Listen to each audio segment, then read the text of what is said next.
There we go. Good morning, everyone. I am Dr. Laverne Lewis, TriMet's board president. Welcome. Welcome to our Board of Directors meeting this morning for May 27th, 2026.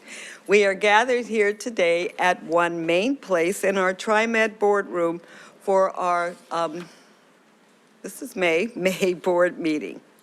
We are also live streaming for those who are at our meeting on YouTube.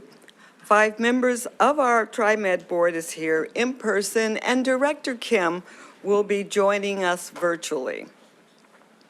Thank you for being here today. We have quite a few members that are here from the community, so we want to get started to hear your testimony. Before we proceed, though, we do have our Chief Safety Officer, Andrew Wilson, who will come up and provide us with a safety moment. Thank you, Andrew.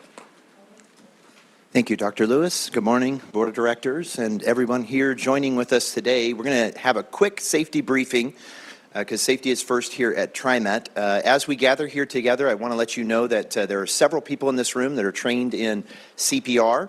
So if that emergency develops, we will have staff available that can address that.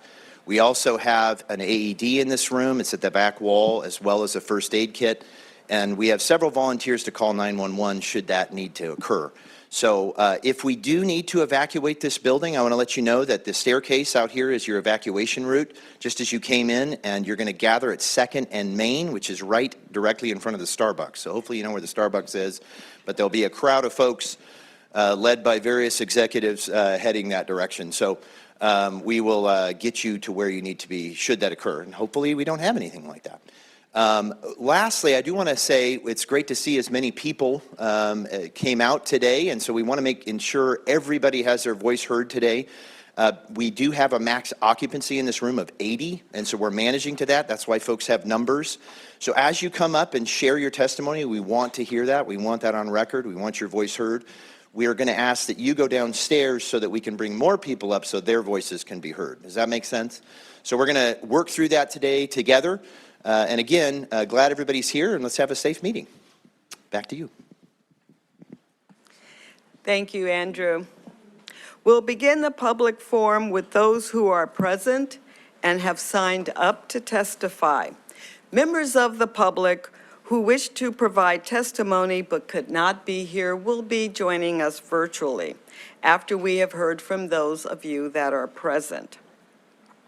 For those offering testimony, please keep your comments to TriMet and transit-related topics rather than other topics. We also, due to the amount of those that are testifying, we will be limiting our testimony to 2 minutes.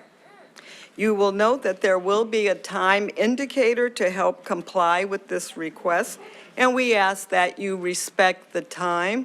That is helpful to be respectful to those that are also here that will follow you and that are ahead of you to speak. So we do ask that. If you are unable to complete in the 2 minutes, you are able to provide to staff a copy of, so hopefully you know if you have a copy, to provide it, and it will be given to the board, shared with the board, our general manager and his staff. Please know that we greatly appreciate your testimony. It is important for us to hear from all and everyone.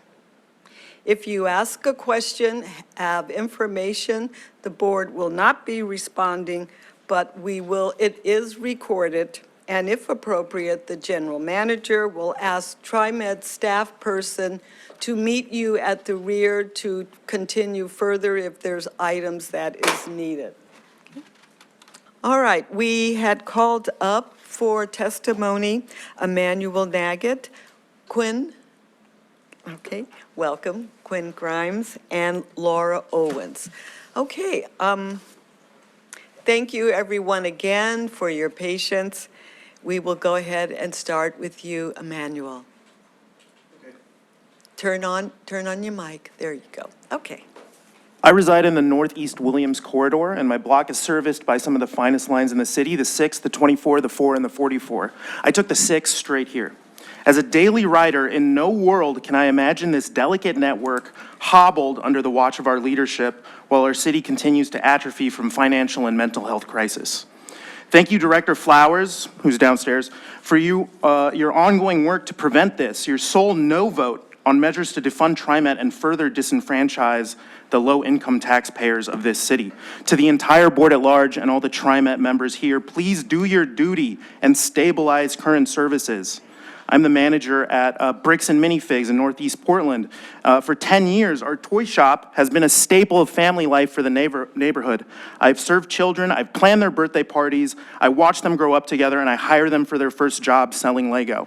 It's more than a store to me, it's a place where local enrichment prospers. There's insufficient parking on Sandy Boulevard. It's so unsafe to ride your bike there. There are graves of bikers who have been hit, but many Portlanders still do so at their extreme risk. Our shop is located between twin stops of the 12 bus line, and they get myself and my customers to the store 7 days a week. Service cuts would tragically displace the business and culture Sandy storefronts depend on and fight for every day. And on Sundays, I take the 12 3 stops to the Hollywood Theater after work. I catch a movie, and sometimes, if I'm lucky, I can catch the 12 to the 44 to my front doorstep.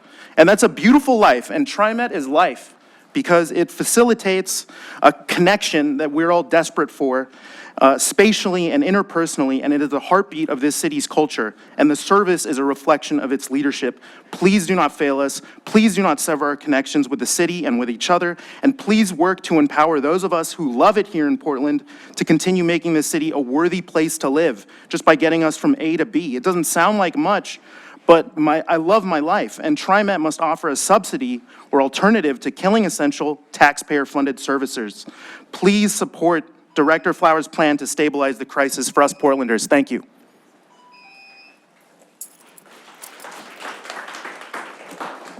Thank you, Emmanuel. Quinn, you can go ahead and start. Thank you. I appreciate all of you giving us time and space to come and talk about service. That's really important to us. There's a lot of pieces that I could talk about today. There's a lot of policy decisions, a lot of board decisions and decisions made in this building that have led us to this point today, and I'm not going to debate any of those pieces. I just want to point out that all of these people that are here today, all of the people in the lobby downstairs, these are people who care. These are people who show up. These are people who are here because Director Flowers told us there was another option than what we had. There's another option where we don't have to lose the service that's essential to us. The amount of people that are here is absolutely unprecedented. It hasn't happened in this building yet. We are here cheering you on. We are here showing up because we do care. And there's so many people that haven't been here yet to speak their mind, to speak their piece about the service that's getting cut, because there hasn't been an option for them to come and do this yet, or there hasn't been an option presented to them that there's just a lot of people here today who are going to tell you how much all of this service means to them. And please listen to them. Please listen to all of us. These service cuts have such a huge impact, way more than you know, way more than you'll ever see, way more than, there's so many people who can't show up today to be here because they're at work, because they're already losing their jobs from some other cut that's happening in the city. They can't be here. Please listen to them. Please listen to all of us. Please come up with creative solutions. We are here cheering you on because we know it's possible. We know this is something that can be done, and we finally have an opportunity to come and speak our minds about it. So please listen. Thank you. Thank you, Quinn. Laura?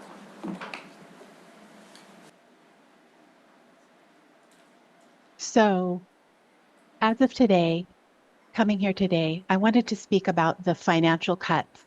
And I was hoping that you would consider please not cutting our access. I'm coming here today because I've seen on TV a gentleman speaking about safety. And however, the issue is that when the city is making announcements, there are no interpreters and no captions. And so we don't have access to emergency and crisis situations. This is not equal access.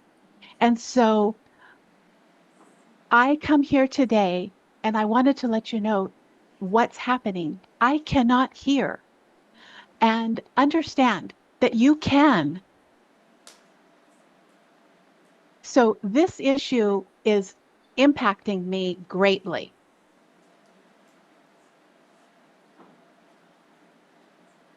You have captions, you have access, but you never have to use them.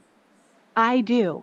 And also in terms of transit, if you cut it, this will not allow equal access for us.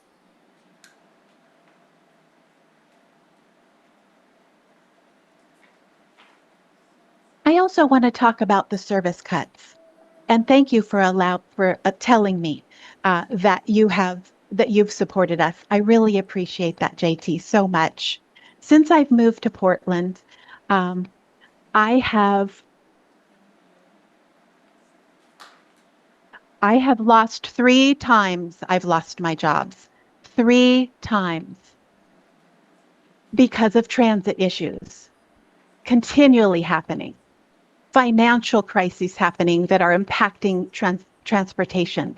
I've lost 3 jobs. And it has been so hard for me to find a new job. And we need new and good services in this city. I depend on your services. So these service cuts would greatly impact me. The people are the ones who are going to be losing out here. If you, I don't know what's going to happen if we lose these services. The people are going to lose. So I'm asking you to please take the responsibility, support your citizens, keep providing the services that are absolutely necessary. Thank you for allowing me to speak. Thank you. Thank you, Adriana.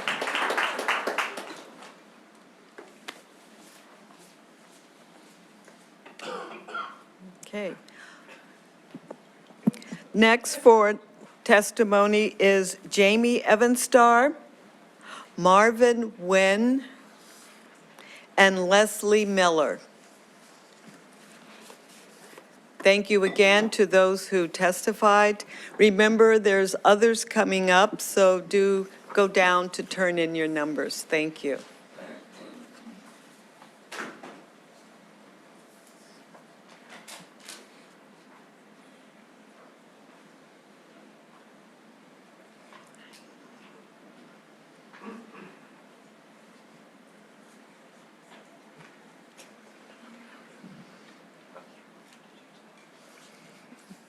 Are you Marvin?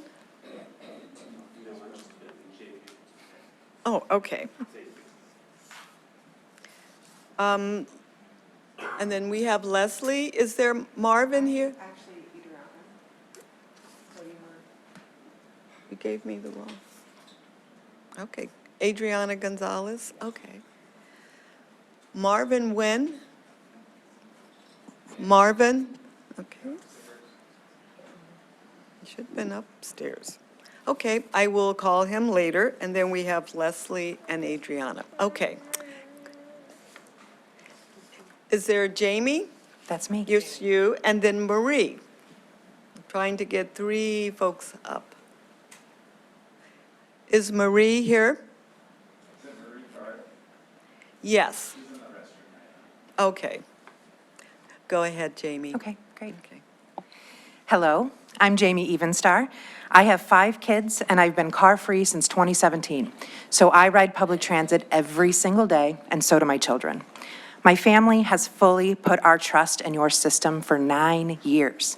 We rely on it for everything we do. I also worked for the City of Portland for almost a decade, and in that capacity, I developed the Rose Lane project that helps get your buses out of traffic. I like to think of myself as TriMet's #1 fan. I'm out here hyping you up, I swear. I even started a YouTube account about living on public transit in Portland.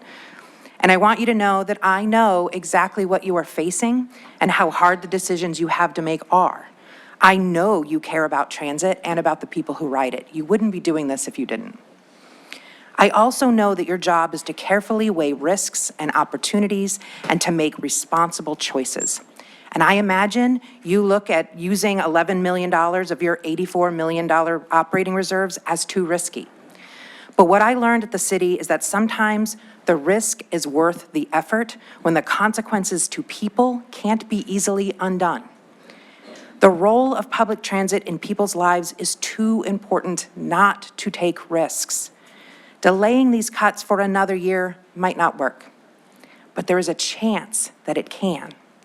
And in the end, even if it fails, you will know that you did everything in your power to fight for the people in the city who rely on you, for your workers who will be able to pay their rent for another year, and for a positive public transit future.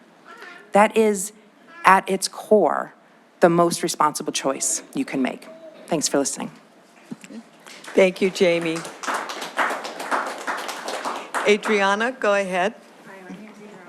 I've been employed with the safety response team for 2 Turn on years. your mic. There you go. Very good. Sorry. Okay. Go ahead So I've and been start employed again. with the safety response team for 2 years, and this time I've seen our work impact lives, not both in the community we serve and amongst coworkers who have found meaningful employment and growth in this program. I understand our contract is up for bid and 30 positions will be laid off, which is half of our already small staff. I want to give you an example of the work we do and why it's imperative to keep us fully staffed. My team was at 122nd and Burnside, which is a hot spot, when an individual was yelling and flagging us down. We go over to who we come to know as Jonathan.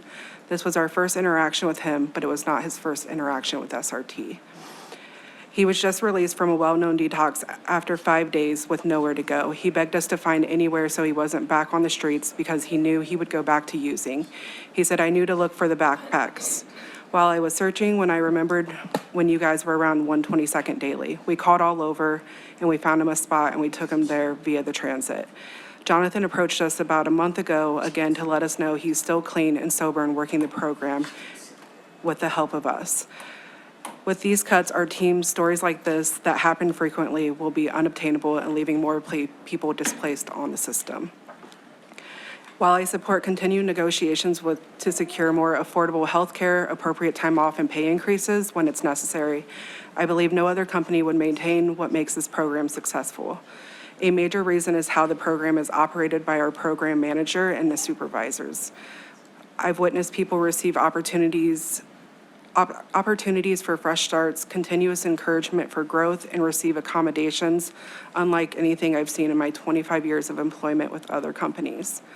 I'll leave you with this. When a house catches fire, you don't just discard it. You rebuild. The foundation is usually really solid, so you continue to grow off of that. And I believe that's true for SRT and PPI. We have complex issues, but I firmly believe they can be resolved within PPI. I'm asking you to consider keeping the upcoming contract with them. Thank you. Thank you, Adriana. Okay, calling up Leslie Miller. That's me. Okay. You're welcome to come up. Maria Garth. And Marvin Nguyen. Okay.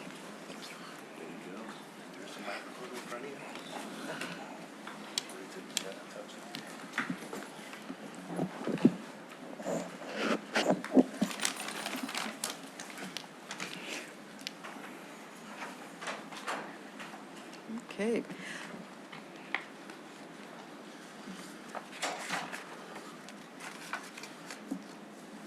Okay, Leslie, your mic is on and you can start when you're ready. Hi, I'm Leslie Miller, and I am a longtime Ride Connection user. I'm here to ask that you reinstate the funding that you've been providing them, as they offer services that I really can't get anywhere else. First of all, Ride Connection and Metro Family Services. They offer me transportation where I feel safe. I know that they vet their drivers, they train their drivers, and not only to drive the vehicles, but to treat the passengers with respect and dignity that we don't often get in the community at large. Also, they have a rideabout system that, ensures that I can safely go and get groceries at the grocery store, which is something a lot of people take for granted. As a senior and a disabled person, that's something that can be quite a task, a challenge for me. They're trained to assist us, with respect. And that makes me feel comfortable. It also gives me an opportunity to socialize with other passengers on the bus. And, so I feel like part of the community again. Also, the door-to-door service. If I go to a place I haven't been before, I literally need to be shown where's the door. So door-to-door is real important to me.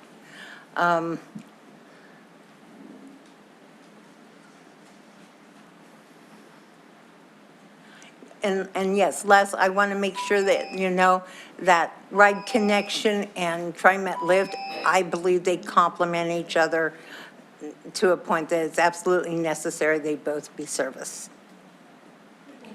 Okay, thank you. Thank you, Leslie.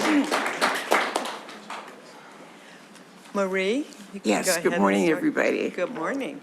My name is Marie Garth, and I'm here regarding Ride Connection. I've been using Ride Connection for over 10 years off and on, but I turned 86 and my vision have gotten kind of bad, so my daughter took the keys in the car. So I'm using Ride Connection a lot for doctor's appointments, for going to the store. Actually, I don't know what I would do if they weren't there. My family works, or they're in school, so I can't get them there, and if I can't drive, I go to the cab companies. They're expensive, and also they can't be there exactly when you want them to be, or they can't get you there the day and the time. So I'm asking you to restore 53110 for Ride Connection. The senior citizens and the handicapped people really need this service. I don't really know what we would do if we didn't have it. So many people that are handicapped in wheelchairs, they use it. And like Leslie here, she is blind and she gets plenty of help. They get me to my appointments all the time. I've never been late. And they pick you up on time. And I'm so thankful, so very thankful that they're there to help me. And please restore the funding for us. Ride Connection, thank you. Thank you, Marie. Thank you. Marvin, you can go ahead and start. Thank you. Hello, good morning.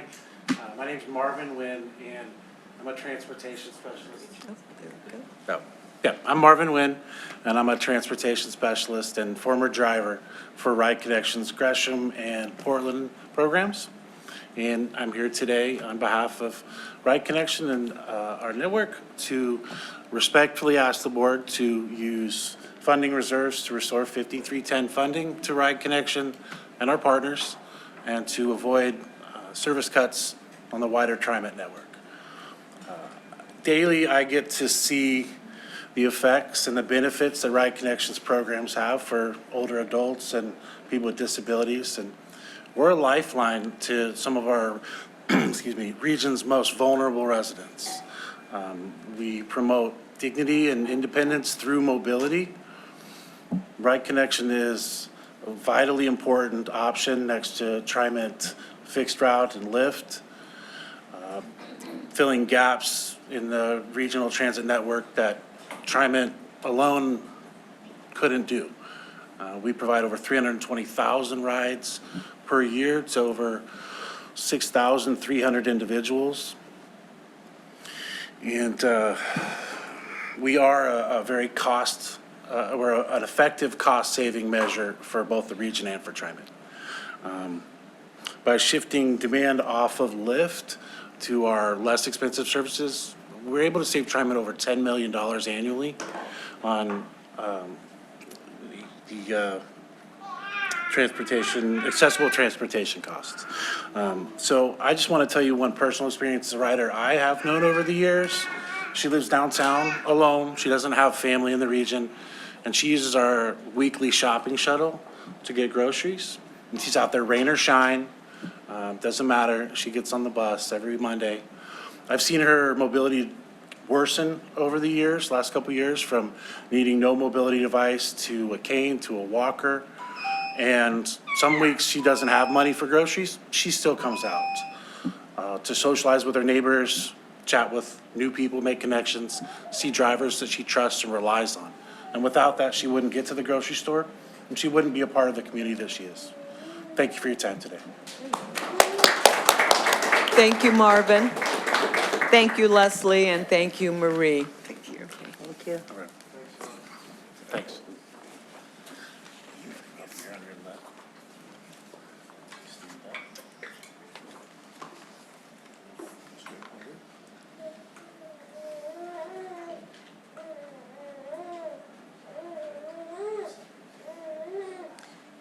I'd like to call up Anna Souza, Adam Harris, and Justin Mason.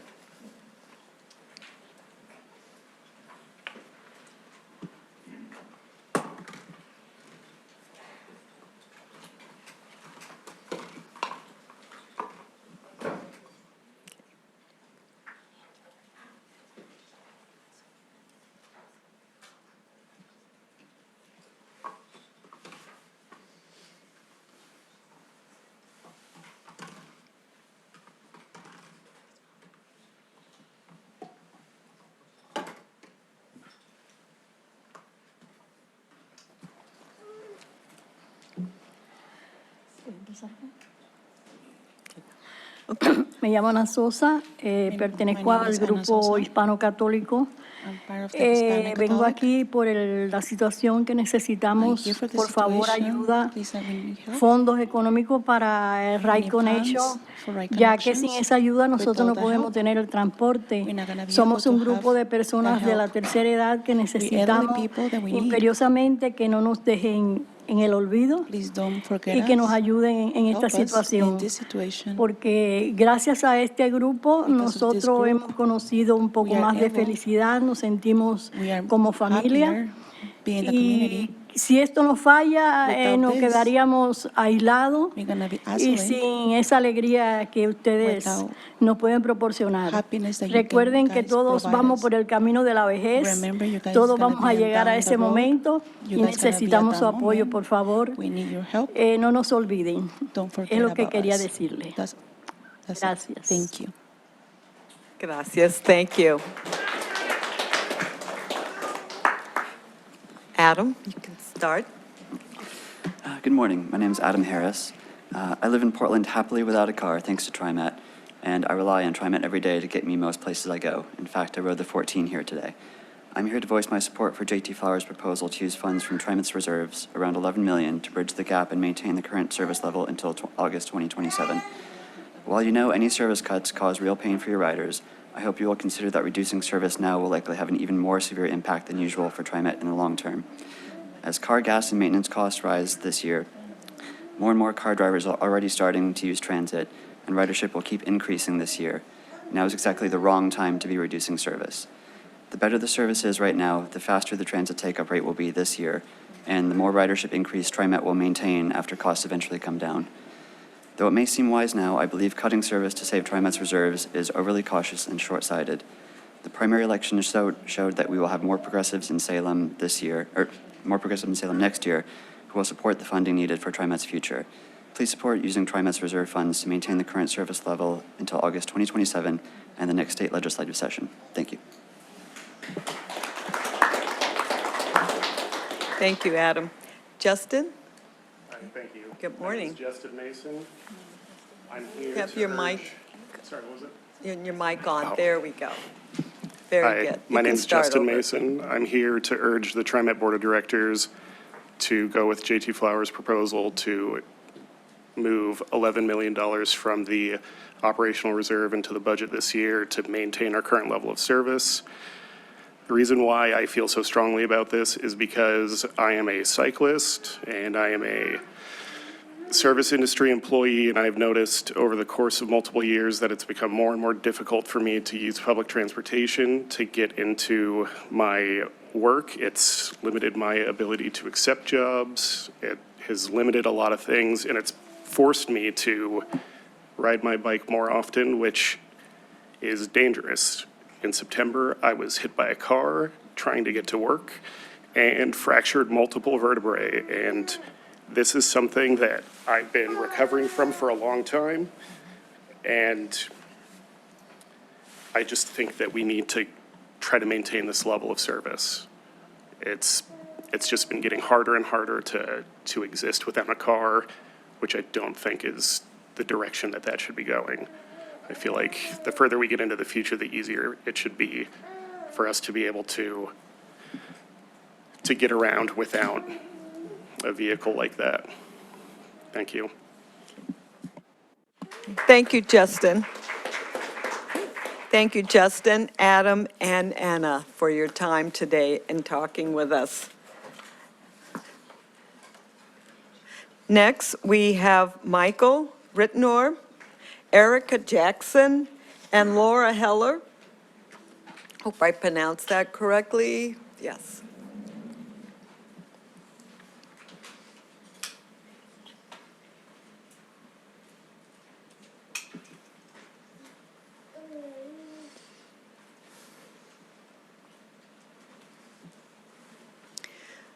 Okay, you can turn on your mics. We'll start with you, Michael. Okay. Good morning, TriMet Board. My name is Michael Ridenauer. I'm an organizer for Bus Riders Unite, and I'm here testifying both in an official capacity and personally to urge the board to pursue all options before suspending further service. I've relied on using transit ever since moving to Portland in 2019. When I first moved here, the transit system was a beacon of light for me. After being diagnosed with a retina disorder that left me permanently disabled from driving, my world had gotten smaller. But after moving to Portland, I felt liberated for the first time in years. I could get to class, to my job, to doctor's appointments. I was no longer trapped at home. But over the past year, I've started to feel those chains of immobility tightening again. The past 2 rounds of service reductions in November and March have disrupted many of the bus lines I use in my daily life, such as the 8, the 35, and the FX2. When I think about the hardship that these cuts have already caused, both for me and for the riders that our organization represents, I can't even imagine the hardship that further cuts in August would cause. I've spoken with many people who say that they avoid using transit because the system feels like it's in decay. And that's the danger that we face, a doom spiral where cuts scare ridership away, which then justifies more cuts. It is urgent that we escape this doom spiral immediately by preserving service. Cutting service will only make things more difficult. It will only leave us in a weaker bargaining position. It's time to play hardball. Despite my frustration over the past year, I come into this board meeting today with optimism because I've seen what Portland's transit system can be, and I still believe in that vision, a city where people can move freely and with dignity. If we can delay these cuts, we give ourselves time to organize, to advocate, and to fight for the transit system that this city deserves. And I urge the TriMet board to make that vision a reality. Thank you. Thank you, Michael. Erica? Good morning, members of the board. My name is Erica Jackson. I'm a resident of Northeast Portland, and I regularly commute by TriMet to my job downtown with the city. Presently, I'm here as a private citizen and not in an official capacity. I would like to encourage the board to support the motion offered by Mr. Flowers calling on the governor to redirect a limited amount of federal highway funding to TriMet operations. Doing so would allow TriMet to delay devastating service cuts until 2027, giving the legislature more time to identify a long-term funding solution. I also encourage the board to increase the rate of fare inspections. When Bay Area Rapid Transit completed the installation of fare gates at all of its stations, it saw a dramatic decrease in petty vandalism on trains and in stations. While installing fare gates on MAX is not currently feasible, I regularly see groups of TriMet security staff on and around platforms. I'm suggesting that some of those existing staff be directed to board trains and check fares. This would not only increase fare revenue, but as Bart's experience demonstrated, could also reduce the time and money spent on corrective maintenance. Finally, I would like the board to consider the financial viability and operational feasibility rerouting the MAX Green Line to Portland International Airport rather than simply truncating it at the Gateway Green Transit Center. In the event of service cuts, this would still reduce the overall length of the Green Line and save money on operations while preserving a one-seat ride to the airport from Southeast Portland. Thank you for hearing my testimony. Thank you, Erica. Laura? Good morning. Thank you for this opportunity to provide testimony. In addition to my testimony, I have letters of advocacy from our riders and from Ride Connection riders that I will leave with you. And then just leave those with staff before you leave the table. Thank you. My name is Laura Heller. I'm a senior program manager with Metropolitan Family Service, a nonprofit in Portland, Oregon. And Project Linkage is a Ride Connection partner. I'm here today in support of the Ride Connection Network and to respectfully ask the TriMet Board to use funding reserves to restore 5310 funding for Ride Connection and its partners to avoid service cuts to the wider TriMet network. By funding these transportation programs in fiscal year 27, we as a regional transit network can avoid devastating cuts that would impact older adults, people with disabilities, and others among our region's most vulnerable populations. Ride Connection, and Metropolitan Family Service Project Linkage programs are also historically one of the most successful cost-saving strategies for TriMet. By transporting older adults and people with disabilities at a fraction of the cost of TriMet Lyft, we are able to shift cost away from what is TriMet's most expensive service, saving the region over $10 million annually. Project Linkage has partnered closely with Ride Connection for over 35 years to deliver essential transportation services for adults and people with disabilities living in North and Northeast Portland.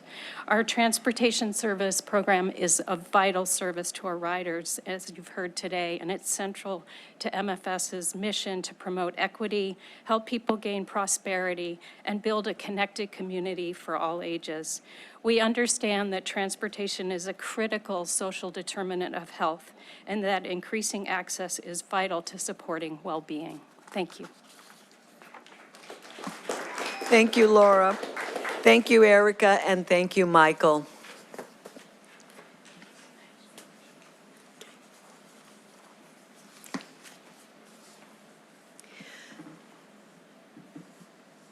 Okay, next we have, it's V. Livermore, if I'm saying that correctly, Chris Hudson, and Beverly Hermosillo. Hopefully I pronounced that correctly. It's Beverly Hermosillo.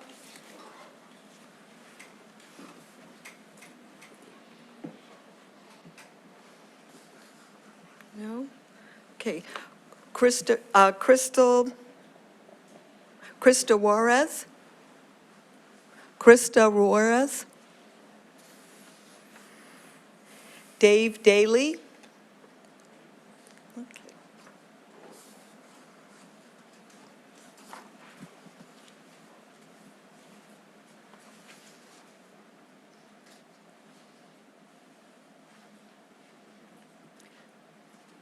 Okay, Thank you, Dave. You can go ahead. Mr. Livermore? Okay. Thank you for your time. I have innumerable stories to tell about the positives of public transit in the lives of myself and the community, but my time is short.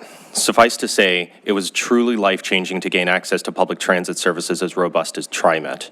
Portland and its surrounding cities need you to uphold that service. The proposed route, service, and staffing cuts that are on comment today will do decades of harm to not only TriMet itself, but to the Portland metro area as a whole. As our beautiful city weathers the storm of a hostile administration, a recession, and the growing pains of restructured city leadership, we need you to keep our connections strong. We are still rebuilding from lockdown, a housing crisis, exploding costs of living, and we will not succeed in that rebuilding if the very thing that helps us stay connected is cut right when we need it most. And there are options for these shortfalls in time. There are several funding opportunities that open up in the 27 biennium that could address the long-term concerns that TriMet faces. We need a stopgap to find more options that help us achieve stability without sacrificing the futures of our cities and without putting TriMet into a spiral of budget shortfalls for the foreseeable future. Ridership doesn't just come back after cuts. It takes years to rebuild. Rainy day funds are meant to keep things afloat during times of crisis. What better time is there than now than with short-term budgeting issues? You need to exhaust all options before relying on service cuts, and you haven't yet. Public transit is a foundation for the city to recover itself. It's a vital part of our city's DNA, one that is necessary for us to remain invested in if we have any hope of coming out of this storm stronger than we started. The decisions you make in the coming weeks will have repercussions that this city will feel for decades, and I want you to ask yourselves, how will our cities remember each of you after this decision? I hope that you will stand with the community and make the difficult but correct choice to make zero cuts to service and staff this year. Thank you for your time. Thank you, Mr. Livermore. Chris? Good morning. My name is Chris Hudson, and I am someone who often relies on TriMet services, and I share many of the same concerns that my fellow citizens do. I sit here once again completely befuddled that the majority of the board seems to be okay with service reductions and cuts instead of pushing for a future-focused growth mindset. This, by all accounts, is a public crisis. To me, this is like closing the public library because the administrator decided it wasn't profitable enough. And I realize I am sitting here without bringing solutions myself. Well, here are a few. Putting a 25-cent tax on every coffee purchased. I'm sure there's more than enough baristas to go around. TriMet could even open their own coffee shop. Taxing Uber and Lyft services. I consider these services luxury transportation, and taxing luxury to pay for a public transportation service would be more than a fair solution. Or how about every missed three-pointer the Blazers or Fire misses puts up a massive chunk of money towards transit. Let the players know if they're going to chuck up shots beyond the arc, they better be sure.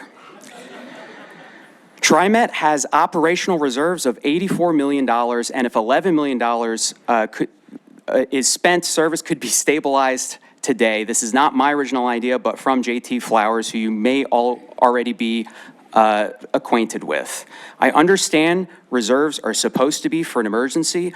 Well, my friends, this is that emergency.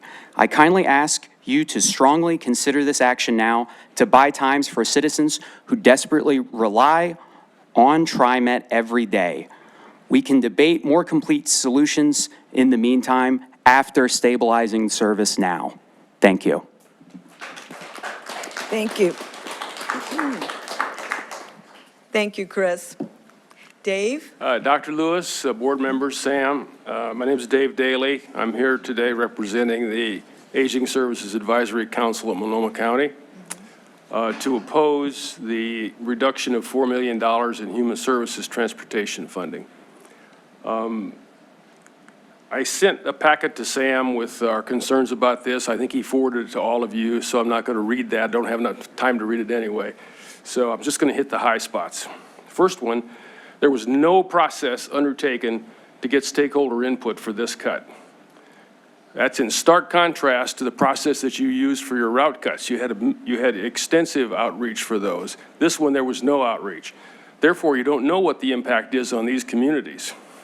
As a result of that, the staff was not able to bring you or the 2017 committee actual facts about how these would affect the nonprofits and the consumers that are affected here. So they made a unilateral decision to make this $4 million cut.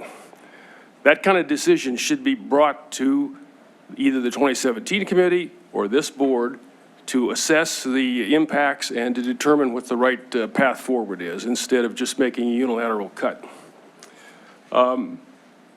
The third thing is, I think you should really approach with caution the financial assumptions that have been given to you about the impact on the paratransit service. You're being told that the impact will be negligible. There won't be that many extra paratransit customers as a result of cutting these ride connection services. There are tens of thousands of people over the age of 75 in this Tri-County area living with at least one disability. If you think that you won't be able, that these nonprofits and their caregivers and case managers won't be able to turn a lot of those into Lyft customers, you're just mistaken. So I think I would encourage you to get an independent look at those financial assumptions. Thank you very much.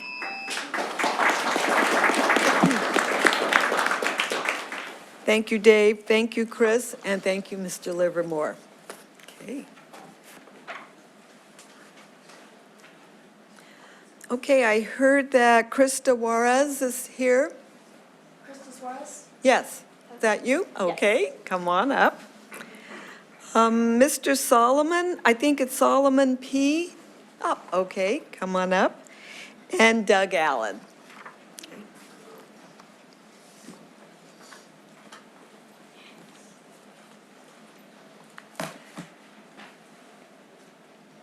Okay. Krista, you can turn on your mic. There we go. Okay, you can go ahead and start. Thank you. Thank you for having us today. My name is Krista Suarez. I'm currently a master's student at Portland State, and I use TriMet every day to get to campus. As a broke master's student, it's been super helpful to not have to gas up my car very often. That hurts every time, but I love using my student TriMet Pass. I'm here to ask you to consider using the $84 million operational reserve to cover the $11 million gap in stabilized service. I grew up in a town that didn't have a bus service till I was 16. And the day the bus stop went in by my house was life-changing. Moving to Portland has been like living in the land of plenty. It's been wonderful being able to get around without using my car. And I know it's life-changing for many, as you're hearing today. Cutting service is a short-term solution with long-term costs. It's a very pragmatic solution, but it's not a very hopeful one. And I have a lot of hope in TriMet and public transit in the city. I urge you to check every couch cushion, beg every person there is, and do everything you can to avoid cutting service, which should, I want to say be used as a last resort, but hopefully we never really get there in the first place. Thank you for all that you're doing. I know you all are working very hard to make the best decisions you can for TriMet as a whole, and I ask you to consider maybe making a little bit more of a risky one. Thank you so much. Thank you, Krista. Solomon. Hello. I'm here wondering how the administrative budget for 2019 was like 98 million. This year it's like 210 million, I think. I'm wondering what goes into that, like jumping so exponentially. You say there's no money, but like we're doing these hydrogen bus projects, you know, throwing out big numbers at local construction companies. I'm interested in what the priority is really, you know, like old people riding the bus or gigantic new construction happening. That's not really, I don't know. I've heard the red line getting fixed or changed or made better like 3 times in the last 10 years, I feel like, but it still takes the same amount of time to ride. And yeah, I'm just not sure where the head's at, where the priority's at. Yeah. That's what I can think of right now. Thank you, Solomon. Thanks. Doug. Good morning, President Lewis and directors. For the record, my name is Doug Allen, and I'm here to ask you to amend Resolution 260517 by eliminating the August service cuts through a greater drawdown of reserves. I submitted written testimony, so I only want to add that I thought it was too late to stop the cuts until I looked at the budget revisions, saw Director Flowers' video, and listened to multiple directors speak at your recent board retreat about the need to go after more revenue. You are already drawing down reserves at a rate that demands new revenue. The cuts won't fix that, but neither will stopping the cuts make the drawdown much worse. The governor, legislative leadership, and regional and local governments have all been slow to recognize TriMet's need for more revenue to meet climate, mobility, and land use goals, but the cuts and the resulting loss of ridership will send a bad message that transit is a lost cause. Now that Measure 120 lies in the past, there seems to be a growing recognition by officials at all levels that adequate transit funding is a necessity. Let's send a message of optimism that transit still matters and that greater funding will pay off. Thank you. Thank you, Doug.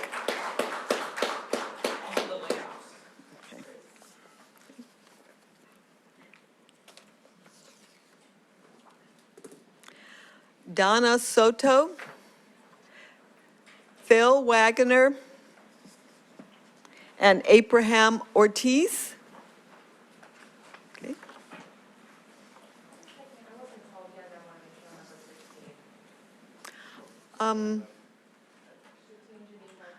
I will, if I called your name, I will cycle back through again. Okay. I didn't hear it before. Okay. Because I don't.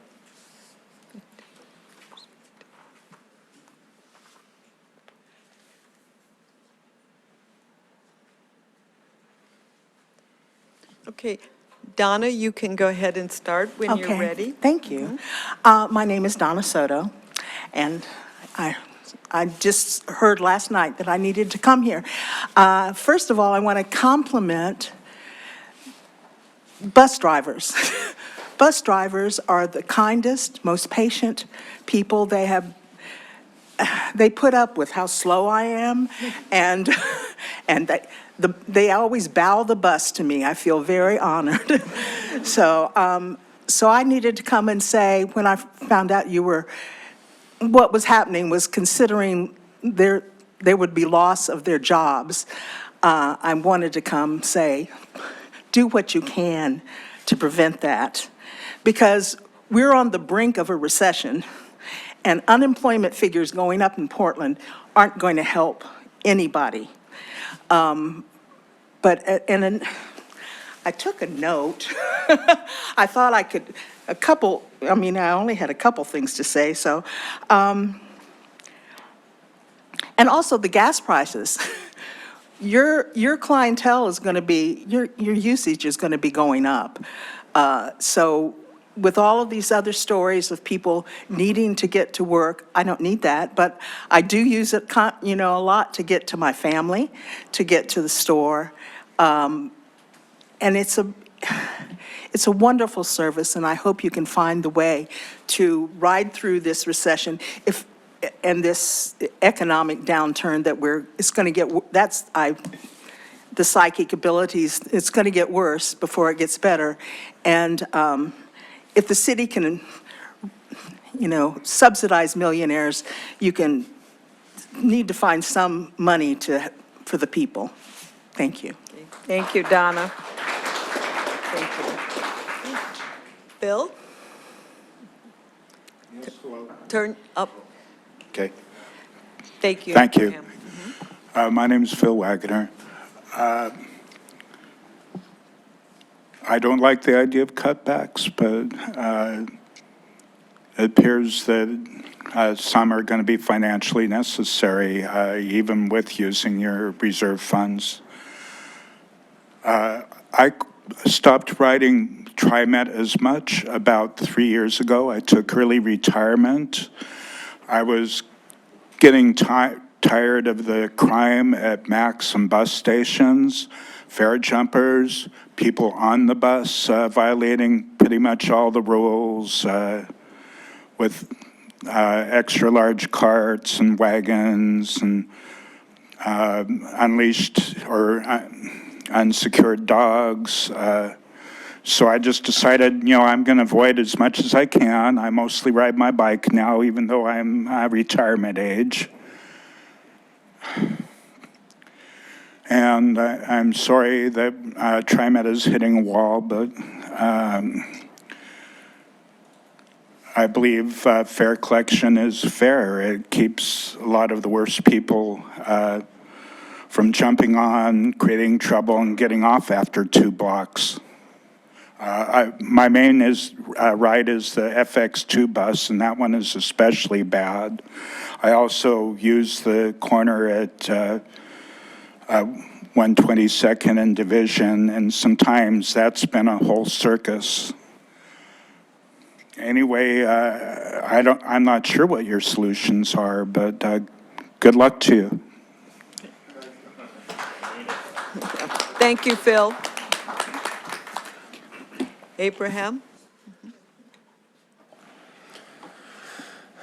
I am Abraham Orney. I live in Raleigh Hills, and though I'm not here in an official capacity, I am a member of Sunrise PDX.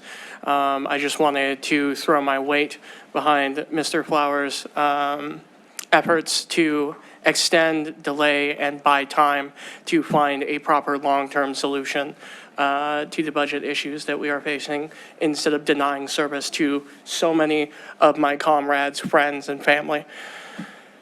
Thank you for your time. Thank you, Abraham. Thank you.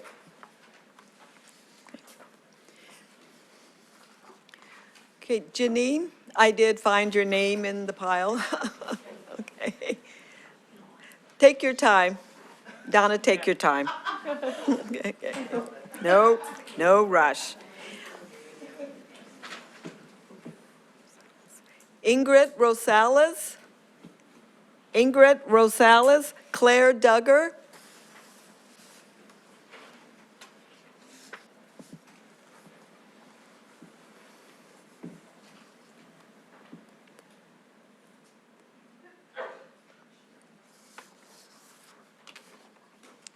Janine, thank you for waiting. Go ahead and you can start. Yep, you have it on. Thank you. Good morning. My name is Janine Gaitan, and I was raised here in Portland and have been a TriMet rider for over 25 years. From trips to school, the mall, friends' homes, and my first grown-up job to doctor's appointments, evenings out, and my current job, TriMet has taken me there. I'm speaking today because the proposed cuts are not ones our ridership can sustain. Over the years, I have convinced friends and coworkers that switching to buses around Portland is an easy and relatively convenient solution to driving, but for many of their daily trips. But I know how deep the system has already been raised from the early aughts levels to these post-2021s. I hope to one day see the ridership again to where it was when I was younger, but the only way I see that happening now is by at least maintaining our current and already scaled back levels and not gutting more. With gas prices rising and more people are considering what other options they have available, and if TriMet shows them a slowly shrinking system, how will they believe it is worth the switch? If there is a possible that to use stabilization funds for the system in operational reserves, as JT Flowers has proposed, I believe it is well worth the stretch for these funds, not just for potential riders looking for alternatives, but for the 90 union driver jobs being cut. Our drivers are great. They have caught up with me after late-night restaurant shifts, chauffeured me home safely from countless doctor's appointments, and waited patiently an extra turn at a light as I dashed between transfers heading to appointments. These operators make every ride important to me, and they deserve to be shown that they are an integral part of this system. Again, I think the best hope for our transit system is to show faith in it now and fund it for the riders and drivers on board currently, as well as making it a lifeline of an accessible future. Cutting it short now is a disservice to the system I have proudly used the majority of my life. Thank you for your time. Thank you, Janine. Claire? Good morning, board members. My name's Claire Duggar. I'm an airline pilot based out of the Portland Airport, and I'm here today mostly in solidarity with my fellow union transportation workers. I'm newer to the Portland area and fell in love with the TriMet system immediately. It's wonderful living in a city where you can actually get around without the need for a vehicle. I understand that money can be tight, but my main concern after looking at the budget with money being distributed is why the operation administration cost went up from about 650,000 in 2026 to suddenly 18 million, more than 18 million for 2027. Not sure if I'm reading that correctly, but it seems like it's over a 3,500% increase in just that one area where nothing else saw that much of an increase or cut. Wondering if that would be something we could potentially look into, because there are people listed with base salaries of over $1 million. Meanwhile, we are looking at cutting, 90+ union jobs? The TriMet system is one of the things that makes Portland such a great city. I see people in my line of work, pilots, flight attendants, maintenance workers, gate agents who rely on the TriMet system to get to work. They don't have a car, they can't afford a car, some of these people in our industry, and this is vital for them to get around. That doesn't even include people in other industries, the service industry, people getting to work early in the morning, people getting to work late. I understand that you have to maybe make cuts where they have to be made, but I'd ask you, please look at other avenues, especially these, high sudden raises and things like operation administrations before slashing jobs, especially with how expensive things are. People are desperate for work, people are desperate for money, and I ask you, if you're not gonna think about the people riding the train, please think about those, or riding the bus, please think about those that operate it. Thank you for your time. Thank you. Ingrid? Hi, my name is Ingrid. Thank you for allowing me the opportunity to share my experience. My favorite lines are the 6, 14, and the 20, and some of my highlights have been taking the bus all the way to Sauvie Island and then taking the bus to McMenamin's Edgefield for a concert. I am a transplant from a city 3 times as big as Portland, and while I knew there'd be some adjustments moving here, I never thought that transportation and reducing that throughout the city would ever be a problem or in jeopardy. It's something that I think would be obviously interwoven with the fabric of a city. Riding the bus is a joy. It's probably been the major contributor of helping me familiarize myself with the city, and it lets me feel part of my community as well. When I think about the possibilities of reducing that, I not only think of that joy going away, something that is rare in our state of current events, I have to also think about those whose livelihoods are reliant on our buses and trains, people who can't afford a car, especially with escalating gas prices, people who aren't able to physically drive a car or restricted to. So I do urge you to consider digging into those reserves. Something that I didn't write as well, one thing I've learned about living in the city in the past 6 years is that apathy is not in anyone's bones. So if it is something that you think is like not going to be worth it to stall these cuts, like I promise you, it was a social media video that like got a lot of people here. I promise you that these people will show up. So I hope that you do the same for them. Thank you. Okay, thank you. Thank you, Janine. Thank you, Claire, and thank you, Ingrid.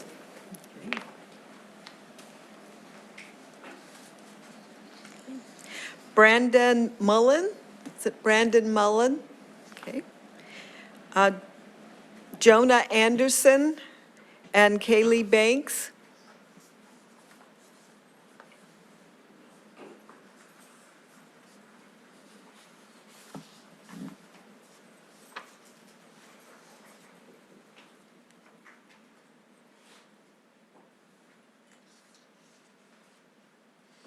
Okay, Brandon, you can start.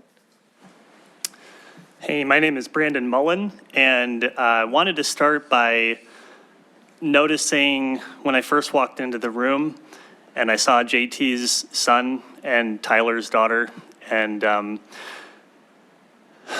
it made me feel a certain way because I have a 13-month-old at home. And I think a lot about these kinds of decisions that are going to impact her and her friends, because you all know a lot better than me that it's really tough to get ridership back when you cut service. So that's one thing I wanted to share. And the second thing I wanted to share was just about public trust. And JT, really appreciate your leadership on this. We're in a weird time. I think extraordinary times demand extraordinary measures. And I know that you all know so much more about the technical stuff in this and having reserves and the importance of that and good fiscal stewardship. I completely respect that. I know that. And I know there's a lot that I don't know about that. And also, people are seeing a fascist government taking flagrantly illegal actions all the time and wondering, what can our local government and local leaders do that's maybe a little bit outside the ordinary, but to protect us? And this is one of those things. And I feel that very, very strongly. And last, wanted to say thank you for having us all here today, and appreciate your public service, and thank you. Thank you. Jonna? Hello, my name is Johan Anderson. First, I'd like to thank the board for a chance to speak on the subject today. I've lived in Portland for about 2 years now. I first came here primarily because of access to transit. I came from a Midwestern city that didn't really have any transit available. And since moving here, I felt like the entire city has been completely available to me. I rely on the 44 to get me from my home in South Portland all the way up to my doctor's office in St. John's without having to rely on a transfer.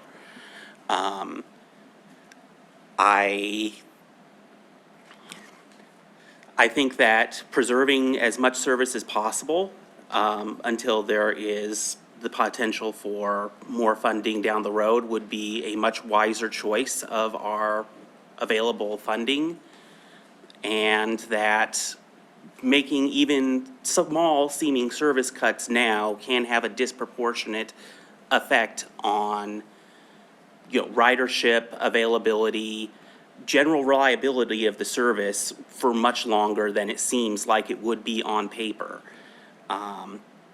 I believe that attrition is how these sort of services degrade over time until there is nothing left. And it may seem like it's only a temporary cutback, but if we allow these little temporary cutbacks to keep happening, we will have nothing reliable left in the future. Thank you very much. Thank you, Johan, and I apologize for mispronouncing your name. Okay. Kali?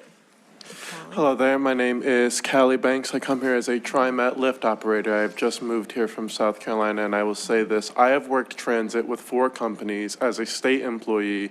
I have done it in my free time for the fun of it.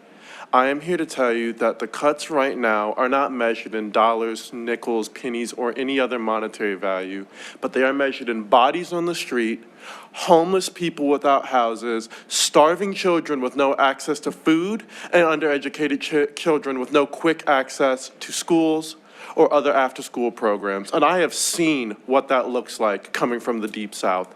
I know what it's like to grow up in a single-family household with no ability to get around. And I will tell you, I hated it. So I came here to dedicate my entire life to transit. And I will tell you, in the past 3 years of working transit, moving people, I love this job. And it is up to you to be the brain, because we, your union workers, are your fingers, your feet, and your spine out there serving each and every member of the public. And without us, where do they get to go?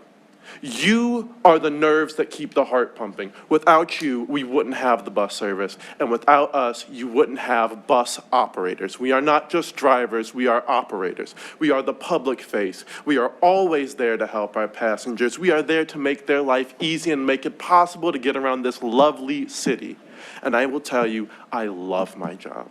I love my coworkers. I love my dispatch. And hearing what happened following COVID with the cutting of union jobs at the Nela Dispatching Center and the loss of multiple TriMet lift operators is heartbreaking. And so I'll ask you now, if these funding cuts go through, who's next? Me at Merlot?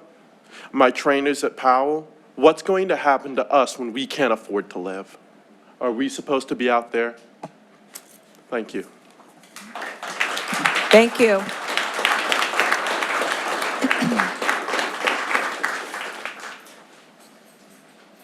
Okay, we have Kai Jean and Tara Parker, excuse me, Tara Parker and Amanda Frill.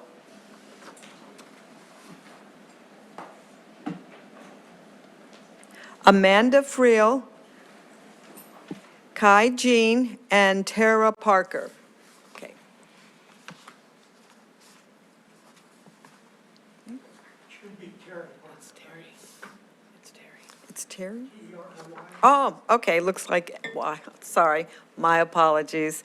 Terry Parker. Thank you for correcting me. And you're Amanda? Okay, so no Kai. Topaz? Oh, here she comes. Okay, thank you. It's Terry?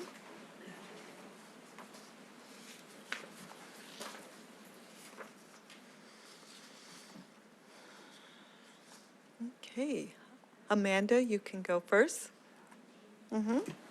Yes. Hi, my name's Amanda. I live in Southeast Portland, and I'm here like many others because me and my family utilize TriMet for our weekly commuting, but I'm also a Midwest transplant, and I'd like to share my experience. I grew up in Michigan, who in 2000 was in a similar situation to the state of Oregon today. The auto industry was floundering, and the state was struggling to pivot economically. By '04, we had a statewide recession, and by the '08 crisis, the environment was dire. Local governments took the logical step of cutting expenses, including transit services, and the message was very similar. They were temporary. But the reality was that those cuts deepened our economic hardship, eroded public trust, and took decades to recover. It feels temptingly reasonable to wait until better days, next year, next budget, next election cycle.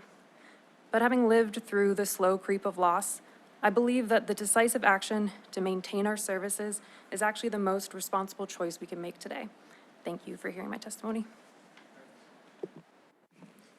Thank you. Terry? Okay. My name's Terry Parker. In the 1970s and 80s, I rode TriMet. Oops. That's okay. In the 1970s and 80s, I rode TriMet to and from my downtown office job almost every day. Back then, transit fares covered approximately 25% of TriMet's operating costs. It is my understanding today's fares cover less than 10% of operational costs. Additionally, transit fares do not help pay for the heavy wear and tear buses do to the roadway pavement. One 40-foot, two-axle bus can do as much damage to the pavement as 1,200 cars. That equates to about 30 cars per bus seat. A battery electric bus does twice as much wear, or about 60 cars per bus seat. Taxing the drivers of cars and trucks to repair the harm buses do to the pavement adds to the transportation costs of goods and services, including inflation of products at the grocery store. Equity is absent. Instead of bellyaching and initiating extreme service cuts, TriMet needs to raise its ridership fares, inclusive of funding both a larger share of the operating costs and helping to fund street maintenance on bus routes. And this brings me to my final point of the day. Grandiose bus lanes on 82nd Avenue will increase auto and truck travel times by 3 to 4 minutes, adding 1,000 hours or more of engine running time, increasing both fuel consumption and emissions. As many as 5,000 vehicles a day could be diverted, taking longer routes, again adding to fuel consumption and emissions. Many of the small and minority businesses that line the street pay taxes and rely on 90% of their customers to arrive by car could be forced to close or relocate. All this so TriMet can save an extra 5 minutes or less of travel time over the entire length of the corridor. The costs are not worth the price tag. Spend the dollars to restore some of the service cuts. Thank you. Okay. Thank you, Terry. Topaz? Hi. Sorry. Hi, my name is Topaz, and I am a 27-year-old pre-medical student here at Portland State. I, like so many others in the city, rely on TriMet services to get around, to work, to school, or to visit others. The number of people using TriMet has noticeably increased in the last few months, no doubt in part to the surging gas prices. I have been relying on transit for the last 3 years, and it has become obvious to me that in the time taking transit service serves more purpose than just getting people from point A to point B.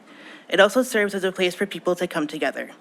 I cannot tell you how many times I have seen people talking like close friends, only for one of them to say, "It was so nice to meet you," when they part. People who might not otherwise have met form connections by sitting by each other on the bus or the train. I moved to Portland in 2021 because I saw how much community matters to the people that live here, and I wanted to be a part of that. In my time living here, I have met a lot of wonderful people and have felt that sense of community firsthand. By cutting services, you are preventing that community formation that is inherent to Portland. It already takes 40 minutes to go somewhere by transit when it takes 10 or 15 minutes by car. To cut services and make that longer or not as frequent, you will be dissuading new riders from utilizing TriMet, which will not only serve to worsen TriMet's deficit in the long term. I implore the board to consider other options that will keep service as it is, not only for people like me who rely on transit to get around, but also to preserve this platform that fosters the community for which Portland is known for. Thank you for your time. Okay, thank you, Topaz. Thank you, Amanda, and thank you, Terry. Peter Lee. Oh, okay, and Yadrell Joy.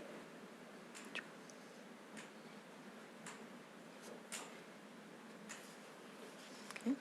And Bryant Fraley. Okay. Yadrell Joy, oh, okay, there you are, all right.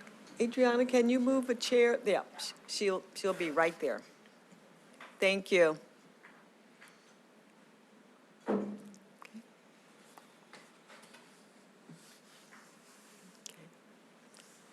Okay, Peter, we'll start with you.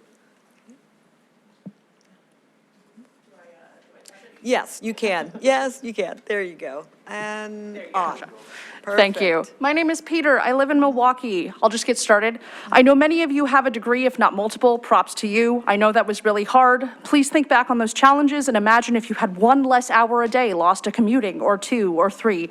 How would that impact your classes, jobs, childcare, study time? How many weeks or months would you delay medical care because you couldn't get to any available appointments? How often could you make it to your food bank? Could you stay in college? Would you be sitting where you are now?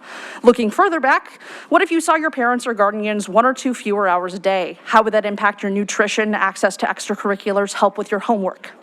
In a study of over 41,000 students, time poverty explained a significant amount of differences of retention and credit accumulation by gender and race, with women, Black, and Hispanic students consistently showing more time poverty. College dropouts showed an average of 9 hours less free time weekly while in school than college graduates. Racialized, disabled, and low-income groups most impacted by time poverty are also far more likely to rely on public transit for most, if not all, their travel needs. I'm about to admit to a room of strangers that I am 26 years old and cannot drive.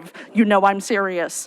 Cutting services at this scale will cause a clear, measurable increase in college dropout rates and public school absences, and clear decrease in access to healthcare, childcare, and nutritious food for all groups in our community. Thank you.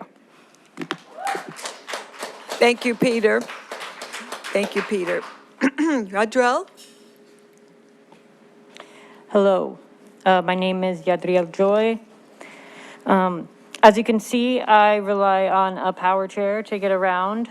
This means I can't simply take an Uber or Lyft. This does not break down. I also don't have a vehicle, let alone one that has a ramp, so that I can travel with my chair. And even if I did, due to my disabilities, I cannot drive. That means I depend on TriMet and the paratransit Lyft services to get me around, specifically to and from my doctor's appointments. I live in Gresham. My neurologist migraine specialist, who is one of 2 in the entire Pacific Northwest, that works with my specific brain condition, works out of Meridian Park in Tualatin. If these cuts go into effect, not only will the bus route to Meridian Park be canceled, but so will the paratransit to Meridian Park, meaning I will lose access to one of the most vital routine palliative care treatments that I receive. I'm not a unique case, but when people think of palliative care patients or paratransit users or power chair users, they usually think of retired individuals like we heard earlier. But there are so many of us who are very young, and also we depend on these services as well. Furthermore, there have already been so many cuts that have taken place that impact the disability community deeply. Routes that used to be every 15 minutes that are now every hour. In the summer and winter, when there are extreme temperatures, and the buses are more full, the first people that are refused services are us because of our mobility devices. And oftentimes. You can continue. Okay. Continue. Oftentimes, we're forced to wait 2, 3, even 4 cycles before we're allowed to be on the buses.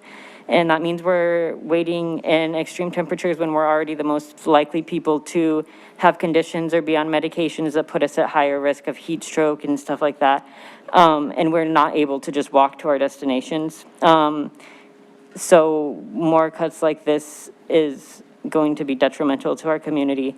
So I just please would urge you to follow JT Flowers' wonderful ideas and pull from that 84 million to fund the 11 million and also save those 90 union jobs. Thank you. Thank you. Brian? My name is Brian Fraley, and I'm a member of Bus Riders Unite. I moved to Portland a little over 2 years ago, and I live in the Concordia neighborhood in Northeast. I use TriMet most frequently when I want to get to and from downtown Portland. The 15 is the main line I use, but since it isn't a frequent service line, I sometimes choose a mix of transfers to get where I need to go. When I saw that the 17 and the 70 were being consolidated, I was worried that I was going to have less flexibility going into downtown. And though I'm in a household that is well off enough to have other options, the cost and hassle of traffic and parking can be enough to discourage downtown trips. I know that supporting our urban core is a key piece of Portland's economic recovery, but service cuts like the ones proposed are going to make more barriers to that happening. And for folks who rely on TriMet as their only option, the consequences are even much worse. I encourage TriMet to explore all options before resorting to service cuts, whether that's encouraging the governor to divert highway funds, tapping reserves, or any other budget methods, or even PSEF funds. Other groups have eyed PSEF for things that are off mission, like police funding and MOTA renovations, but TriMet service preservation is highly consistent with PSEF's aims to reduce carbon emissions, create economic opportunity, and help make the city more resilient. I encourage the board to strongly advocate for funding in the Oregon legislature and to protect public transit however we can. Thank you for your time. Okay. Thank you, Brian. And thank you, Peter. Thank you, Audrell, and thank you, Bryant, today. Okay.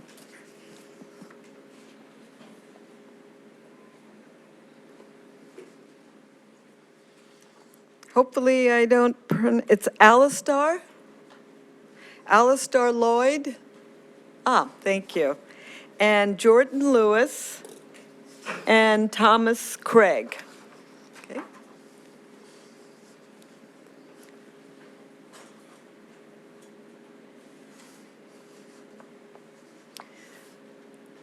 You're Jordan? Yeah. So Thomas? Thomas couldn't make it. Oh, okay. Do we have Sophie Barlow? Is the last name Barlow? Okay. Thank you, Sophie. Okay, Alistar, you can go ahead and start. Turn it on. Perfect. My name is Alistair Lloyd. I live in Milwaukee, and I work in a store adjacent to the Clackamas Town Center shopping mall, so I will be addressing the 33 specifically. Cutting late night and early morning services especially impacts the ability of low-income workers such as myself commuting to jobs outside the traditional 9 to 5. The 33 serves the Clackamas Town Center Mall, a complex with over 150 stores, as well as additional businesses across the street with similar hours of operation. The proposal being voted on today involves cutting the 33 back to once an hour after 8 p.m. The Town Center Mall closes to customers at 8 p.m. most days, 9 p.m. on Fridays and Saturdays. This places an undue burden on late working employees who, coming off a shift closing up busy stores are faced with the possibility of waiting up to another hour to even start their commute home, a timetable that doesn't take into account frequent delays. One other person I reached for comment had this to say: "I get home on the 33 every day, and usually I am home late, between 11 p.m. and 1 a.m. I already struggle getting home safely a lot of the time because the bus runs only every 30 minutes. The fact that they are doubling that scares me a lot. TriMet should keep current service to the area intact and hold out for a revised funding measure in 2027. Thank you, Alistair. Jordan? Yes, turn your mic on. There you go. Thank you. First, Thomas Craig couldn't make it from Bus Riders Unite, but Thomas says no cuts. He had to go to work. Okay. I'm number 44. Hi, TriMet Board. My name is Jordan Lewis. I'm a volunteer lobbyist for Portland Democratic Socialists of America, and I live in Goose Hollow. My favorite buses are lines 15, 20, and 24. In August, thousands of Portlanders will wake up, go to a bus or train stop for their ride to work, to the doctor, for a ride home, and wait for a vehicle that will never come. This is a crime committed not by you, but by a state legislature that played political games with funding for essential public services, by a media machine that profited off of dishonest narratives about transit, and by a Republican movement to undermine our government so they can campaign on the very failures they caused.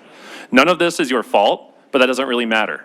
Riders will blame you for the cuts. I know because I've talked to lots of riders who think so much. I've met multiple people who think TriMet is a for-profit corporation, even though that's not true. Rather than ask you to endure these cuts, I'm here today to ask you to dip into your contingency fund and stop the cuts for 1 year, delaying them until August of 2027. I understand that reasonable people can disagree on how to spend down reserve funds, but it's very possible that 2027 brings us sustainable long-term funding. We know that the 2017 transportation package took 2 long sessions to finally pass. The failure of HB 2025 and the coming cuts have raised the profile of transit funding at the state level, and the Iran war has driven the price of gas into the stratosphere. To quote Jalopnik, Americans are finally riding transit in record numbers. These are all reasons to expect sustainable funding for transit in the next long session. This is why I'm asking you to use that reserve fund to delay service cuts. If in 2027 we get a boost to the payroll tax, but we've already cut service for a year, then we will already have hurt riders badly. We will have broken years of good habit forming, and former riders will have locked themselves into car payments and new leases. There will be no coming back from those ridership losses. I don't need to remind you that the vultures in the state legislature are constantly scrutinizing your own ridership and using it to justify further cuts down the road. Thank you. Bye-bye. Thank you. Thank you, Jordan. Sophie? Hi. So obviously, everyone in this room knows we are at a point of crisis in our country. And we've heard from a lot of people who have come all over this country for the promise and the things that this city provides us. I'm here to give voice to the fact that this will be getting worse, and this is one of the essential services I think that is most important for what is slowly becoming a refugee crisis in our country. I know a lot of trans people in my life here, but also over the internet every day. They are desperate for relief from immediate threats to their life, and they are looking for anywhere out, and they are moving to Portland. Portland and cities like Seattle and Denver are becoming bastions for people seeking a better life, and the public transportation that we have here is one of the lifelines that we provide. If we allow these cuts to go through and we allow the state legislator to dictate what services people struggling, trying to make a new life for themselves can have access to, I think there will be very grave consequences. And I want the best for all my trans siblings out there. Thank you. Thank you, Sophia. Thank you, Alistar, Jordan, and Sophia.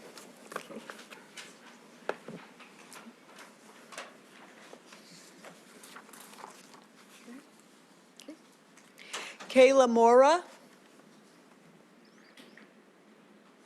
Okay.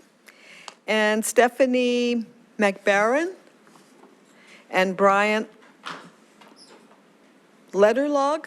I'm trying to read the writing. Letterlog. Did I get that right, Brian? Letterlog. Okay, thank you. Okay. Kayla, we'll start with you. Turn your mic on. There you go. It's on. Perfect. According to the latest data, I am just one of 600,000 Oregonians living with a disability. While I can still walk short distances, I measure my days in time. On a good day, I have about a half hour worth of standing or so. Every moment traveling counts against the destination that I'll be able to actually be focused, be able to communicate, be able to be effective as a person. While I can understand how removing stops and consolidating them to just a few blocks over seems innocuous and manageable, for people like myself, that just isn't an inconvenience, but a blockade to entry to the entire transit line. Entire sections of the city become entirely inaccessible if walking these additional distances are enacted. I implore you to use all of your available funding to continue current services. Thank you. Thank you, Kayla. Thank you, Kayla. Stephanie? Good morning, TriMet board members. First off, I am Stephanie McBaron. I am a cook and a resident in Southeast Portland. I am also a member of your local chapter of the Democratic Socialists of America. Mr. Dessou might recognize me from extensive testimony I have offered in support of BAT lanes on 82nd Avenue, very close to my home. I would like to say thank you to TriMet for offering pleasant testimony experiences, because I have had several unpleasant testimony experiences in 2025, testifying in Salem to State House legislators in favor of transit support and funding. I have been offered empty, glittering smiles by Rob Wagner in his office. I have been laughed at on mic during my testimony by senators supposedly on my side. And the reason for this is because the people in Salem responsible for the financial decisions that have led us to the cuts impending today do not care about the city of Portland or its working class, despite the fact that we are the economic backbone of not just this city, but the entire state. Salem does not understand this. I believe you do, which is why I'm here testifying in support of the Flowers proposal for stopgap funding through 2027, so we can demand that Salem does its job and work together as TriMet and the city of Portland to put pressure on them to take care of us and therefore all of Oregon. None of us here in this room are here because of what you or the board have done. We are here because of the way that Salem has let us down. All of us, myself and you alike. And so as a citizen of this city, I support whatever it takes for you to keep the buses running without cuts through 2027, because it is not your fault that they are on the chopping block, and you should not take the heat for the way that people will suffer when they lose their lines. Thank you. I cede the rest of my time. Good luck today. Thank you, Stephanie. Brian? Hello, my name is Bryant Letterlow. I'm a resident of 10 years. I'm from Harrisburg, Pennsylvania, and people in my hometown still think Portland has free transit for all. Wait till the rest of small town America figures out there's going to be service disruptions for regular people trying to get around town. It's not going to be good. We need transit, or transit is essential for infrastructure. Transit supports disabled and mobility limited communities. Transit is necessary for climate goals. Transit and pedestrian safety are connected. TriMet's motto right now is how life moves. If these service cuts and disruptions take place, it should go to how life waits, moving eventually, interrupted daily, expect delays, plan accordingly, transit in transition, where delays connect. Or how life pauses, keeping you guessing, almost on time, service you can question, or in the long way there. None of these are good. We're all here because this is an issue. I would hate to see what happens when this takes effect. You're going to get more people down here, more people with nowhere intended to go. You don't want that. We want to keep people moving. Thank you for the time. Thank you, Brian. Thank you, Stephanie, and thank you, Kayla. Thank you. Thank you. Let's see. Bridge Kane, Deborah Olson, and Kristen Whitman.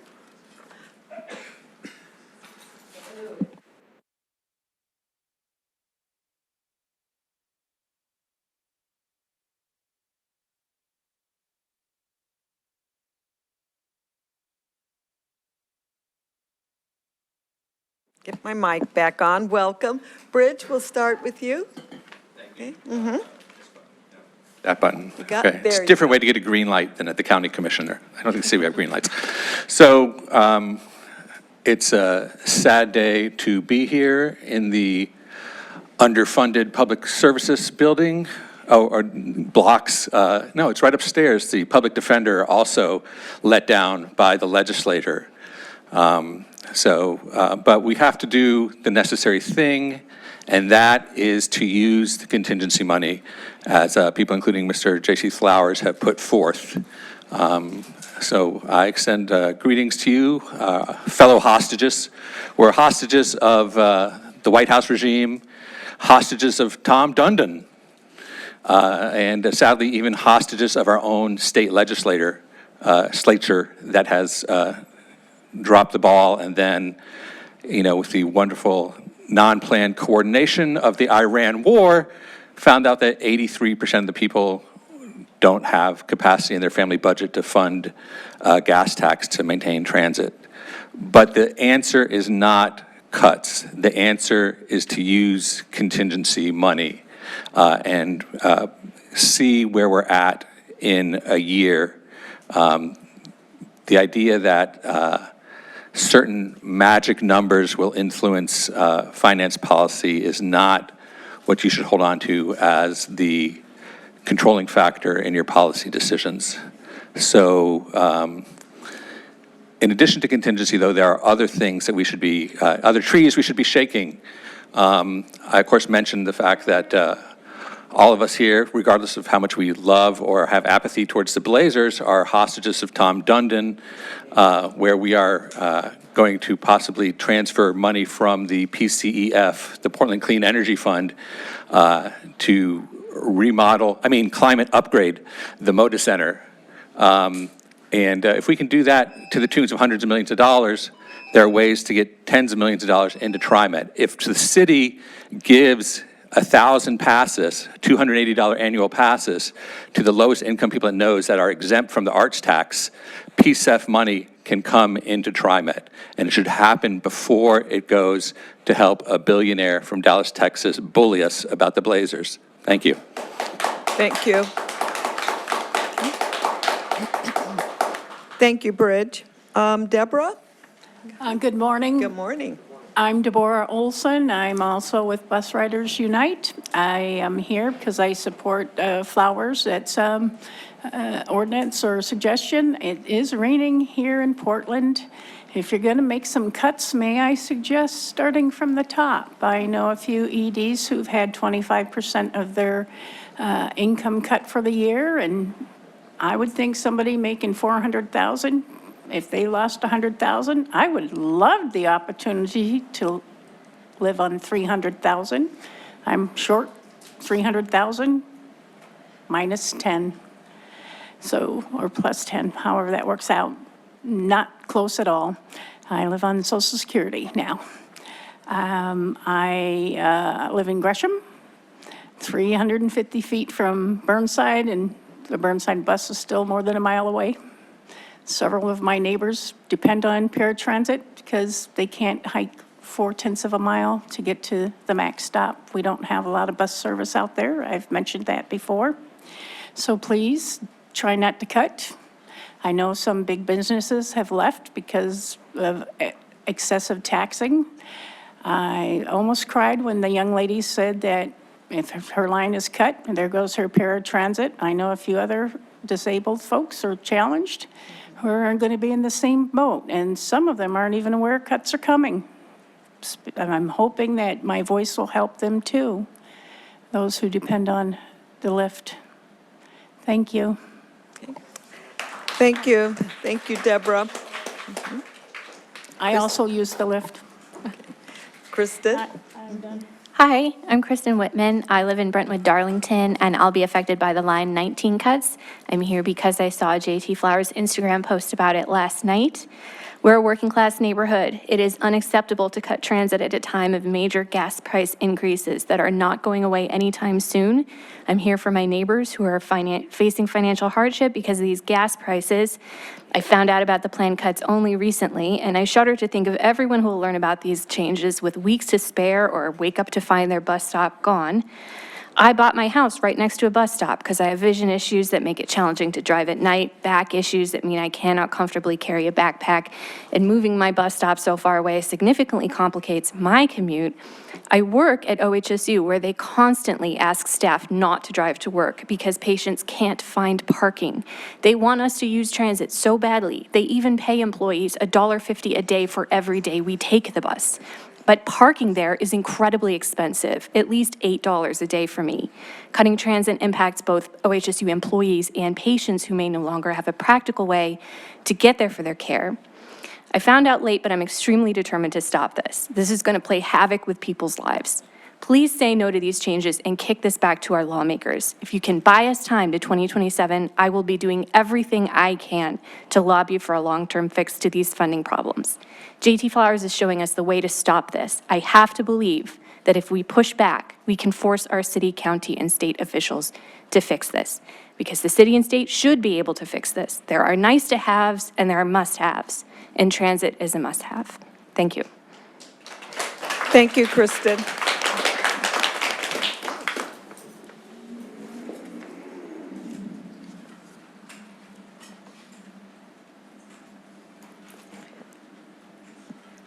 I think it's Kate Kennedy.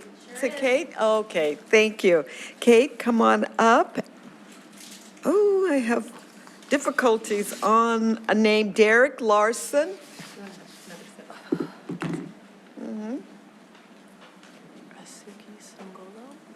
Asuki Gonzalo? Asuki Gonzalo? Sungolo? Isabel Rodriguez? Oh, okay. I'll try again a little later. Okay. Thank you and welcome. Kate, you can start. Oh, sure. Okay. Green button? Yeah. Yes.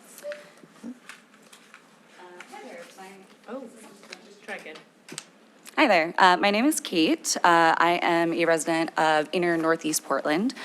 I actually just happened to come across JT's Instagram video at the exact right timing and was able to make it down here. After this weekend where I injured my leg, I had a really terrible experience trying to get to the ER when I didn't have anybody from my community that was able to show up for me.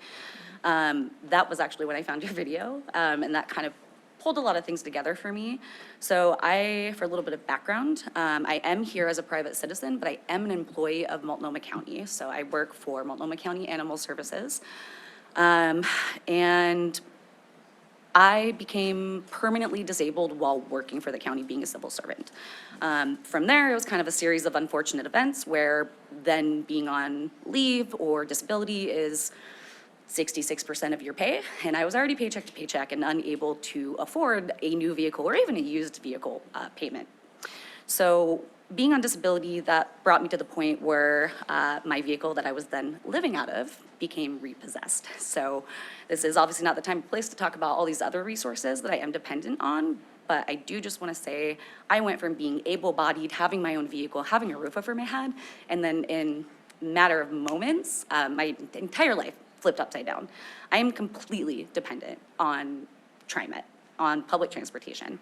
And I just want to urge all of you that this is not to be taken lightly. This is actual life or death. Like, having to try to get to the ER in public transit over the weekend was really terrifying. And I just hope that anybody here that is a vehicle driver or able-bodied doesn't go through the same experience I had to, but I really just hope you can try and put yourself in that position to see how vital this is, because it is truly life or death. Not only that, but following the county's budget management and all other departments, also being an employee, watching those budget cuts happen to my department. May I continue? Yes, you could continue. Yes, It has please. been very upsetting watching all these other services being completely mismanaged financially. This was just spoken to, but, you know, $365 million of taxpayer dollars going to like revamp the Moda Center, $106 million of previously unidentified funding for houseless services. Like, this is insane. All the citizens are watching our taxpayer dollars being mismanaged, just right in front of our faces. And I truly feel that this is a vital community service that, again, is life or death. It will take away people's access to groceries, to doctor's appointments. And this is why I am strongly discouraging the county board from cutting these proposed budgets. 11 out of 84 million from this proposed fund that JT Flowers is offering as kind of a Band-Aid to get us through and have a more permanent solution. You know, 11 out of 84, that's like less than 8% of this budget that you're asking to pull this from. And I think it's a no-brainer. Thank you. Okay, Derek?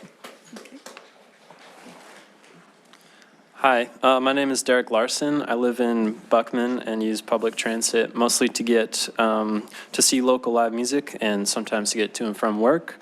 So in this and other ways, public transit actually contributes to the culture that makes Portland unique and special. I'm shocked that we're considering cutting any public transit at all.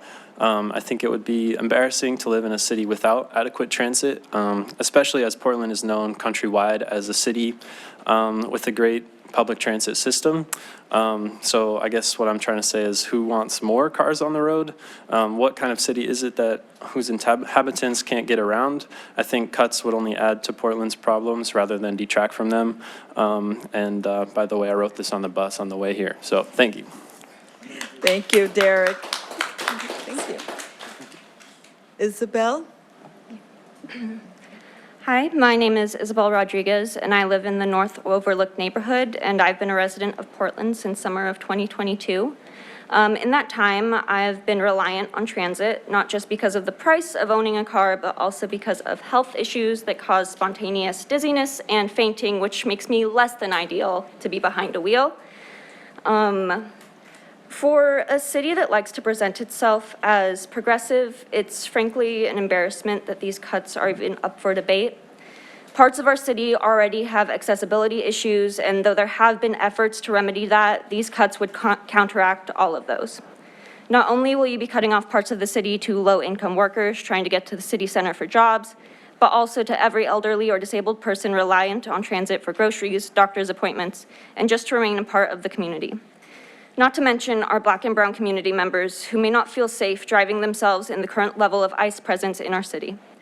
Though my family affected by ICE live in Los Angeles, I can guarantee their fears reach Portland, wondering every day if they'll make it home to see their families, children standing in the pickup line at school hoping for their parents' car to pull up and not to see it abandoned on the side of the road.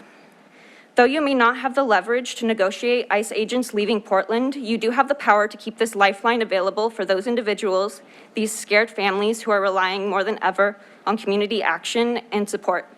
It's not just these demographics that will be impacted, but it would be dishonest and malicious to not acknowledge that this is going to impact our most vulnerable community members the most. In a political climate where community is needed more than ever, these cuts are only going to add to the isolation many of us feel in the city. Thank you for your time. Thank you, Isabel. Thank you, Derek, and thank you, Kat.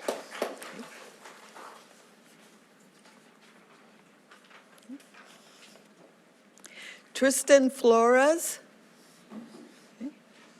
Elizabeth. And Carrie Alove, or Alovea.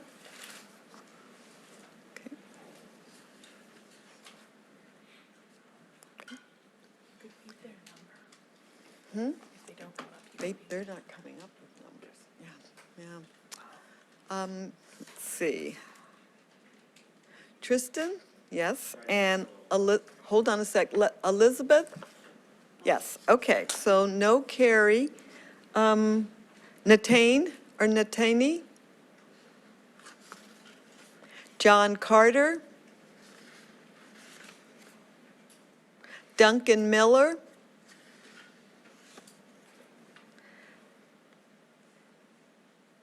Seata Thomas or Thompson? Beverly Hermosa? Okay. Kai Jean, I'm just going through those from earlier. And Asakuli Sagota? Okay. Tristan, you can go ahead and start and turn on. Perfect. Okay. Hi, my name is Tristan. I'm a resident of Northeast Portland in the Boise Elliott neighborhood. I just wanted to come and talk about like the impact that these cuts are going to have on the neighborhood and the city at large, but also like kind of situate like where these cuts fall into and like the state and like national climate, and why I think you've seen like such an amazing turnout of people like coming to express their concern for their community and for like just, you know, the way that this is going to impact their lives. Like a lot of the neighborhoods in Portland are completely like TriMet dependent. Like we are going through a period where we've had cuts to everything from healthcare to SNAP to rising gas prices, rising rent prices. Like every year people are like, oh my gosh, the economy is getting so much worse. How am I gonna make it next year? And then slowly it's like the little bits of money that you get for your groceries get stripped away. The little bits of money you get for your healthcare get stripped away. The extra $100 you have to pay on rent every month just like increase, and it stacks and it stacks and it stacks. And then suddenly it's like,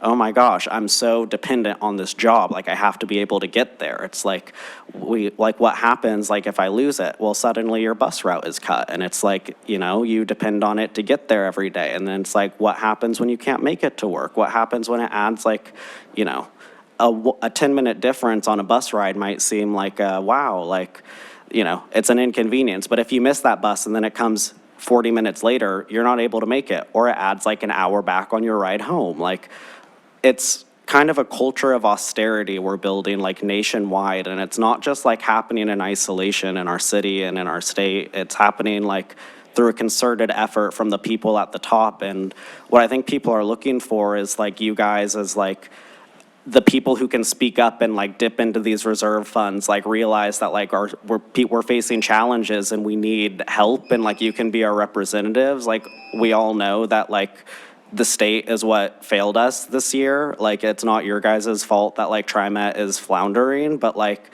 there are people who want it to flounder, and we need you guys to stand up, and we need our community to be here to like protect us and be like, we can't get any worse, because if it gets worse, like we're gonna see more civil unrest, we're gonna see uncertainty, we're gonna see homelessness, and we're gonna see struggling, and nobody wants that.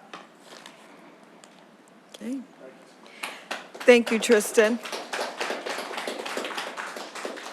Elizabeth, you okay? Push the button with the person on it. Yes. Okay, good morning. Thanks for your time. I am Elizabeth.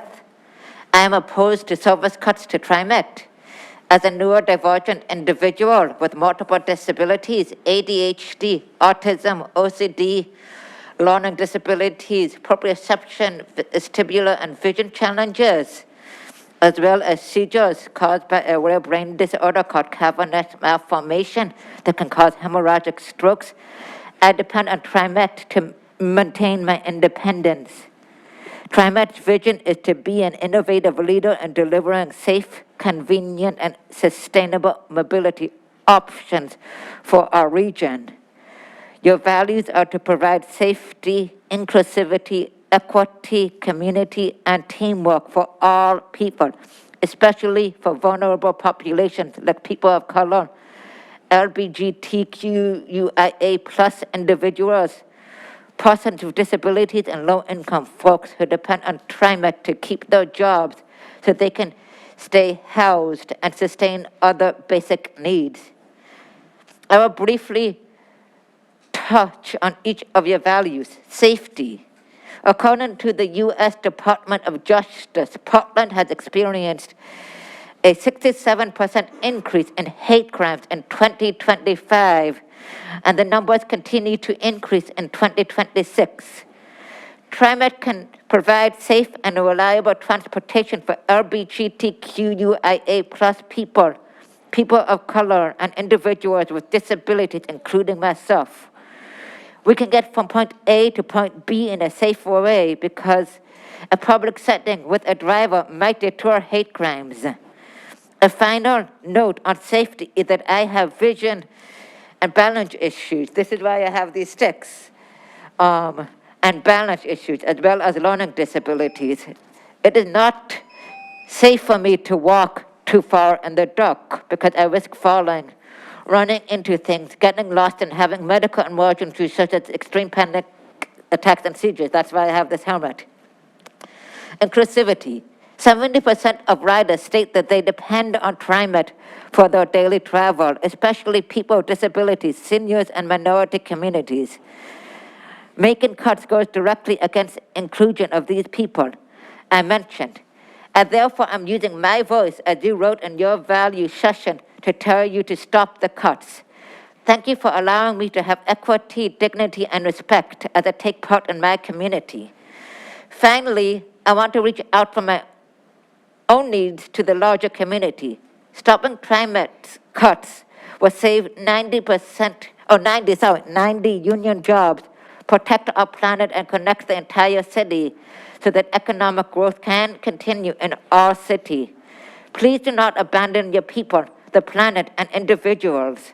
Lastly, I'm speaking up for Mother Nature because Mother Nature can't speak up for herself. 2026 data shows Portland's annual bad air quality increased 33%. I know that TriMet had the ability to stick to their values of being an innovative leader in delivering safe, convenient, and sustainable mobility options. Please do not abandon us and Mother Nature. Stop the cuts. You know you can do it by taking $11 million out of your $84 million reserves.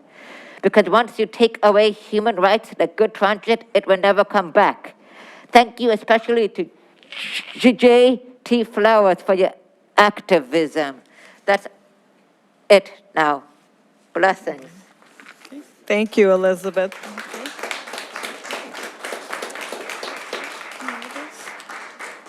That's it? Yeah, I have virtual. Okay. Is there anyone with a number that I haven't called? No?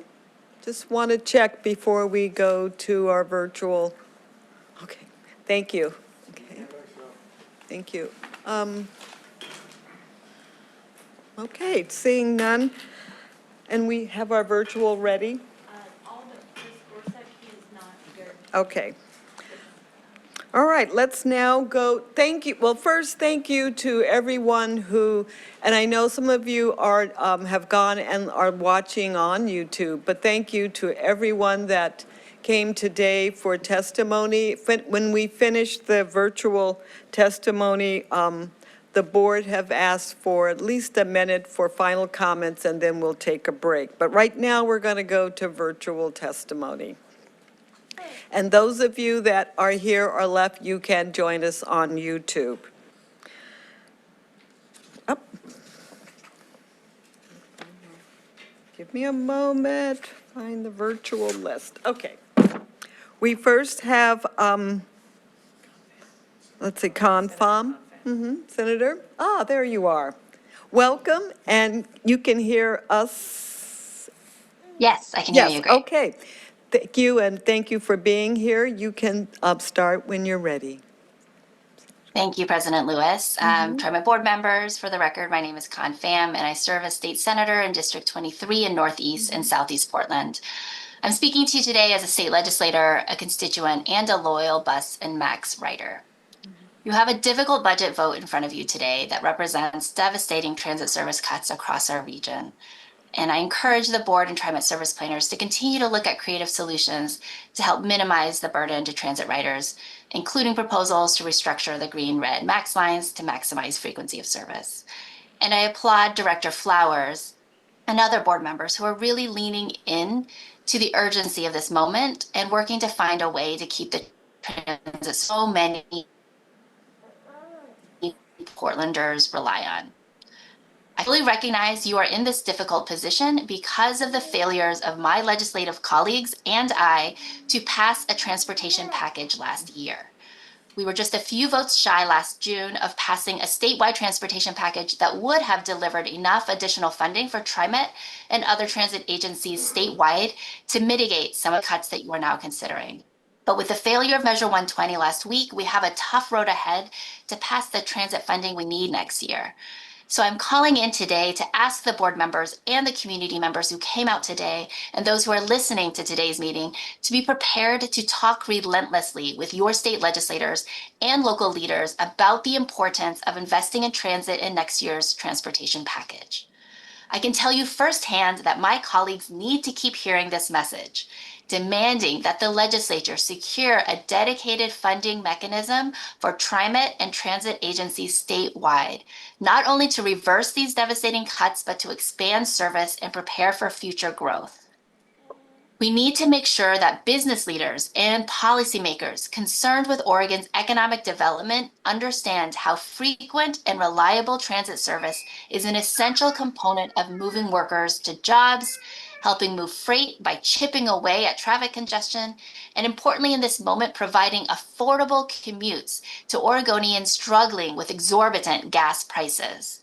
We need to make sure my colleagues in the legislature hear from transit riders in every corner of our region and every corner of this state about how integral this public service is to every facet of our community and economy.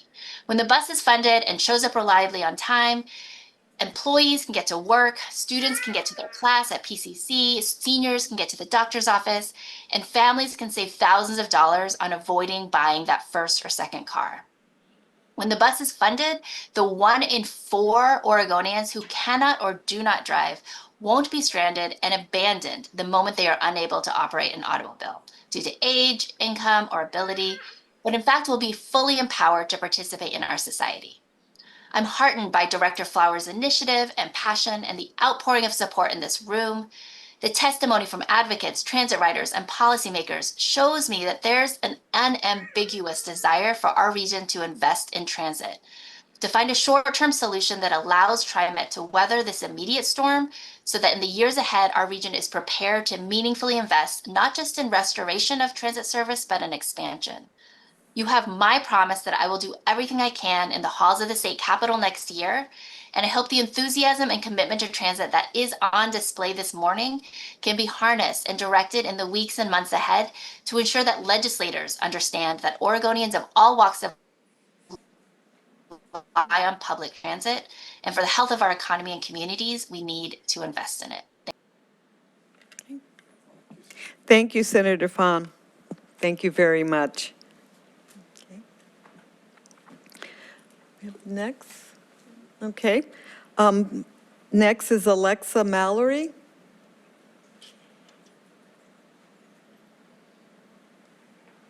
And just so you know, I don't know if you'll be able to see me on video, but I will, because I'm trying to read from I will be trying to read from a script that I pre-produced. So here goes. Okay, and we can hear you, so Hello, on the everyone. video's fine. Hello, my name is Lexi Mallory, and I am a resident of Westland, Oregon. My family and I moved here a year ago, and I quickly began exploring my new city of Portland using the transit system.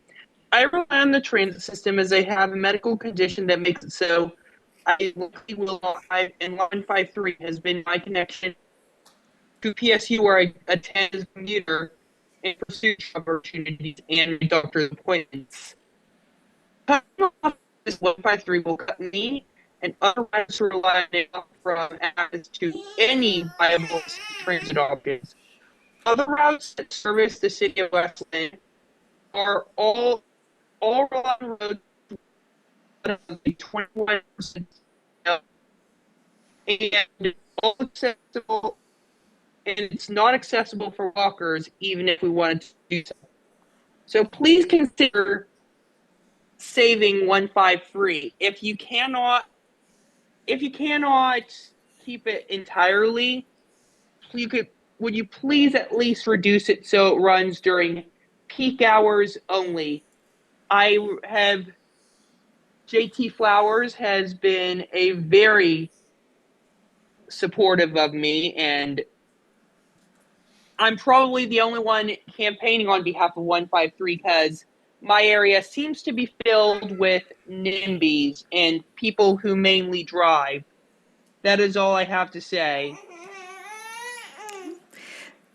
Thank you, Alexi. Owen Mitchell, or is Owen Mitchum? Good morning. Is my audio working fine? Yes, you're good to go. Great. Thank you. Good morning. Thank you, President Lewis and members of the board. It's truly heartwarming to see so many members of the community show up to speak in defense of the vital public service provided by TriMet. My name is Owen Mitchum. Though I am temporarily living outside of the metro area in Salt Lake City, where I am a daily transit rider, I grew up in Northeast Portland's Sabin neighborhood, where I was a frequent rider of lines 6, 8, 24, and 72. I'm here today to encourage the board to support Director Flowers' motion to delay the implementation of service cuts to give the legislature more time to identify a long-term funding solution. I would also like to encourage the board to learn from BART's experience installing fare gates at all of its stations. Upon completion of its next generation fare gate program, BART saw a dramatic decrease in petty vandalism throughout its system. This resulted in fewer hours spent on corrective maintenance, saving the agency money. I recognize that it is not currently feasible to install fare gates on Max. However, TriMet does already have staff present on and around many of its platforms throughout the system. I encourage the board to consider whether a portion of those existing staff could be directed toward fare enforcement, including boarding trains and checking fares. This approach would help increase fare revenue without requiring major capital investments. It could also have broader benefits for the system by creating a more consistent staff presence on trains, and as we saw in the Bay Area, discouraging petty vandalism, reducing the time and money spent on corrective maintenance. Thank you for hearing my testimony. Okay. Thank you very much, Owen. Shanta Santa Cruz. Hi, it's Shantae Santa Cruz. Shantae, thank you. You can start when you're ready. Thank you. I actually just came here as a born and raised Oregonian. I was born in Hillsborough, raised in Beaverton, and then spent the rest of my years up until I recently turned 40 in Portland. And I come here to beg you, really, to not cut these lines, to not cut this accessibility to the community.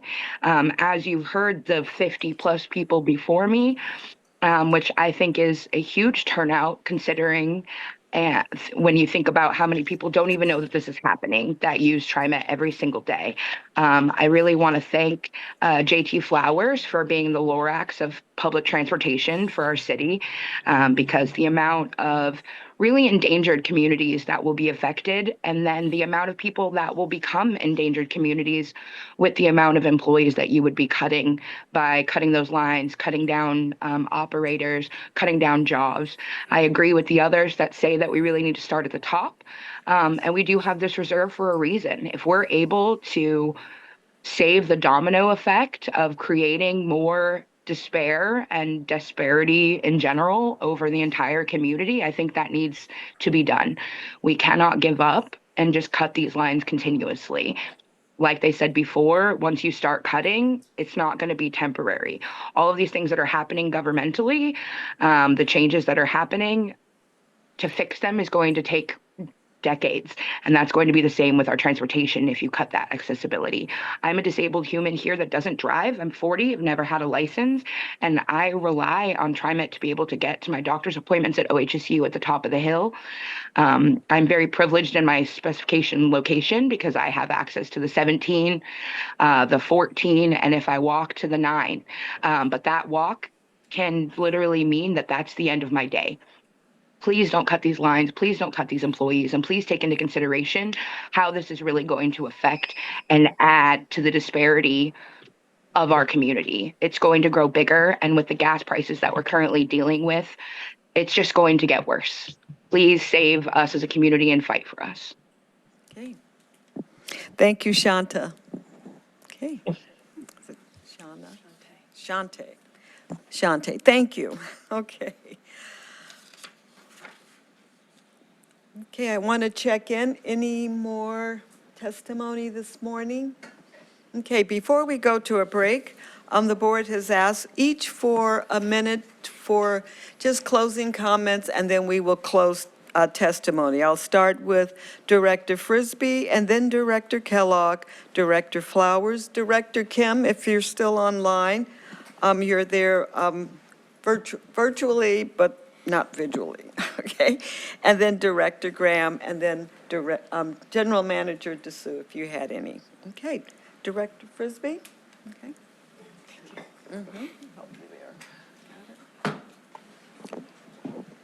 I want to start by thanking everyone who came out today. It's an incredible expression of the value of TriMet and transit in everyone's lives. And I am counting on you to turn out at the city council when we go and ask for PSEF funding. I am counting on you to write the governor, who's already said she won't use flex authority to fund TriMet. I am counting on you to go down to the legislature, as Senator Pham said.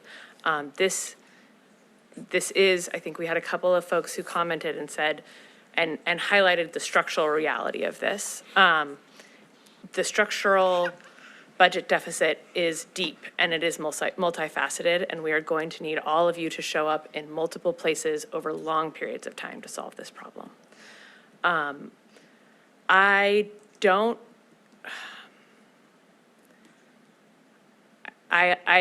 We all deeply feel the impact of these service cuts. And what I feel more, and what I've talked about over and over, is what I am more worried about is what comes next year. This is not a one-year problem. This is not a short-term problem.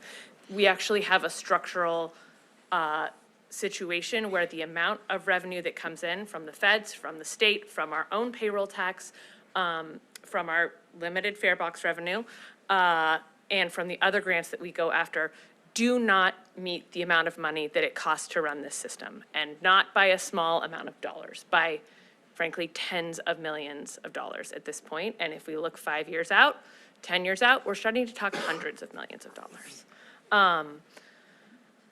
We need the cut that we are looking at this year is intended to get us so that we have the time we need to solve this problem in a deep way. I believe, given what we just saw in the legislature, given what we have heard, given the fact that the city council has already refused to fund TriMet, and the legislature, and that 17% of the state just refused to fund transit, we need the solution to fix our budget is long-term. It is not 1 year away. It is not 2 years away. It is 5 years away if we all absolutely work ourselves into oblivion. What we need to do, what I believe we need to do as a board is make sure in that time period, we are going to serve as many people over the next 5 years. Not next year, not for the next 2 years, but for the next 5 years until we have a better solution. I believe that these cuts are necessary now so that we can serve the most people over the next 5 years. I also believe that is a very optimistic perspective. When people talk about choosing hope, that is me choosing hope. We are going to have to work our butts off. Everyone who knows me knows that that's not my normal language. So gold stars for not swearing. But yeah, I am counting on everyone who is here to be with us for the next 5 years, here, Salem, at the feds, but also at the ballot box. This is not a short-term problem. Thank you both, Frisbees. Yes, Director Kellogg. Thank you. President Lewis, I first want to thank everybody who came out today and took some time out of their schedules to inform us of their own individual plights, as well as systematically some of the problems that we have going forward. I will say I was very happy to hear about people talk about fare gates. That was unexpected. And I'm also honored to be sitting next to a local celebrity. So I do have what I think is probably bad news for a lot of the people that came out today. We already passed an ordinance on these service cuts. That's done. That's built into this budget. And so even if we were to have some sort of motion to change the budget, it still doesn't change the service cuts that have happened. So I want to just put that perspective out there. I appreciate the optimism. I don't necessarily share it in terms of where we're going in the next year or two in terms of funding at all levels of government. I definitely will be a part of the fight to get the money that we need to run the system that the people ought to have, but we're not there yet. And so the idea of using reserves now with an unclear at best future, to me, does not sound like, fiscal management, prudent fiscal management. So, again, thank you, everybody, for your time today. I appreciate it. Thank you, Director Kellogg. Director Flowers? Yeah, sure. It goes without saying how deeply grateful I am to each and every one of the people who took the time to come and be with us and present here. And I can't help but notice the stark contrast between what we saw today and what we saw from the public forum that the agency organized, what was that, month and a half, 2 months ago? This agency does not understand how to organize people. And it's because we have not been effective at carrying people with us. I've been saying that for well over a year. I've been making suggestion after suggestion after suggestion to everybody, from the general manager to our government affairs folks, to our comms folks, about how we need to change our strategy to make sure that this is the army that is propelling us forward into the ensuing battle that is going to define the fate of this transit agency, not for the next 3 to 5 years, but for the next 50 years. I still cannot look at this room without feeling like I'm on an island pushing a rock up a hill. And I don't think that I'm blameless in that equation. I do think I could do a better job working with my colleagues here behind this dais to socialize concepts in advance. But we're volunteers, right? If I message somebody and ask them for information, I should be able to get access to that information. If I have a proposal about the way we might be able to shake some other trees to come up with new revenue, man, it shouldn't be on us as board members to do the drafting, the organizing, the communicating that keeps this agency connected to the people who rely upon it. Hard for me to sit here in anything other than disappointment today. I think that we have starkly different strategic visions about what prudence looks like in this instance. I mean, you just heard from more people than you've probably heard from in Lord knows how long, maybe since the fare increases. I mean, when's the last time this many people came into a boardroom and spoke to this group? I mean, that's an open question.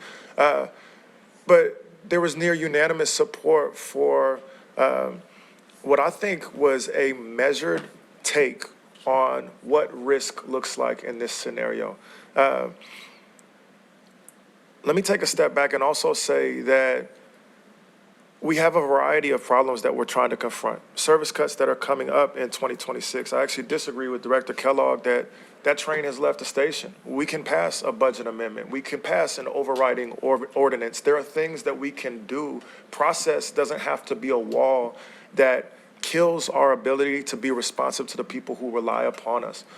It's a tool that we can use in order to maintain the integrity of the values that undergird this agency, or that at least used to undergird this agency. But that requires us in these seats taking real risk. And when we're unwilling to do that, I think we fall out of lockstep with the people that we're serving. So to me, this is both a short-term and a long-term crisis. But both of them are equally important. And if we say, okay, we've passed an ordinance that means cuts are going into effect in August, in a best case scenario where everything works out in Salem in 2027, which is by no means a guarantee, what we will be doing is stabilizing this agency at reduced levels of service for the foreseeable future in perpetuity. I have to believe that there is a more optimistic and more hopeful future for this agency. I'm getting the sign that I got to wrap it up over here. I want to fight for a reality in which we can go into 2027 with the option of maintaining what we actually have right now, because people depend on that. I don't think it's any more complicated than that. If there are avenues that this board would be open to exploring in partnership with me on this matter, whether it is a budget amendment process, whether it is the convening of an emergency table with our partners at the state, at Metro, at the counties, at the local jurisdictions, to get concrete commitments that give us the confidence we need to dip into our reserve in this fiscal year, I'm absolutely here for that. But I need y'all in the boat with me, because this is not something that a single person could do alone. So thank you to everybody who showed up today. I appreciate you guys. And that's it for me. Thank you, Director Flowers. Before Director Graham, is Director Kim on? He is? Director Kim, did you want to share? I know you're not going to be visual. Okay, there you go.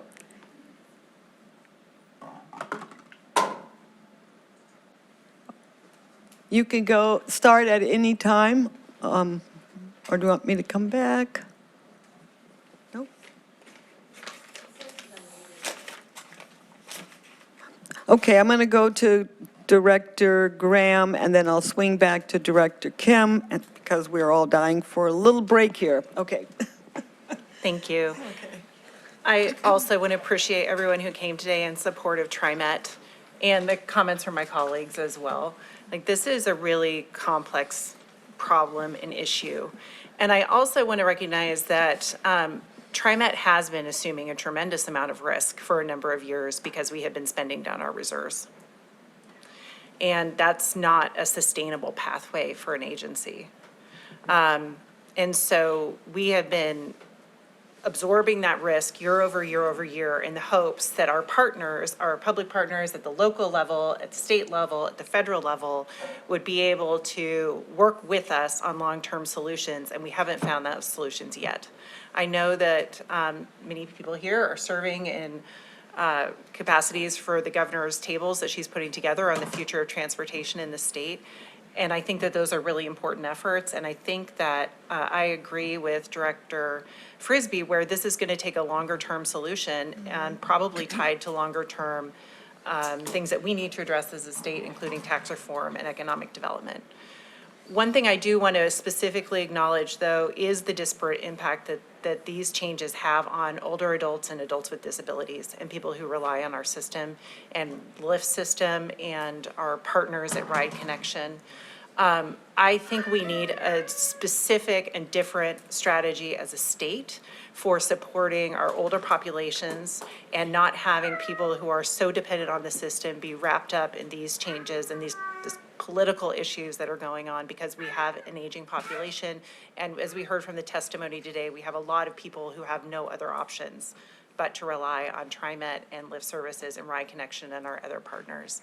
And so I'd really encourage us to hold those people in our minds and in the forefront of our solutioning for the future, come up with different revenue solutions and come up with different ways to support people who are really dependent on our services. I agree, we have a future where we have to organize differently, 100%. And I want to work with Director Flowers and everybody else to figure out how to do that, because I think that it's going to take all of us to really push this conversation forward for the support of our agency and for the support of our transportation future. Thank you. Okay. Thank you, Director Graham. General Manager DeSue. Yeah, I've been here thinking and jotted down a few notes here. First, I want to thank the public for coming and grateful for the voices that we heard this morning. So for all of you, thank you for showing up. Thank you for telling us your story. We heard stories today. Thank you for the support of transit in our community. Very heartfelt, and I am very grateful for you. We need your voices in the days ahead, the weeks, the months that's coming up. We cannot do this alone. We need you. So please continue to stay engaged, talk to your elected officials, get your stories in front of more people, because the stories matter, clearly matter. Unfortunately, I want to say, our expenses exceed our revenue. And that means that the budget that we've developed is to help us balance ourselves for the long-term survival of this organization. We want to operate another 50-plus years. We're working incredibly hard. The teams are working hard to find a long-term sustainable solution. We're looking everywhere for funding, and you have my word that we're doing that. This will not be easy. It's going to be very complicated, but we really can do this together. Also, I want to bring forward just a comment here, just a short recap as what Director Graham stated. This journey began in 2022. We began dipping into our reserves in 2022 to cover our expenses. I want to just synopsize, in the summer of 2024, there was a need to increase our funding. It became evident and significant. We went to the 2025 legislation session. I can tell you I was there over 8 times in front of the legislators, along with staff, asking for funding. In March 2025, we began reducing spending with small cuts to division and reducing non-mission critical spending such as travel. By the end of June 2025, we were confronted with the tough news that new funding wasn't coming. And then our Oregon legislature's regular session ended without the passage of House Bill 2025. So I want to state this very clearly. We were very disappointed, and we had no choice but to announce the $300 million deficit in July. It hurts me to the core as the leader of this organization to cut any service, to lay any employee off from this organization. But I want to tell you, if we want our company, this organization, to continue, we must resize for the future. So with that, please help us.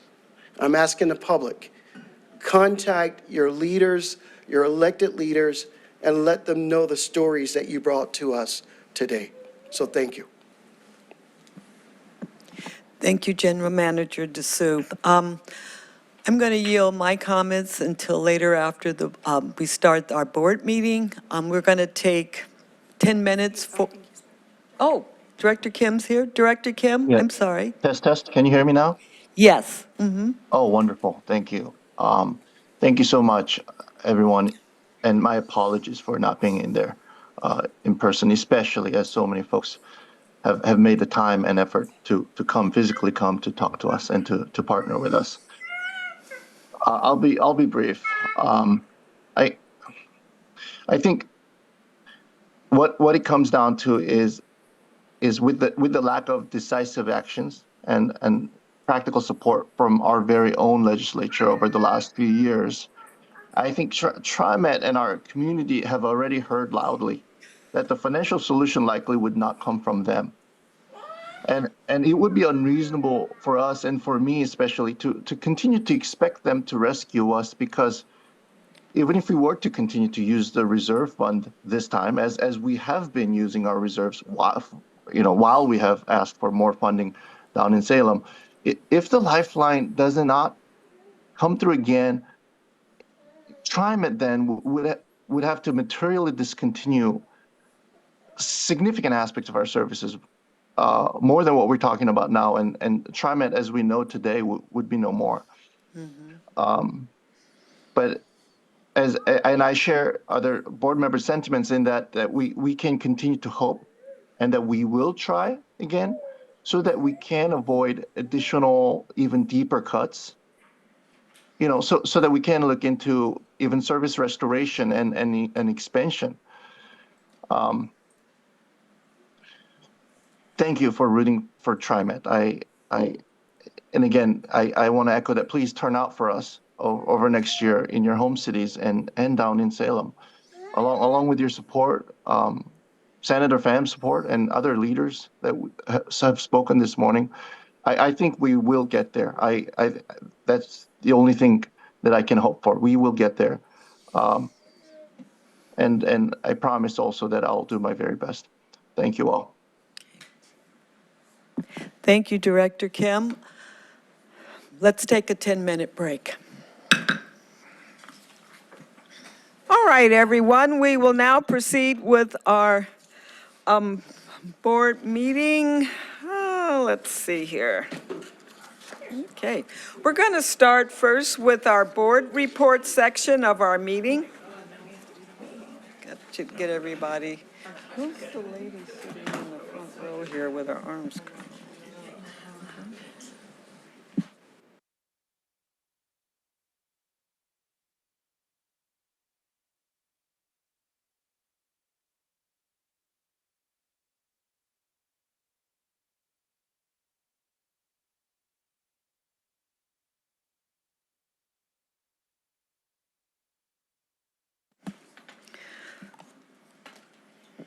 Were you all there? Okay. Okay. Okay, I will go ahead and get started by asking Director Graham to present the report from the recent meeting on the Committee on Accessible Transportation. Kat. Thank you. The May CAT meeting opened with a vote on the FY27 Executive Committee members. Patricia Kepler was elected as Vice Chair. Anna Deanna Johnson and Richard Hunter were elected as the Executive Committee members at large. The Fixed Route Subcommittee did not meet in April, so we didn't have an update from that committee. The Wayfinding Subcommittee shared several accessibility initiative updates, including more on the partnership that TriMet has with Portland State University's Orientation and Mobility Program to develop tactile wayfinding maps for complex transit centers, focused on helping riders who are blind or have low vision navigate the system independently. In May, a diverse group of riders evaluated a prototype map at the Interstate Rose Quarter Transit Center, and those groups are now refining the maps based on that feedback. The subcommittee also received an update on the Department of Justice Web's Content Accessibility Guideline compliance requirements, and the TriMet team is on track to implement those at the original April 2027 deadline. The 82nd Avenue Community Advisory Committee recently participated in government ethics training, and a lot of training has been focused on that group. And the TV Highway Community Advisory Committee evaluated 40-foot bus options and was looking at the selected fleet of options for that project. The staff provided a number of great updates. CAT recently participated in a tour of several next-generation bus shelters after providing detailed feedback to planners last fall. And they expressed strong appreciation for how that feedback had been incorporated into the shelter designs, particularly in areas of seating, weather protection, accessibility, and overall rider comfort. And Eileen provided a number of updates on the recent American Public Transit Association Mobility Conference, and I'll just highlight a few. The Emerging Leaders Program presented strategies for better serving neurodivergent riders, highlighting several promising practices introduced by TriMet. We also participated in a panel discussion on the importance of engaging riders with disabilities early and consistently through project development processes. Eileen also participated in a general session panel where she discussed how transit systems can prepare for growing populations of older adults and people with disabilities, as we've been talking about earlier today. And the American Public Transportation Association released a white paper on evacuating people with cognitive and mobility impairments in transit emergencies. So these are new proposed safety standards that TriMet will be working on incorporating. And finally, just a quick update on ADA pass-ups. This has been a continual area of concern where people using ADA and mobility devices have been experiencing a higher and growing number of pass-ups. So the CAT has formed an ad hoc committee in collaboration with TriMet leadership to identify and implement mitigation strategies, and they're currently testing several options. They include updating TriMet standard operating procedures, piloting different interior bus layout modifications on a limited number of buses, and working with the onboard announcement vendor to provide clarity and consistent messaging for when people need to move so that people who need those spots can occupy them. And finally, we talked about the Interstate Bridge Replacement Project. Thank you. Thank you, Director Graham. Are there any questions, comments for Director Graham on her report? No? Okay. Next, we will hear from Director Flowers from the recent Metropolitan Policy Advisory Committee Impact. Director Flowers. Sure, thank you. I'll just read this straight off. So at the last impact meeting, the committee first considered the regional transportation plan amendments. There were a couple to include the locally preferred alternatives for 3 transit projects, 82nd Avenue, TV Highway, and Montgomery Park streetcar. Transportation projects must be included into the RTP in order to be eligible to compete for federal and state funding opportunities. All 3 ordinances were advanced to Metro Council. Metro staff also sought an action, on a resolution for the purpose of declaring extreme heat and climate change as critical and growing threats and designating a region-wide heat season. This resolution is intended to raise awareness, strengthen coordination, and build regional resilience to extreme heat as a critical and growing threat. Then staff provided an update on that future vision effort, which is something I've talked about a number of times, including, and a new regional land banking effort. That's a tool to speed up housing development in the region and was a key interest during the regional housing coordination strategy conversations that took place a while back. This study will focus on understanding how a regional land banking program could be structured to be a useful, equitable, and practical tool to support housing production across the region and defining options for implementing land banking at the regional scale. And then last, Metro provided an overview, scoping work plan, and kickoff for the 2028 Regional Transportation Plan as the federally designated metropolitan planning organization for the Portland metro area. Metro is required to update the RTP every 5 years to maintain compliance with federal and state requirements. And the next update must be adopted by November of 2028. Next impact meeting is tonight. Thank you to staff for preparing the summary as well. Appreciate you guys. Okay, thank you, Director Flowers. Any questions, comments for Director Flowers? Okay, seeing none.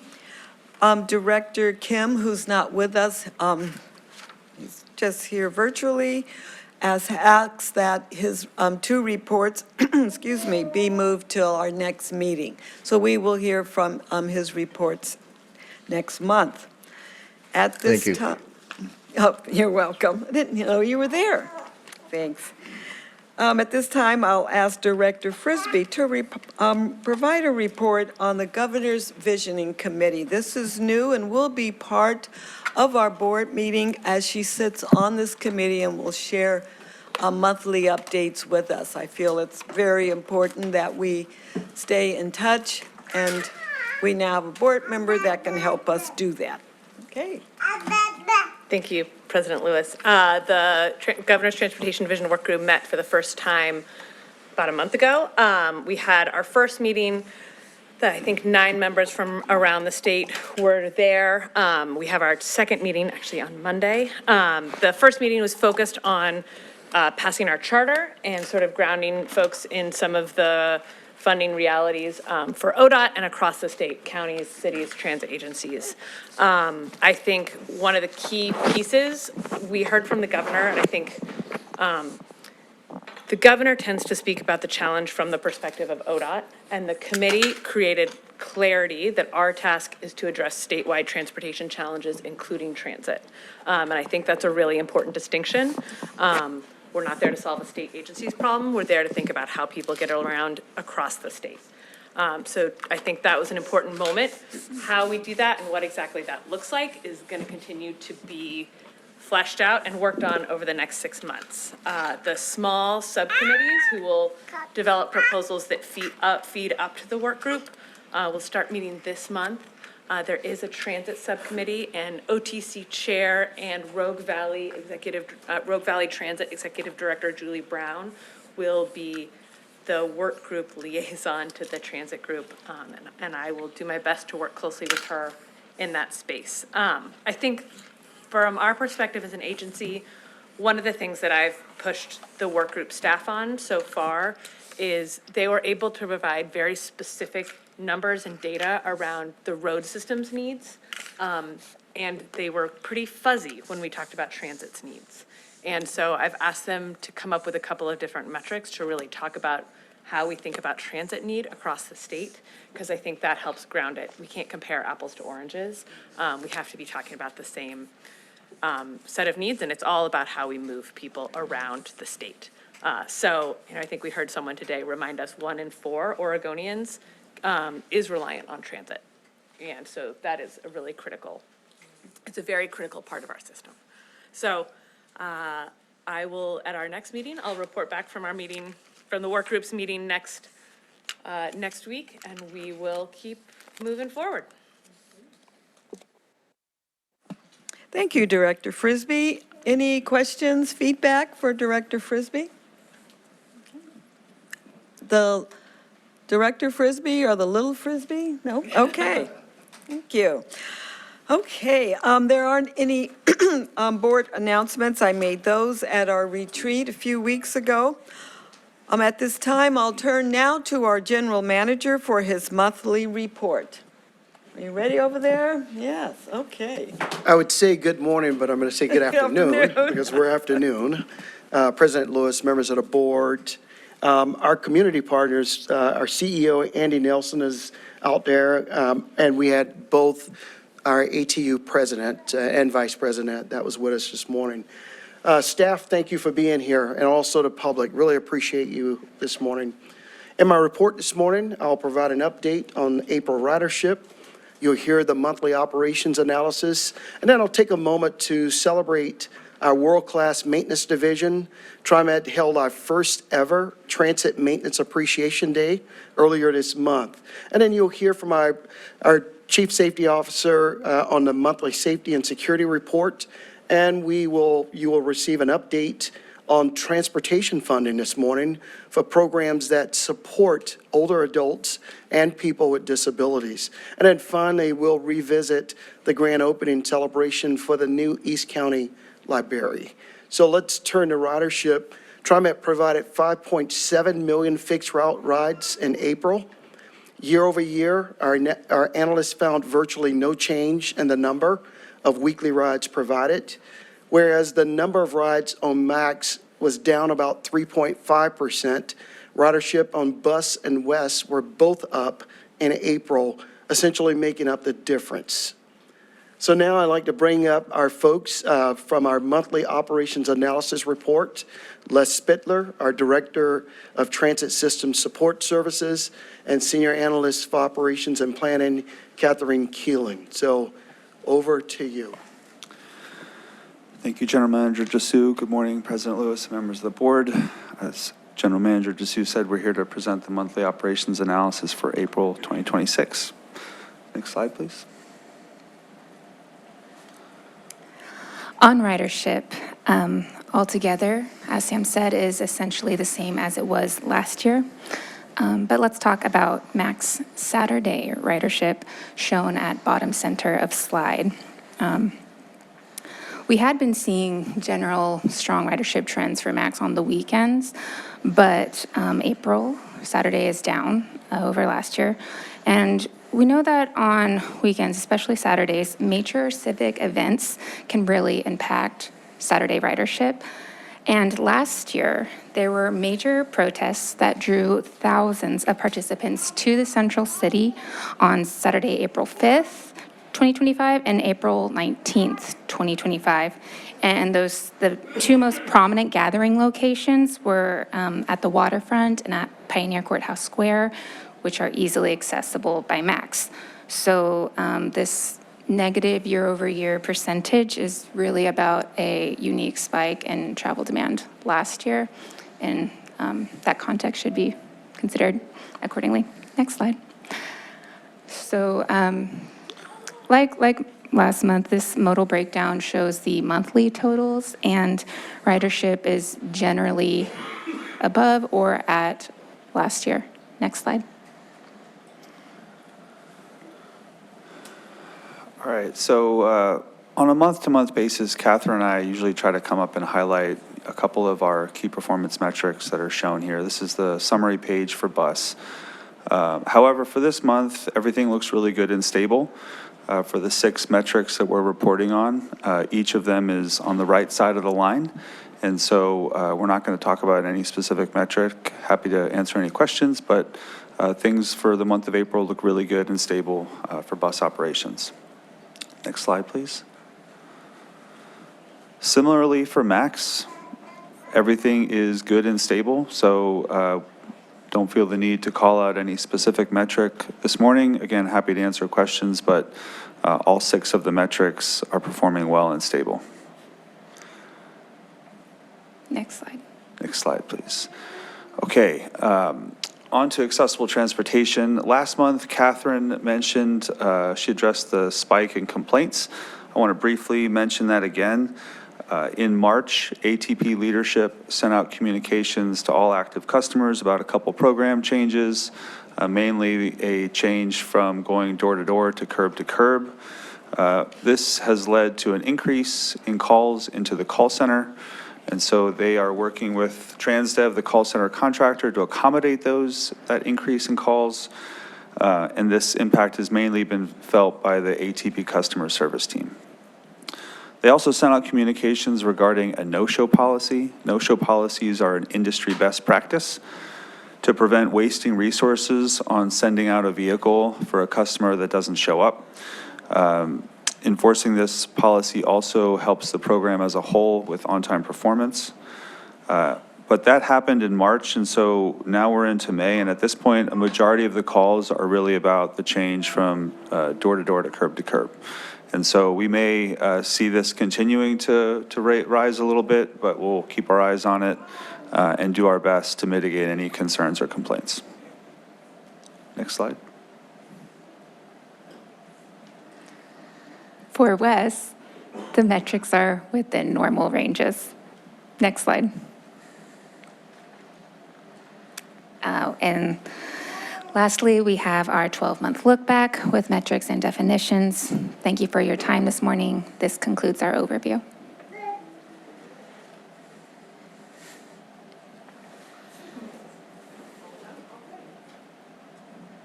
Director Frisbee? Thank you. Thank you for the report and the context around Max. I have a question around the impact of the protests last year. Basically, what I'm trying to do is think back to '24, and if the impact of the protests last year helped bring us out of, like, helped us bump up below our ridership, or bumped up above our ridership from '24, and now we're back down. Like, how do we compare? Yeah. Right? I'm trying to go back, and if we just take 25 out as an anomaly for April for Max, how do we compare to '24? That's a great question. Sorry. I just didn't calculate the change from a 2024 baseline, Yeah. but that's easy to do, and we can provide that through the appropriate channels. Thank you. Thank you. Any other questions? Yes, Director Kellogg? Thank you for your presentation. We heard a lot of testimony this morning about rising gas prices and how that was going to lead to a surge in ridership. Is that reflected in the numbers that we've seen over the last few months as the gas prices have climbed? I've been talking with a few analysts about this. I can start and see if you want to add something. After obsessing for ridership for quite some time, there's always such a myriad of issues that impact ridership. And so I personally don't feel at this time that there's been a spike so prominent aligning with like the start of gas price changes that we could make a substantiated claim.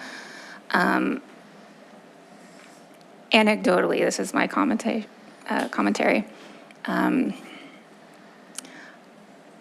I I think that there has been like a shockwave of price inflations. And so it is, although there is precedent in like, oh, in the 2007, 2008, 2009 spike in gas prices, we're actually not at that level of spike yet. And even so, that was from a time where people had less options to try to offload some personal travel through digital avenues. And so now there's, I think, more options that people can use to mitigate what their household budget looks like in terms of gas. And also, I think there's just a wave of like resignation because everything is going up. So people run out of stamina to keep altering their personal behaviors. We're continuing to look at it because it's very much in the parlance of the moment. I just don't want to be too quick to claim like this ridership is because of gas.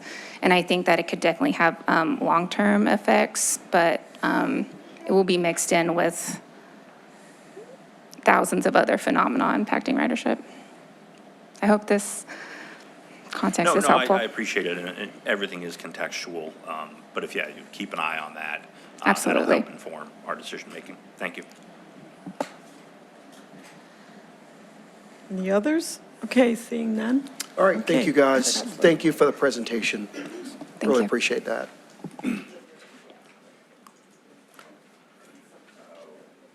Earlier this month, people across our transit agency came together to show appreciation for our maintenance team. We held the first ever at TriMet Transit Maintenance Appreciation Day. It was a day to celebrate the unsung heroes, the people behind the scenes who literally keep us running. People in the maintenance division work all hours, morning and night, 365 days a year, so that we can make certain whole and multiple events for both day and night shifts, to make sure that everyone felt the love. Whether it was a picnic barbecue, a slice of free pizza, raffle winnings, or time spent reading thank you messages crafted by fellow employees, there were a little something for everyone. The dedication of this elite group to support our mission, deliver safe, reliable transportation options for our community, and help people access opportunities truly moves me as the general manager of this organization. Your work is inspiring, and it is absolutely vital to our success. So, Board, I just want to say congratulations to our maintenance team. We pay a lot of attention to other areas, but this is something that I wanted to bring to your attention on that, and I'll say bravo to our maintenance folks.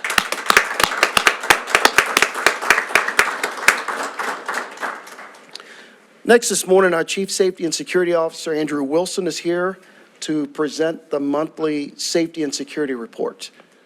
So, Andy, over to you. Thanks, Sam, and good afternoon, Board President Lewis and TriMet Board of Directors. Kind of a truncated update this month. We're going to do a little bit more next month, which I'll talk about as we go throughout, but I'll give you an update on some of our key metrics that we track. So if we go to the next slide, you'll see that our fare enforcement activity, so these are fare checks, things that are occurring out on the system, is kind of at an all-time high right now. We've been working with the team and getting some more staff on board and seeing some good results. If we go to the next slide, you'll notice that we are actually seeing more citations out there on the system. This is a real concerted effort, which has taken some additional support actually from Board President Lewis and Director Kellogg in specific, kind of calling out some areas that we can look at and continue to hold people accountable for fare evasion. And we're seeing some good success there, and it is working. I'm actually really excited next month to share with you the results of our fare survey, which has been taking place over the last couple months in conjunction with our public affairs team. And we're going to be sharing some very good results related to that.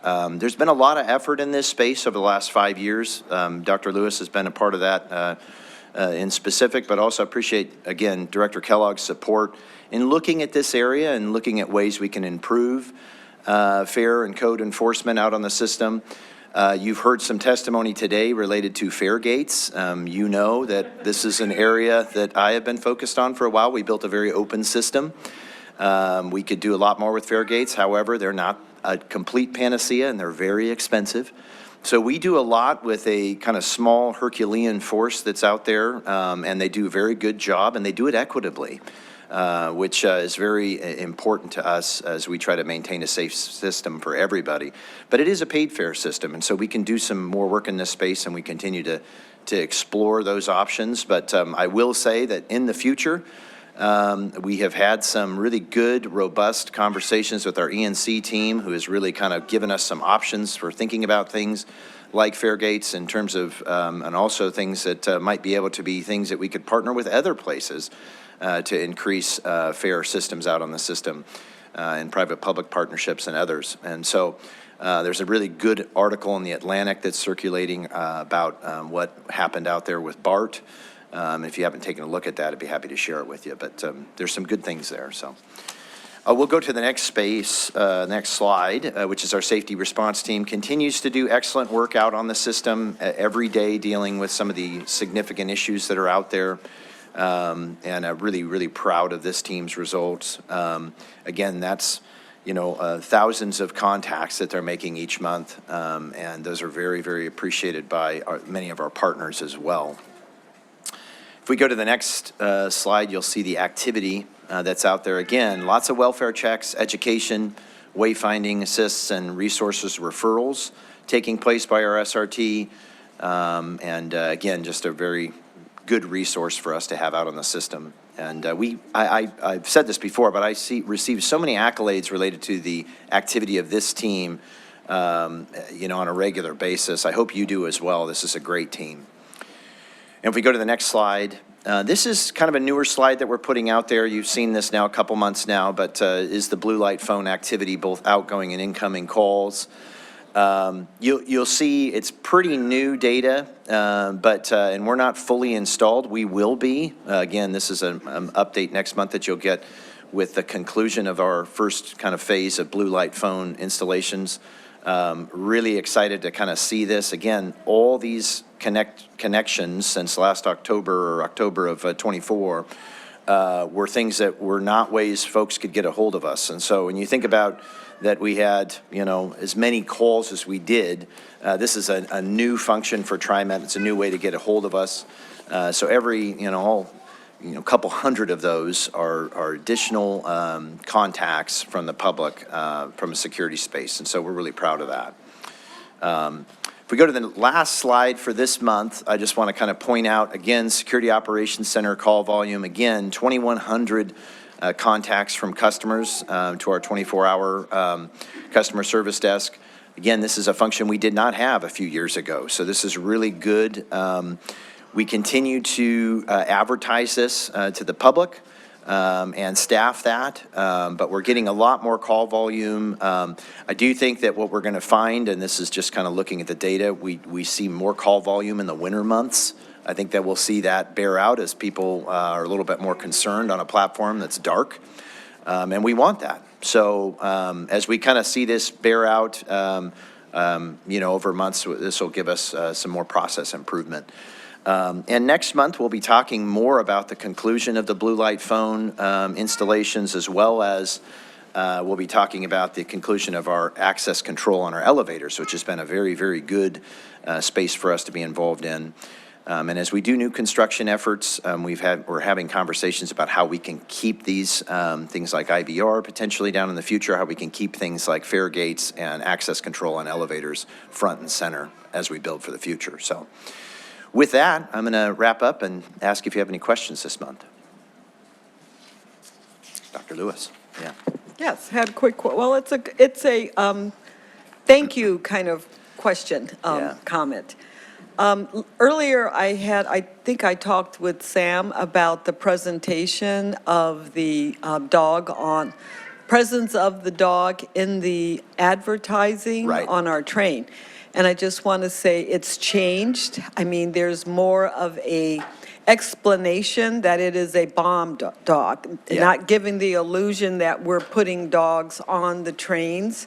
That has a lot of 60s and 70s connotations, which came out of reimagining of, the feedback from that. And then I don't know if it's your department, but I was whining and complaining about the fact, because I go in and out of the airport, and there was nothing. Our red line, all the signage, no kiosk. It has returned, and I think it was part of the new escalators. Yep. And thank you for the video of a couple with their luggage pointing to, now we are on the marquee of where Better Red is and how to get there. They actually have footsteps to show you where to get to the train, because it's a little disorienting out there now with all the new stuff. So thank you, highly appreciated for somewhat, because I'm looking at Rose Festival and all of those who will be coming into our city.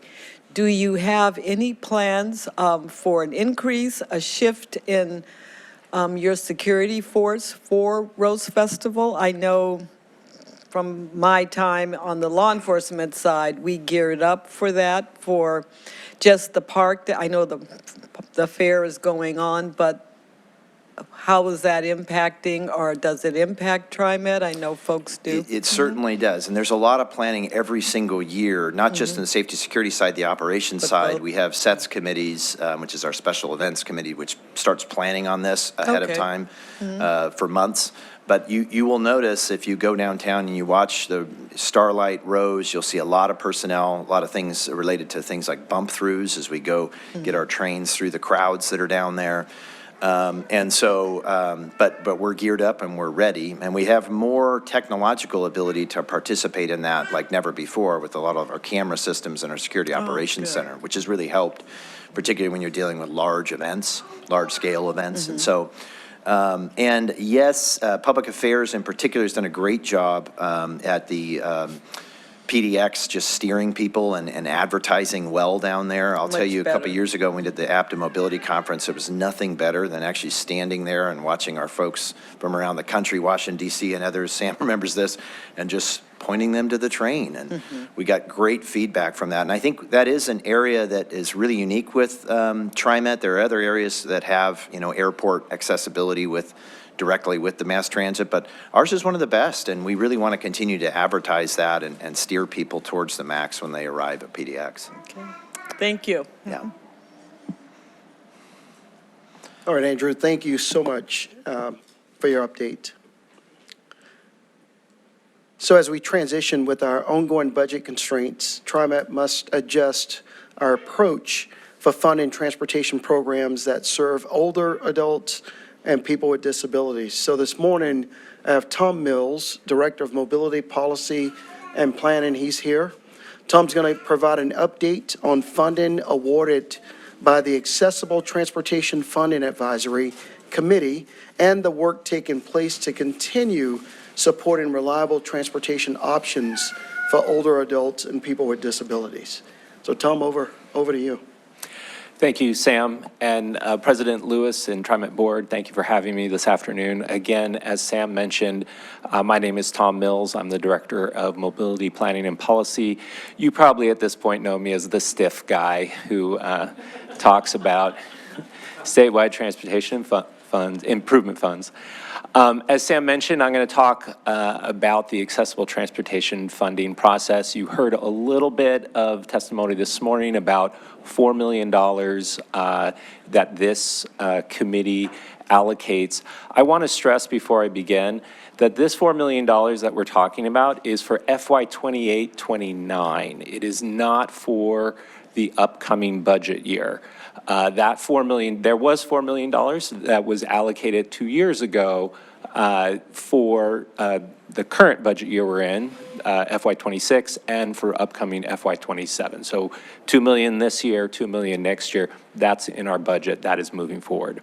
But because STIF requires a lot of effort and community work to pull together a plan, we have to start now on allocating, the process for allocating those funds. So in that process, we have made a recommendation to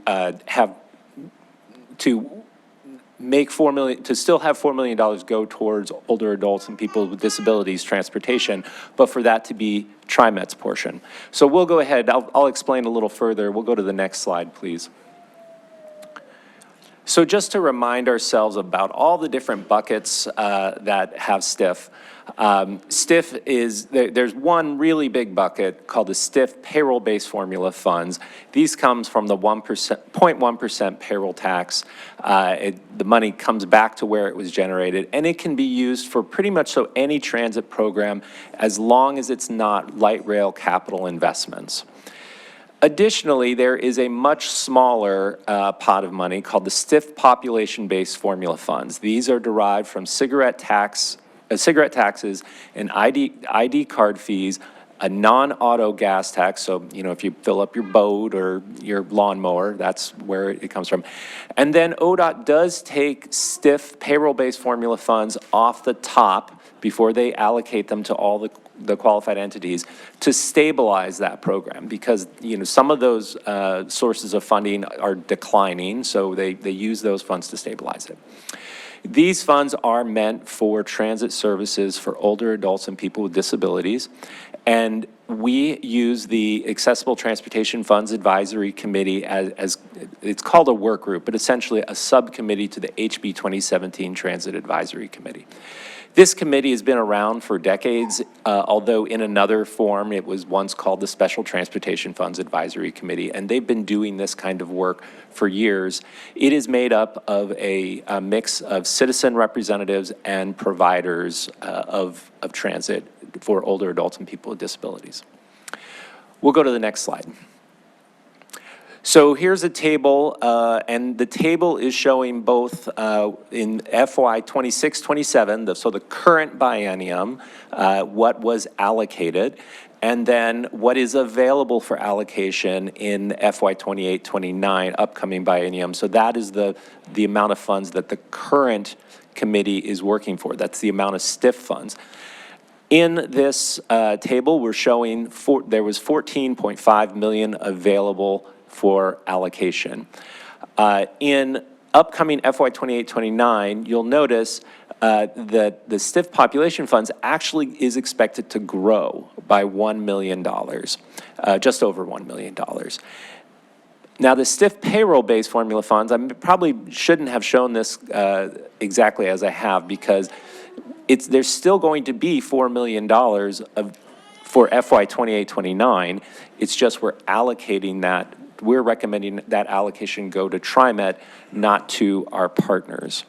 Now, as a result of that allocation, TriMet is not going to pursue any of the $11.5 million of STIF population funds that will be available for allocation. Additionally, we are dedicating that $4 million towards lift operations and vehicles. So the funds will still go towards the population that they were meant to go towards, but it will be TriMet having those funds and using those funds for our lift program. Now, the ATFAC has yet to allocate these funds, so that process is just beginning, and we're working on a more formulaic process for allocating them. The next slide, please. There is another pot of funds that the ATFAC works with and allocates, and this is not STIF fund. The ODOT asks TriMet to allocate their share of the federal 5310 funds. That allocation process needs to have a citizen committee do that. We have a committee that is, equipped to do that. These funds are for people who are over 65 or have disabilities. But other than the allocation, TriMet is out. The recipients directly contract with ODOT. We do not do any kind of pass-through of those funds. Next slide. So the committee has already started this process. You know, in the past, the ODOT 5310 process and the STIF process were able to happen together, but this year ODOT has separated them, and ODOT 5310 has to happen first. What you see here is kind of what we're referring to as the preliminary allocation. So Everyone on this list is getting the amount of money that they have asked for. And you can see in many cases, those recipients have gotten more money. The case for South Clackamas Transportation District, they actually asked for less money.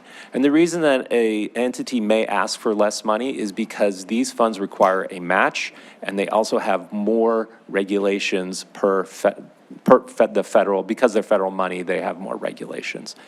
You will notice TriMet asked for significantly less as well. So we asked for 1.1 million less. So not only are we not pursuing the stiff payroll-based funds, that 11.5 million, but we decreased the amount of funds that we received from last time by 1.1 million. Next slide, please. So when you put these three buckets together and you consider what TriMet is asking for and then giving back, what you find, if you look over all the way in the right, what you find is the amount of funds available to non-TriMet providers is actually less by 1.2 million, almost $1.3 million. Not 4 million, but almost $1.3 million. It's also worth noting that, and I'm not showing it here in the table, so I apologize. On the right, for FY 28-29, $4 million is still going towards this population, though it's going to the LIFT program. If you include that in here, what you really find is that TriMet received in FY 26-27 9% of the overall available funding, though we provide over 70% of rides for older adults and people with disabilities. What we are recommending is that TriMet increase its share to 19% of the overall funding. So just a little bit more than twice as much as we have. Yet again, we still provide over 70% of the rides. And it's also worth noting, the overall pot is growing by about $1 million. Next slide. So really, why is TriMet doing this? So as I'm sure you all know, as a transit provider, we have an unfunded federal mandate that we must provide complimentary paratransit service for those who have disabilities and are not able to ride fixed route service. That means that we are providing this service within 3/4 of a mile of every bus stop and MAX station in the system, in the same hours of the day and same days of the week that we provide fixed route service. And this is a civil rights thing, and it's a good thing. It's a good thing that we're doing, but it's very, very expensive. You can ride from Forest Grove to Estacada if you want, because you can do it on fixed route, and you should be able to do it, but it is very, very expensive, and we don't have any fiscal flexibility. We cannot say, sorry, that costs too much, we're not going to do that. Next slide. And it's worth noting that TriMet's lift demand is growing and growing rapidly. For this year, we're expecting to finish the year with 881,000 rides. On that trajectory, we'll be at over 1 million. That is more than what we had pre-pandemic. And if you continue that trajectory out one more year, we will exceed the most, we will provide the most lift rides we've ever had in this agency's history. Next slide. With that comes cost, of course. This is showing lift service hours. We probably could have converted this into cost, but you can see the costs are growing along with that, and we have to be able to provide these rides. Next slide. The other thing to know is most of our lift vehicles need to be replaced. We have been stretching the lives of these vehicles for quite some time. In fact, the current fleet that we are looking to replace is already 7 years past its useful life. So we're getting to a point where we really don't have much choice. We have to replace these vehicles. Last slide. Next slide. So this has all led to us to a really difficult choice, and that we don't love doing, but it is a difficult choice.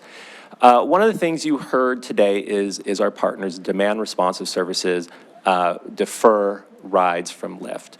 And that is true. That is absolutely true. They are very valuable to us. We want to continue working with them. We want to continue giving a lot of this money that the ATFAC provides, making that available to them. But the truth of the matter is, the amount of rides that are deferred are really unknown, and that's because the on-demand providers don't have an eligibility process to determine who is disabled and who's not. We also know that they provide a lot of rides for people who could ride fixed route, but they're seniors and maybe they never rode fixed route before and they're uncomfortable with it, and that's all fine. That's a worthy population to provide service for. However, those riders are not being deferred from Lyft because they wouldn't have qualified for Lyft. We also know Lyft demand is growing rapidly, and it's a federal mandate that we cannot say no to people who request rides who are eligible. And we know that our Lyft vehicles need to be replaced. And finally, we know we have a fiscal crisis. So for that reason, staff is recommending to the ATFAC that the $4 million stay with TriMet, but TriMet will not pursue any. We did pursue, $364,000 of the 5310, but that was a 1.5 million reduction. And then we will not pursue the STIF population-based formula funds. So what that means is the overall amount of money for older adults and people with disabilities grow, but TriMet does get a bigger share than we have in the past. And with that, I'll take questions. Okay, questions, and I do have one. I don't see any hands up. So with the 4 million, what is Lyft's priorities when they get it? I mean, is it going to go for vehicles first? What's the priorities? At this time, we are planning for it to go to vehicles and service, so about half of it will go towards vehicles and half of it will go towards service. Okay, thank you. Director Kellogg? Thank you. So, unfunded mandate. Please tell me there's a grant program to purchase the vehicles. Like before. I would ask the Eileen Collins from ATP to come and respond to that. But actually, and I will add to that, these funds are grant programs that can be used to purchase those vehicles. And so Sure, but they've got a ton of. I'm sorry? They've got a ton of purposes. Is there Yes, one that's dedicated just to the vehicle purchase? We will absolutely pursue every single dollar of grant funding on the planet to fund our vehicles to the greatest extent possible. Yes. Okay. So for that portion that's beyond 7 years or 7 years beyond useful life, what is that as a proportion to the rest of the fleet? 10%, 30%, 80%? It's 83%. I'm sorry? 83%. Is 7 years beyond its useful life? Yeah, it's 14. COVID was a real challenge because we didn't accumulate the miles and the wear and tear on the vehicles. So we have done a very close analysis. The ODOT useful life for these vehicles is 5 years. And we believe through very careful analysis with our maintenance partners in Penske that our decay curve really hits at 9 years. And so we're trying to work backward into a 9-year useful life, but we've got a game of catch up to play before we can get to 9 years. So the vehicles being replaced this year and next year are 12 years old. Okay, so ballpark number of vehicles times the value of vehicle to purchase price, what are we talking?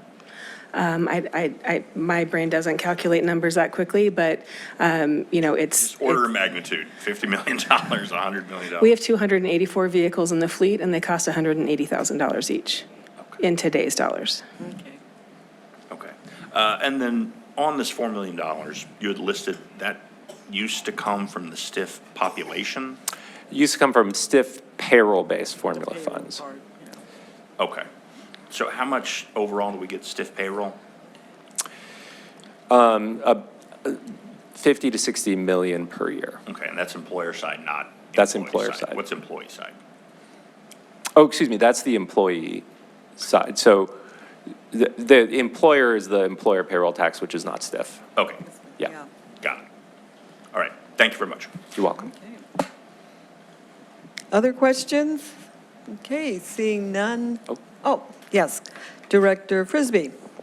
So can you, what I'm hearing is basically we're moving $4 million from programs that are not federally mandated, that provide sort of targeted and tailored transit service to older adults and folks living with disabilities. And we're moving that to support folks through our LIFT program who are eligible for specific accessibility rides due to a handicap, due to disabilities. How I'm sensitive to the needs of that population who, as you said, probably could ride fixed route, but it's scary and hard to learn how to do. And I think we heard a lot of folks today talk about community and the value of community. And I think programs like Ride Connect do actually offer a different type of community experience. What are we doing to help keep those folks as riders and try to help them find ways to connect to our fixed route service that will meet their needs so like how are we helping this transition?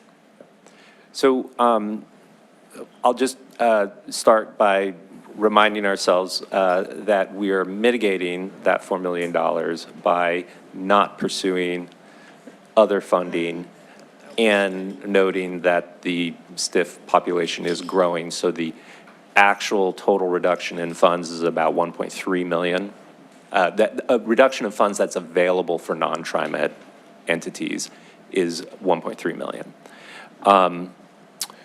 And Eileen can speak. Oh. Can I stop you? Are you suggesting that one of their routes is to apply through the regular STIF process for folks like Ride Connect to apply through the regular STIF process? Oh, I have every expectation that Ride Connection would intends to apply for the STIF population funds that we are not pursuing. Okay. Yes. I just wanted to be clear and have that be. I would expect that to, yeah. Thank you. And then Eileen can talk more, but we do help fund travel training programs in partnership with Ride Connection. So like. Yes, we find great value in the travel training program that we have through TransDev at the Jan Campbell Mobility Center and that Ride Connection offers. They have a fantastic travel training program, and that is one of the programs that is currently funded through the ATFAC funding cycle. Great program. Thank you. Director Graham? Thank you. I first wanted to say that I think this decision is a terrible one to have to make. I mean, frankly, Lyft services need to be fully funded. Our partners need to be fully funded. This should not be the choice that we have to make, which I think goes back to those larger structural issues that we were talking about previously. I wonder if you could just talk a little bit about the cost differential, because we've been hearing a lot about that, about the ride of Lyft or the costs of Lyft versus costs of some of these other programs, and just sort of what are some of the driving factors and those differences in costs? As we're thinking about longer term, how do we solve this problem for our aging population in the state? Yeah, I'll give you a brief answer and then just note that at the upcoming board education sessions, we've got a much broader picture that we will paint for you and have more time that we can commit to questions and answers. There are a number of differences in the service models because we have enriched our supplemental providers with Uber and Userve, along with Broadway Cab and Big Star for TriMet Lyft. Our cost per trip can range from $27 to $62, depending on the length of the trip and the provider who's doing it. We are seeing that there has been a change in the programs that we are funding through the $5310 that TriMet gets directly, that have gone to Ride Connection in the past, that they are being funded more for paid driver operations than historic volunteer programs. And so there has been a shift. So we're noting that the cost per trip when we look at their services really ranges from $6 for a volunteer trip, which is amazing. But for the paid driver trips, it's more $44 to $65 based on their last reporting to us for reimbursement. So the differential the delta has narrowed. So that's where it becomes really critical for us to evaluate what the required services are and maintaining our mandate and making sure that, we can't deny a trip. We can't choose a trip to a beauty salon or dialysis over a grocery shopping trip. All trips are provided when you request a trip from Lyft. And it's just an impossible decision that will impact people's lives for certain. And so we are trying to find every way we can to keep people connected in different ways and at a lower cost per trip. Every day, we're trying to find new ways that we can reduce our costs to make this more sustainable. Any other questions? I'm going to ask the obvious. Gas is impacting the cost. You haven't realized it yet, but it's coming. We have. You have? Yeah, we expect to be $2 million above where we anticipated to be with our diesel and gas costs just for Lyft by the end of this fiscal year. So we see it every day. Thank you. Okay. All right, Tom and Eileen, thank you very much for the presentation. We will hear more during the education session. We'll take a deeper dive. And then finally, for those who missed it, and even those who made it, I want to revisit the grand opening of our new East County Library on May 16th.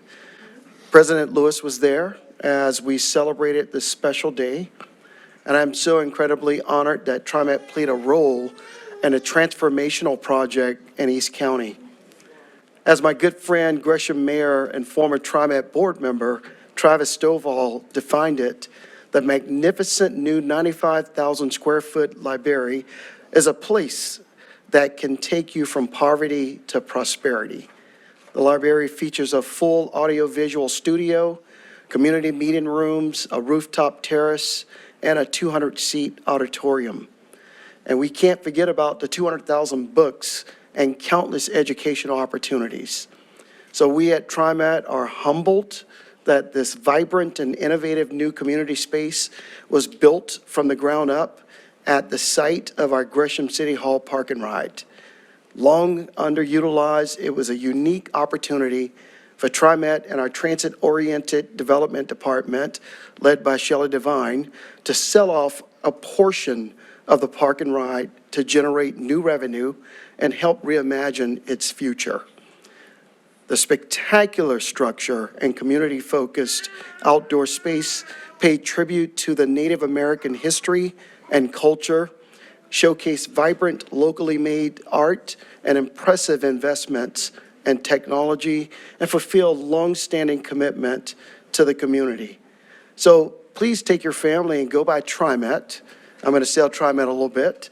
Take the Max Blue Line to Gresham City Hall Station, and the library is just steps away. The FX2 division is also, as Director Frisbee stated, a great option for accessing the library. So the library serves a shining example of how TriMet provides access to opportunity, and we anticipate more opportunities to come with the reactivation of the property. TriMet retains a portion of the site for future development. And then I'll wrap up with a word of appreciation for our wonderful TOD team. So thank you, Lance, Guy, Fiona, and Keith for your work here. It has paid off for the community, and it's great for our transit system too, as we bring on more riders who will flock to this amazing new East County destination. So with that, President Lewis, members of the board, that concludes my report this morning. Thank you, General Manager. Any final questions for the General Manager? We're going to move on. Okay, let me slide my food out of the way here. Thank you.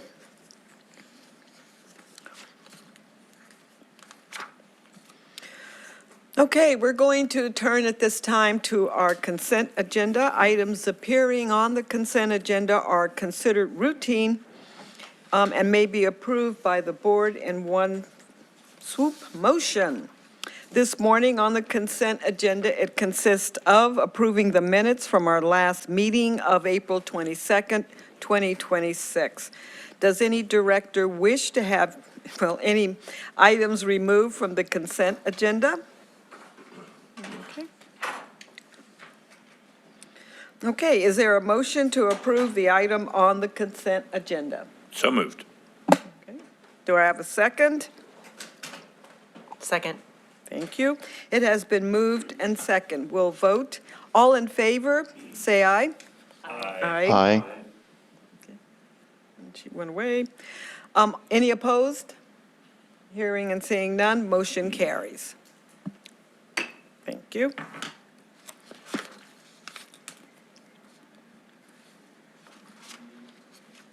We'll now move to the resolutions on our regular agenda. First, we will consider resolution number 260517, adopting the fiscal year 2027 budget and appropriating funds. General Manager, do you have any comments on this resolution? Thanks, President Lewis, members of the board. It is the responsibility of TriMet Board of Directors to adopt a balanced budget by the start of TriMet's new fiscal year. That's July 1st, 2026, 35 days from today. Under Oregon budget law, board action is required to adopt the budget and appropriate funds. In a moment, Chief Financial Officer Nancy Young Oliver and Director of Budget and Forecasting Michael Doan will walk through the changes now incorporated into the fiscal year 2027 budget. But first, I do want to mention that some of the changes reflect the savings from the FY27 service plan adopted by the board last month, as well as internal administrative cuts that now have come into focus. A large portion of the internal spending cuts is a staffing reduction. We will be eliminating about 400 positions in the coming fiscal year. While a good number of those positions are currently vacant, we will lose about 170 people to layoffs. About 100 of those are non-union, and about 70 are union. 100 are non-union, and 70 are union. The spending cuts we are now prepared for, including reducing our service and our staff, are among the hardest actions I have seen in my more than 30-year career. We must act now to resize and refocus on core transit service to ensure TriMet continues serving this region for generations to come. Nancy and Michael, I'll turn it over to you now. And President Lewis, members of the board, we can answer any questions you have following their presentation. Good afternoon, President Lewis and members of the board. It's good to be here. Advance, please. Nancy, can you pull your mic a little closer? There, okay. Great. So as we look at the fiscal year 2027 highlights, it starts with the ending of 2026. And we are anticipating a projected beginning fund balance or ending of fiscal year 2026, an increase by $13.9 million. This is a direct result of decreased spending during the fiscal year. In addition, we had a really good third quarter in our employer payroll taxes, as well as some other revenues coming in the door. So we've increased those resources by $5.6 million.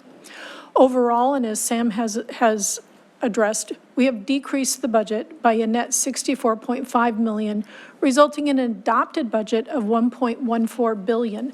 This is down from the $1.2 billion that we proposed to you in March. This has resulted in an increased ending fund balance by $84 million. I do want to say that's a combination of both restricted and unrestricted funds. Some of that increase will be a direct reflection of the fact that next week, we're going to market to sell bonds. So those dollars will come in our wallet and represent the funds that have not yet been spent during fiscal year 2027. Advance, please. As we look at the 2027 budget impacts, and as I said, $64.5 million net reduction. This is a combination of both increases to things like fuel, utilities, our insurance costs, and we've had a slight change in our capital program. But it also includes those decreases, general and administrative cost decreases, service decreases.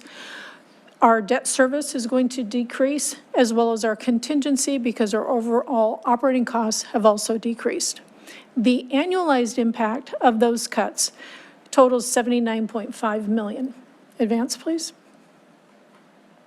As Sam mentioned, there'll be 400 full-time equivalent positions eliminated. 140 of those positions are currently vacant. There are some employees moving to prior union positions, so approximately 170 employees will be laid off. That is 100 non-union and 70 union. Advance. But that's not the only area that we're cutting. We're also cutting our materials and services. When we look at our M&S expenses, 26.6 million on annualized reductions, totaling 19.5 million in fiscal year 2027. Those decreases include things such as travel and training that we have a direct control over. Our software licensing fees are being reevaluated, as well as some changes in our security services. Advance. So that brings us to the 2027 adopted budget that we will ask you to vote on here in a minute. Advance, please. As we look at the budget, some things haven't changed. We're still focused on fiscal sustainability, providing service to our region across the 533 square miles, safety and security, and maintaining our assets in a state of good repair.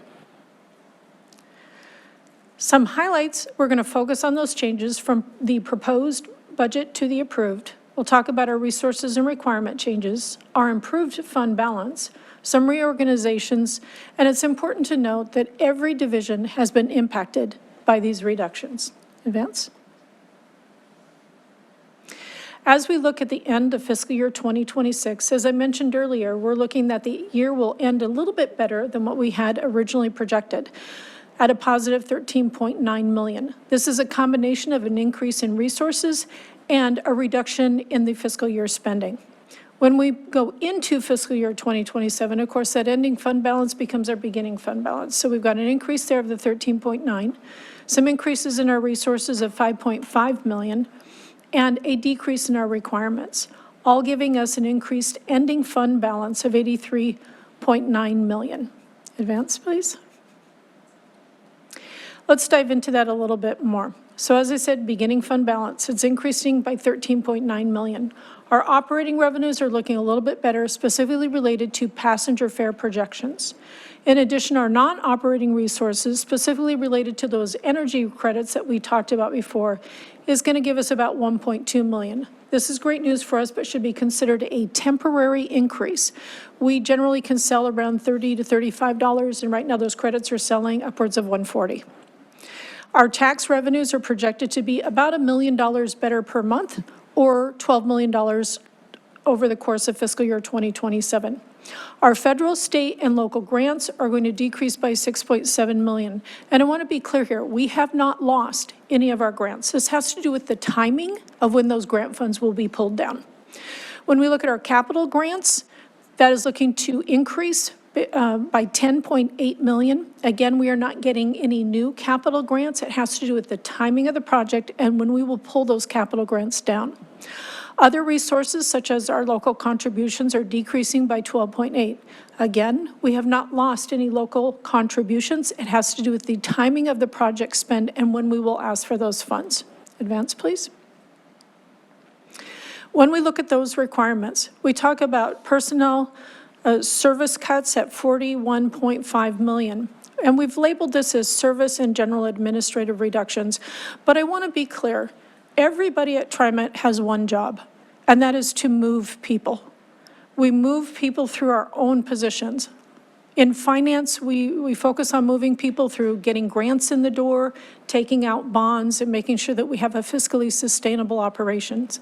And safety and security does that one thing of moving people by making sure that everyone is safe and secure. And public affairs moves people by getting the word out and keeping people and giving them directions on the street. Our one job is to move people. So while we've labeled it service and we've labeled it general and administrative, let's not lose sight of the fact that we are all here to move people.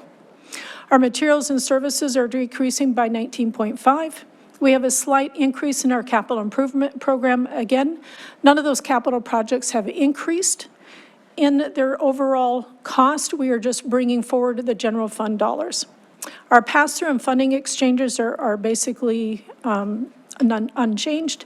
Our debt service will decrease by 5 million. This has to do with our debt structure.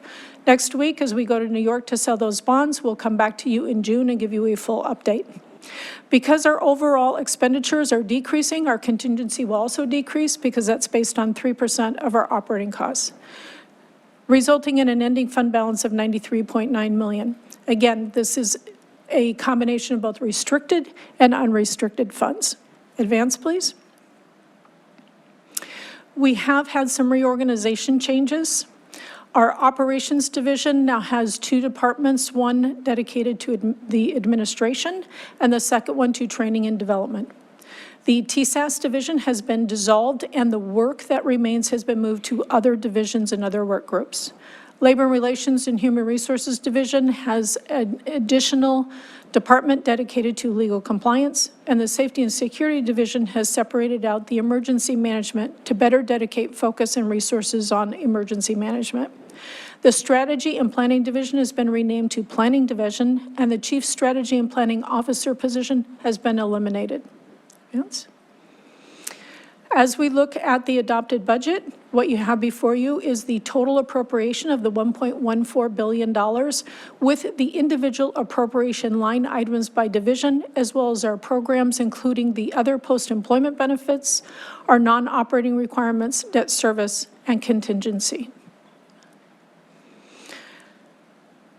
As we look at those personnel costs, I just wanted to call out here that when we proposed the budget to you in March and you approved it, our personnel costs were $520 million. In the adopted budget, those costs have been reduced to $478.5 million. This is a reduction of $41.5 million. Advance, please. As we look at our programs and functions, we proposed to you $278 million, and that is being reduced to $258.6 million. Our top 75% of the materials and services are displayed before you. Calling some highlights out, the Transit Police and Security Services has been decreased by from $48.6 million down to $37.2. Our software licensing fees are dropping from 15.5 to 12.9, et cetera. Advance, please. As we look at our capital program, the capital program, when we proposed to, was $213.6 million, increasing that to $217 million. Again, this has to do with the timing of the use of general funds towards those projects. Advance, please. So where does this put us in our budget scorecard? Advance.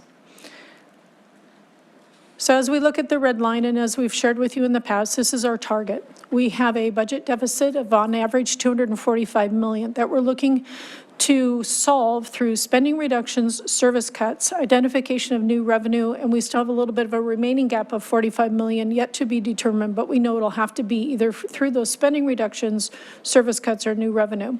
The blue is where we've rolled up our sleeves, and we said, okay, we've put pen to paper, what does it really look like? And then the green is what we've implemented. And what I'd like to do is just jump right into that green box. Advance, please.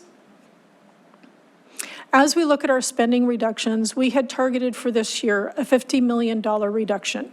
And what we have implemented pending the board's approval today would be the implementation of the personnel cuts and the M&S cuts that we have discussed.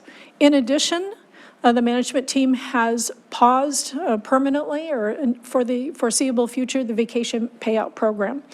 So this year, what we are looking at is a $50 million implemented reduction that you can see what that looks like over time. On average, that's 65 or 67 million a year on average. So as we're looking at that orange bar, the 128 million that we need to fill the bucket on, we will have solved for 67 million of the total 128 million. Again, this is pending your approval.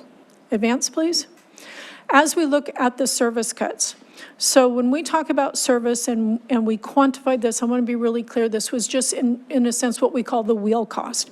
It is the bus driver and the mechanic and a service worker. We planned to identify $10 million from the cuts that you approved in April. Now that we've really looked at the scheduling and we've identified those positions, it amounts to 11 million of the, for this year. It is not a full year's experience. That will come into play next year, but on average, it's 19 million savings a year, so we've filled the bucket of 19 million of the 27 million at this time. But I also want to pause for a minute because we heard a lot of conversations today about the 11 million. So I want to say again, that 11 million represents wheel cost. One operator, one bus, one mechanic, a service worker.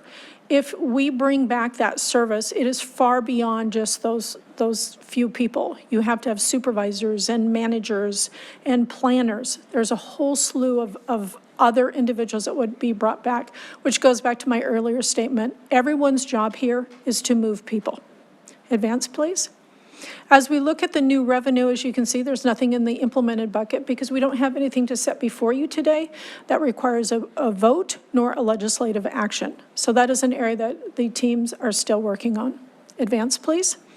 So when we put it all together, we ended fiscal year 2026, projecting to end 26 with a $245 million financial deficit. If the board approves today the adopted budget, that will allow us to experience 66 million decrease in spending, the 19 million from service cuts, giving you a total decrease in the deficit of 85 million, reducing the overall deficit by the end of fiscal year 2027, if everything holds true, of 160 million. Advance, please. So we're happy to entertain any questions.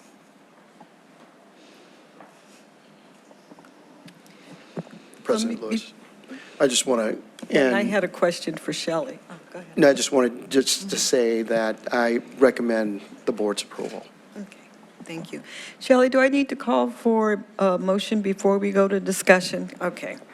So is there a motion to approve Resolution 260517? So moved. Is there a second? Second. Okay, it has been moved and second. Does anyone wish to comment before we vote? Okay. Director Flowers. Yeah, I just have a question. I feel like I've been asking the same question for, the past 4 or 5 months here about the cost of protective service for a year. I've gotten several different numbers from multiple people in this room. You just clarified yet again that the actual cost is not $11 million, right? What is the actual cost? If you could just give us a number. What would the cost of protecting service for a year, not just the wheel costs, but all the auxiliary costs that are attached to that be? Mm-hmm. Yeah, Director Flowers, it is a difficult question in the sense that you're looking at each one of those positions. As I said earlier, every person here, their job is to move people. So you're asking me to evaluate whether one position is more important than another in moving people. So my answer to you is the entire amount of cuts that we are taking this year is the amount of money that it really takes to keep that service going on the street. We are having to do more with less people on a daily basis.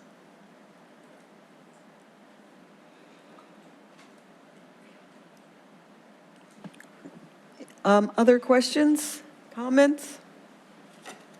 Director Graham?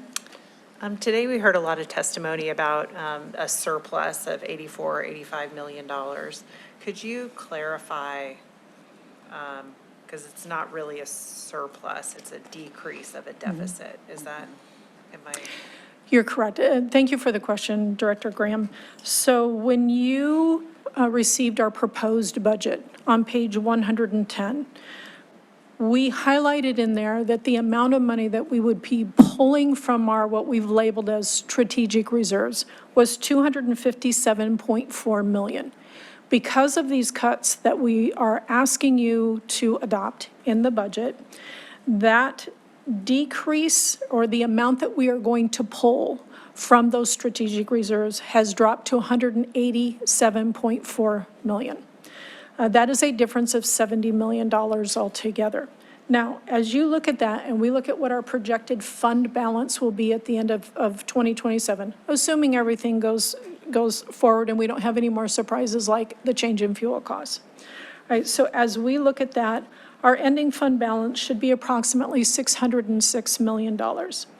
When you look at that, though, you have to break it up between restricted and unrestricted. So let's just focus on the unrestricted. That unrestricted amount would be projected to be $451 million. Of that amount, approximately $35 million we can say is a strategic reserve, and that amounts to $153 million. If you base next year on how we're doing this year, we needed $187.4 million to balance the budget this year. If everything holds true for next year, we will only have $153 million in strategic reserves. In other words, we will not have enough funds to balance the budget through reserves next year. We will have to take additional cuts or make additional changes or bring in additional revenue next year in order to balance the budget for 2028. Welcome.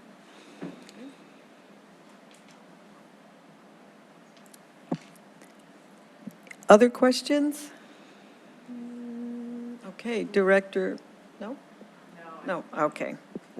Okay. At this time, I will call for a vote. All in favor? We have, oh, straight, okay, all in favor, say aye. Aye. Aye. Aye. All opposed? Nay. I heard two. Oh, okay. Okay, motion, the motion carries. Thank you, Nancy, and thank you.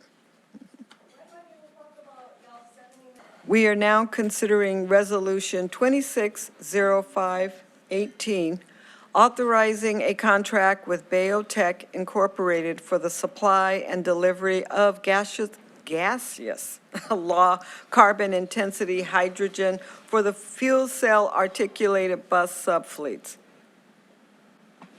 General Manager, do you have any comments for this resolution? President Lewis, members of the board, this is the first of two resolutions you will consider this afternoon relating to the 82nd Avenue Transit Project. When the 82nd Avenue Transit Project opens to the public as TriMet's next FX frequent express line, service will be provided by articulated fuel cell electric buses. The project facilitates TriMet's first deployment of hydrogen-powered transit vehicles. Before we can move forward with capital commitments on the 82nd Avenue Transit Project, including procurement, maintenance facilities upgrades, and constructing a hydrogen fueling station at the Powell Operation Facility, we must secure a reliable, regionally sourced supply of low-carbon hydrogen.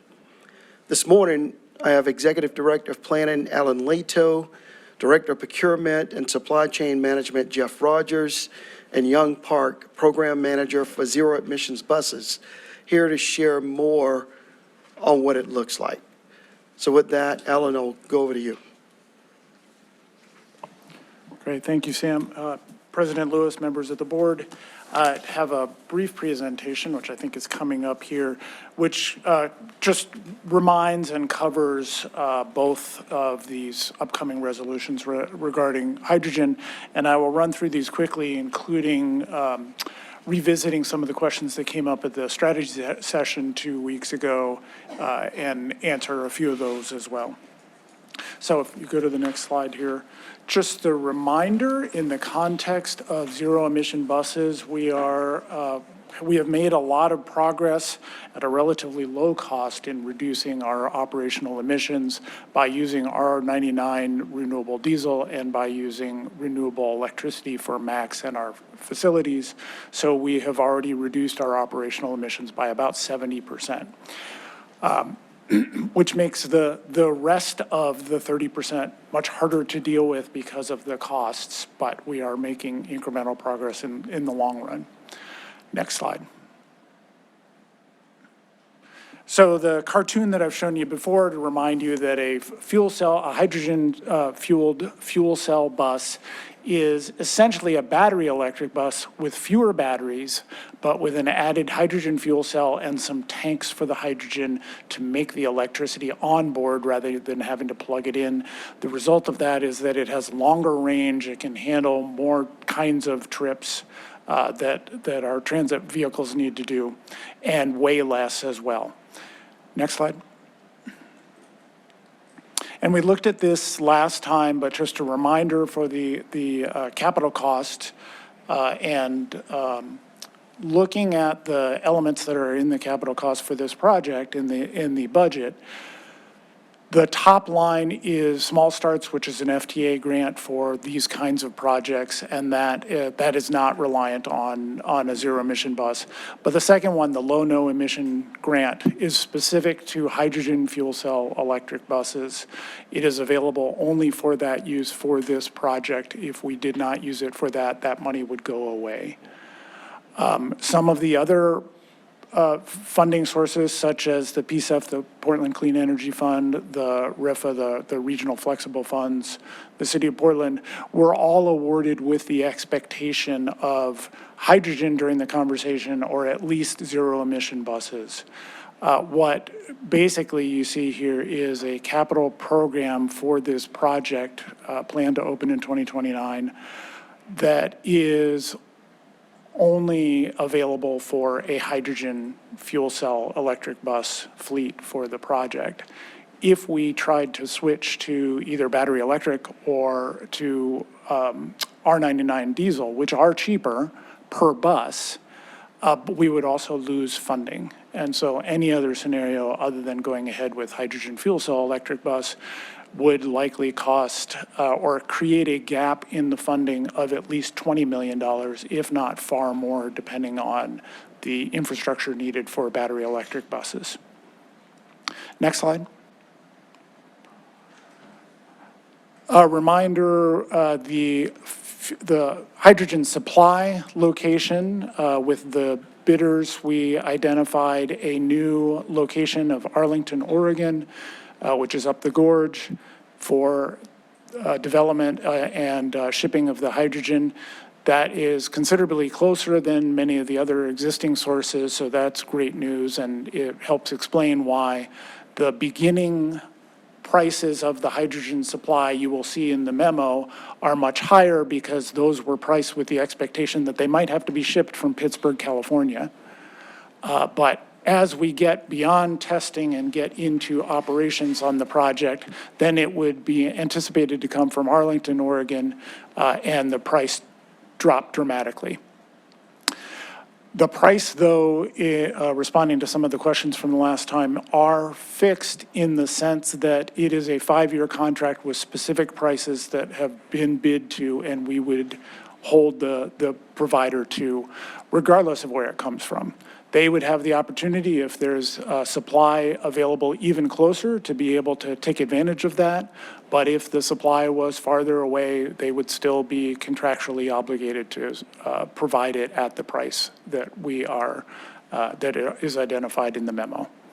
And so there's a balance of the opportunity and also pricing in the risk that the provider knows that there might be, an individual shipment or a small number of shipments might have to come from somewhere else. In addition to that, the primary location of Arlington, Oregon, and the secondary Pittsburgh, they also identified 2 other sources to be able to continue to provide the hydrogen, because hydrogen in the Pacific Northwest at this volume is not yet really acting like a commodity. It is a little bit more of a specialty product, and so having that backup to the backup is something that's useful to have. In the long run, we would expect to have more available and more options, but we will keep an eye on the industry as it goes. There would also be a multi-day supply on hand, just as we do with diesel, to make sure that a single day weather disruption, for example, would not get in the way of that. Next slide. And then this goes way beyond the cartoon and gives you a little bit of sense of what it actually looks like. Not to go into extreme detail, but just to give you a sense. The yellow cylinders that you see on the roof, those are the storage containers for the hydrogen. They are all up on top. The light orange boxes next to those are the battery compartments. So there are batteries on this, though far fewer batteries than if it were a battery electric bus. And then the fuel cell itself is in the back. That it takes the hydrogen, converts that to electricity, and either feeds the electric engine or feeds the batteries. And then I think the last slide. This is the basic schedule. Last month, you approved the fueling design contract, so that is moving forward. That is the design for the infrastructure at Powell Garage to be able to store and dispense the fuel. The two in front of you today are for the hydrogen supply and for the buses themselves. Assuming you were to go ahead and approve those, we would put in the bus order, we would get the pilot bus, so a single bus to test and just make sure it's doing everything that we expect based on the specs, would show up in 2027. We'd have time to kind of kick that around, put it in trial service, do everything we can to make sure we understand how it's working and how we train to it, and then approve the go-ahead for the rest of the total of 15 buses to be developed and delivered in 2028. And that would be the fleet that would then provide service on FX on 82nd. Service beginning in 2029. With that, that's the end of the presentation. I just want to touch on some of the questions that came up at the last meeting. A few items that came up, and I've addressed a number of these, but just to mention. So Director Frisbee had asked about how are we protecting ourselves from the cost, and that in terms of hydrogen, and that is by locking in a 5-year program so that we understand where that's coming from. There's some risk that hydrogen could get cheaper and we might have the opportunity to reduce the cost, but the greater risk at this point seemed to be making sure we had adequate supply so that we don't end up with a fleet that we can't operate. As I explained, Director Kellogg, you had several questions about the cost. It's not a spot price, it is a 5-year contract. And I guess I already talked about the fact that there is a balance between the risk of having the supply and the risk of locking in a price over the long run. Director Kellogg, you had a question about, is the technology reliable? Yes, not perfect. There aren't perfect buses, but we know that there are over or about 200 of these fuel cell electric buses that are running in the United States and Canada, most of them from the same manufacturer. The majority of them are 40-footers, but by the time we order ours, there will be 60-footers operating as well. Those include places in California such as AC Transit, Foothill, Omnitrans, Santa Cruz, Sunline, Victor Valley, and other places in the country, including Champaign-Urbana, Illinois, Winnipeg, Canada, RTC of Southern Nevada, and Rochester, New York. In addition, there are 2 locations in Washington that Intercity Transit in Olympia and Lewis County Transit in Centralia that have received buses but don't have them in operation yet, but will soon. We also are getting a spare ratio with those buses so that we have some resilience to individual bus issues. If there was some issue with the whole fleet, then we do have additional buses that we would put into service just as we do with the current FX line. They would not be the green buses, but they would be standard TriMet buses. And then one other element is that the best documented comparison of diesel, BEB, and FCEB was done by AC Transit a couple of years ago in partnership with Stanford University. And they identified that while standard diesel were the highest availability and reliability, fuel cell electric buses were the next, and then followed by battery electric and followed by hybrid diesel, which had other issues. So again, the FTA grant is available only for hydrogen, could not be used for R99. And if we switch to R99, it would bring down the cost somewhat, but it would lose funding faster. And so we would end up with a fairly significant gap in the project. Director Kim asked some questions about sort of the initial upfront costs and the long-term costs. These upfront costs are being covered by the range of grants to be able to cover these fuel cell electric buses. And we also have included in our long-range forecast the additional cost of the hydrogen to be able to take care of that. Just scanning my notes to make sure that I've covered everything. Director Flowers, you did ask about whether any of the funding in the capital stack was available to be converted into operating. Unfortunately, none of it is. It's all focused on capital, and much of it is specific to zero emission bus or even hydrogen bus. And then Director Frisbee, there was the note of the non-diesel bus plan from 2018, and I think that was shared with the board, so you have that. And this, of course, if we buy the hydrogen fuel cell electric buses, would be consistent with that. Just a reminder that there were 4 requirements in the board memo that came along with the adoption of that included sort of the price, the long-term viability, and the availability of resources. So those are in place basically for this one purchase because of the additional funding. In future potential ZEB purchases, we would have to look at each individual case to see whether it's meeting those.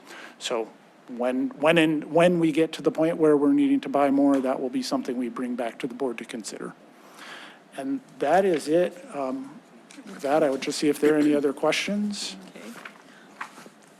Let me call for, did I call for a vote? I can't remember. I did? Okay. Is there a motion to approve Resolution 260518? It's been a long day. So moved. Is there a second? Second. It has been moved and second. Does anyone wish to have comments? Director Flowers. Yeah, thank you so much. So, Alan, thank you again for all the clarifications on color of money, capital stack, all the good things. I'll say this is one of the few areas where I feel like something, one of the dead horses I've been kicking for a while now, I feel heard.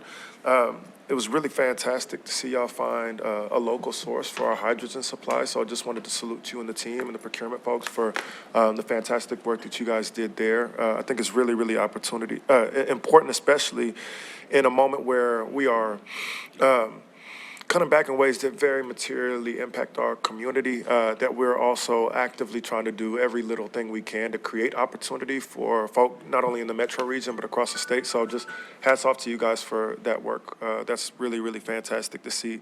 I got a kind of more creative out of the box question. The answer is likely a hell no. So just forgive me in advance. Our federal funds, or just the capital stack, the grant money that's going to be used to procure these buses, is it tethered to the act of procurement itself? Or is there also a service requirement that is mapped on top of that? So in other words, do we have to buy and then operationalize the buses? Or is there a world in which, just to get really out there, because I'm trying to do everything I can here if you can't tell, we could buy the buses with that capital, fulfill our requirement, and then sell the buses to another transit provider? Yeah, first of all, thank you for the comments about the team, that they've done a great job of trying to make sure we have something local, relatively local. No, that wouldn't really be an opportunity. One of the things that we have to do among all of the other federal requirements that come with this kind of funding is to promise to actually operate the project and continue it.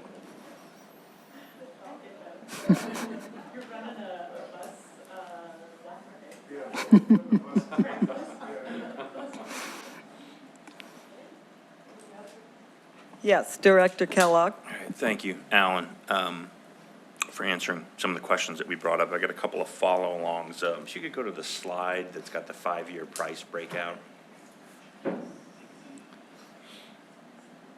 So I understand that's a fixed price from, is it kilograms? Is that the? Per kilogram is the way kilogram, that okay. hydrogen is So if we buy one or scheduled. we buy 1,000, that's the price? That's correct. Okay. So is there a minimum purchase that we have to make, or is there a No, maximum purchase? no, there is identified in there is an expected amount, Yep. but it is at our discretion. Okay, so in the fifth year, and JT, you'll like this, say that the price is 80% below market, we could buy 1 billion gallons of the fuel, build our own storage tank, and still save money. I honestly don't know how to answer that. Well, again, given the cost savings, who knows, uh-oh. Well, I think the way to answer that would be that we identified a specific expected use rate up to 500 kilograms a day. Sure. So within that, yeah, we'd have a lot of flexibility. Beyond that, there would be some issues about, well, is there really supply available and things like that. Okay. So speaking of supply, we've got Arlington, Oregon. That is not online yet, correct? Right, it will be soon, but not, I don't believe they're producing at this moment. Okay, and that project, as far as you know, is on time, on budget?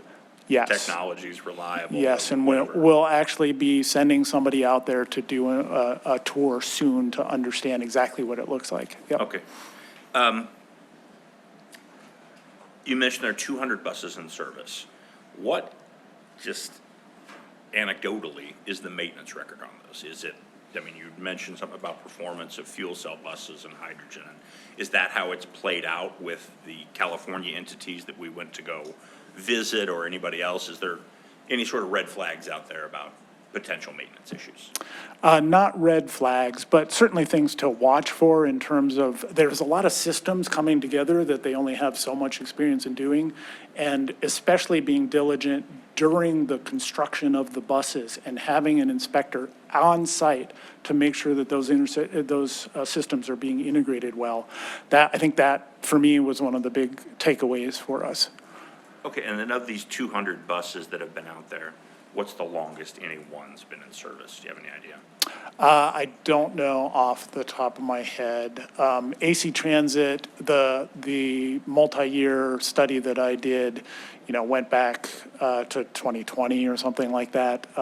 There are some from before that, but it starts getting less and less the farther you go back. Okay. There have been hydrogen fuel cell electric buses. For example, there was a fleet in the, 2008 Olympics up in Vancouver, BC. So there have been some, but the larger numbers have been much more recent. Okay, and so when we talked earlier about the lift vehicles and their useful life, on this bus, is it relative to, a conventional bus, an R99 bus? Does it have the same life? I mean, we're talking about delicate systems, you said yourself, all being interconnected here. So does that give it a lower useful life duration? Possibly. So the expectation or the requirement for using federal funds is that if you're buying a full fixed route bus, that you're getting 12 years out of it. And so the manufacturers plan for at least that. So the expectation to begin with is that it would be at least 12 years, and then as we start to understand and learn the system, we'll see just how much longer we can do that and still have it be cost-effective and safe. Thank you. Mm-hmm. Director Frisbee? I mostly just want to say thank you for bringing this presentation back, answering our questions. I have 3 quick comments. Number one, I had printed out the board packet because I'm old and read things in paper. And my son thought I got him a new Lego kit when he looked at the thing with all the battery placement on it. So that was a disappointing conversation for him. But you've answered it, but I think it's really important that we're really clear. There's nothing in this, there's no part of this funding stack that we could allocate to service.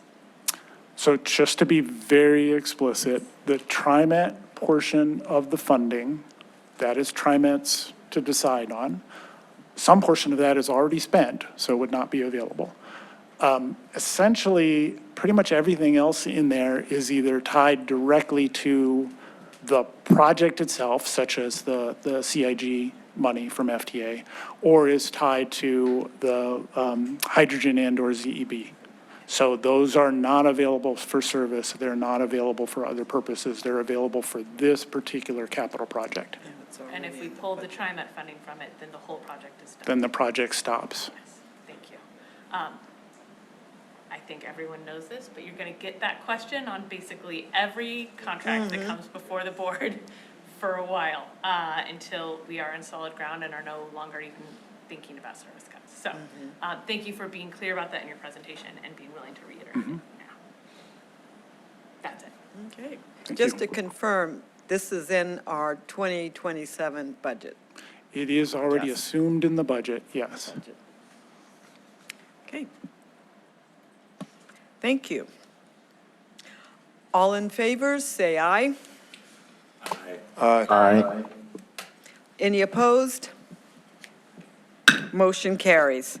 Resolution 3. We are now considering Resolution 260519. Thank you, Alan.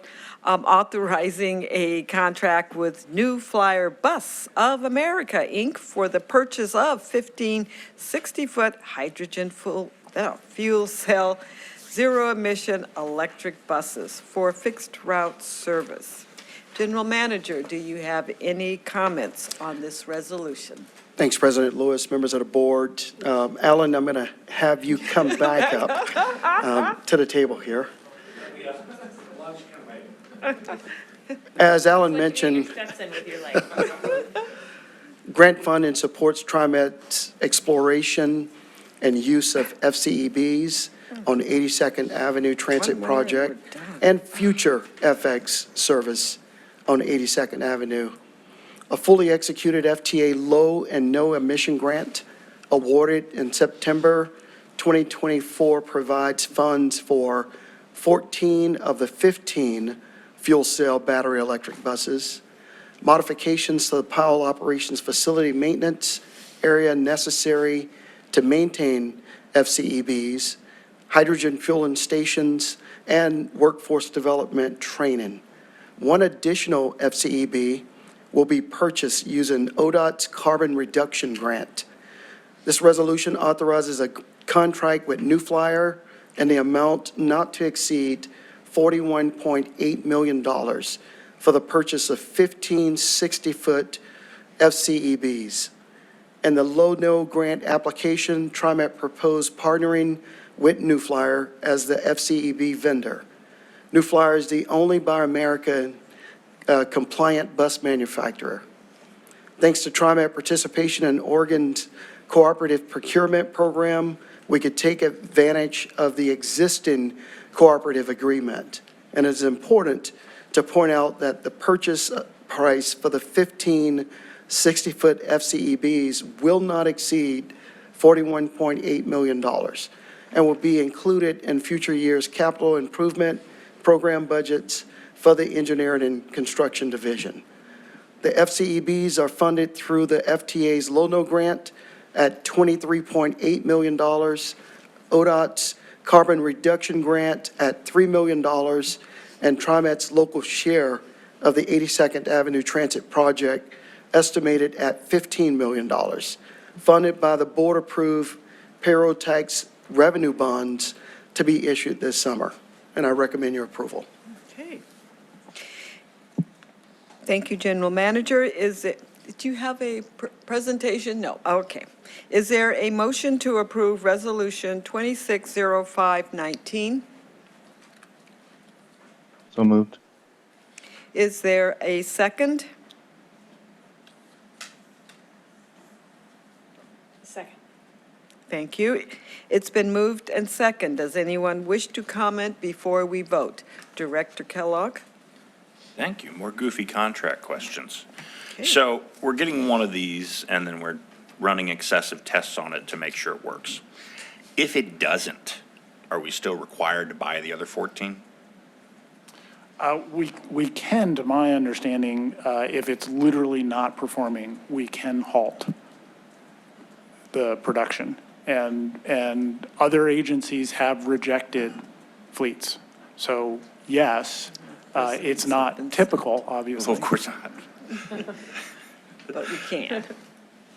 Okay, I also, in the packet, there was something about Washington's purchasing a number of these buses, and they're going to have one of these state purchase agreements. Right now, we're piggybacking on Virginia, but if Washington comes in lower, do we have the ability to switch over to that price? Right, we have the ability to use either Virginia's or Washington's, and we can use that to kind of shop for the best deal. Excellent, thank you. Okay. Other questions? Okay, hearing and seeing none. All in favor, say aye. Aye. Aye. Aye. Any opposed? Okay. Motion carries. Resolution 4. We now consider Resolution 260520, authorizing a contract modification with Massachusetts Electrical Construction Company for construction manager general contractor services for the Type 1 traction power substation replacement project. A lot of words. General Manager, do you have any comments on this resolution?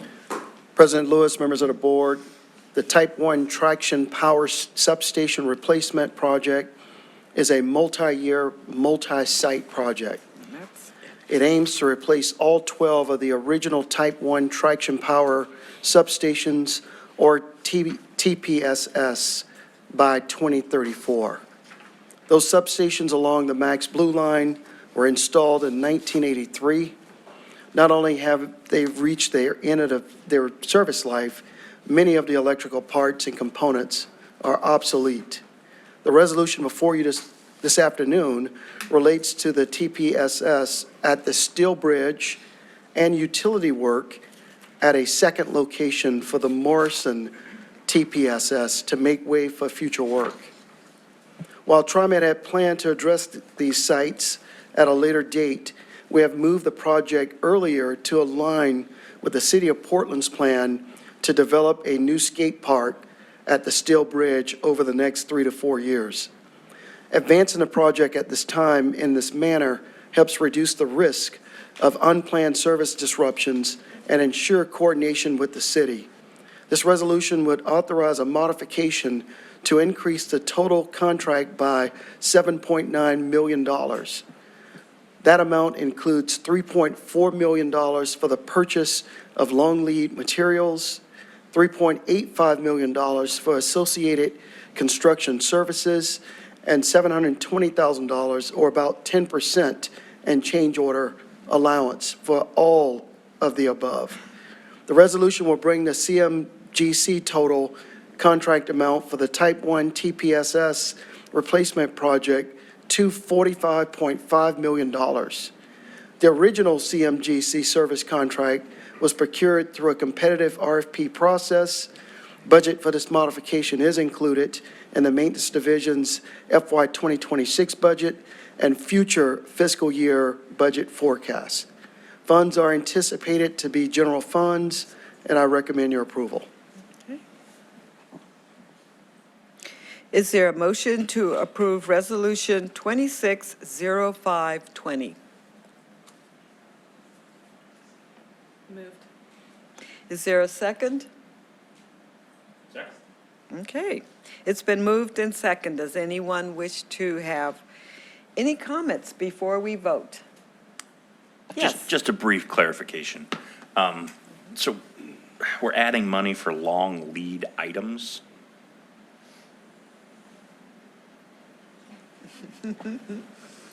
We're not adding money, we're buying long lead items. We're purchasing. So did we not anticipate needing to buy those things earlier? Yes. We did not. Yeah, we did anticipate purchasing them. Okay, so I'm just trying to understand.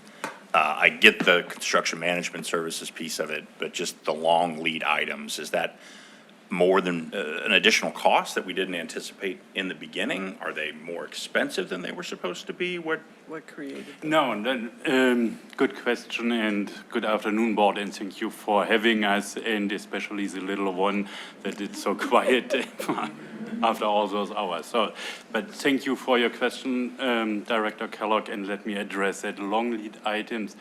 is the substation itself, the transformer, the AC switchgear. This is the long lead items, and the construction services are related to the civil site work which needs to happen to accommodate the substation on site. Okay. So when we initially negotiated the contract, we didn't include the price of those items? No, the initial procurement contract was or is for 6 other sites. Oh, for the bigger. And we Remember all now the sites we add had? an additional site, the Steel Bridge location, to that site. Remember we had And several, due to the mechanics of procuring, there is a different, so to speak, procurement for materials, get long to it. lead time items, and then there's a second set of procurement of sub-vendors which then perform the construction, the on-site work, and this is why we split it up, those two costs. Okay. Thank you for the clarification. Appreciate it. Yeah, because we'll Very come back welcome. for the others 5. Yeah. Okay. Thank you. All right, all in favor, say aye. Oh, was there any other questions? I didn't see it. Oh, okay. All in favor, say aye. Aye. Aye. Any opposed? Motion carries. Thank you. Okay, thank you. This concludes our May 2026 business meeting. 2 updates. Yo. Let's get excited. Yeah, June 24th, our next regular board meeting. Don't forget, we have the educational sessions. Okay. I think there's time if you want to add in 1 or 2 topics. Let me or Sam know. Okay. Meeting adjourned. Okay, we're done.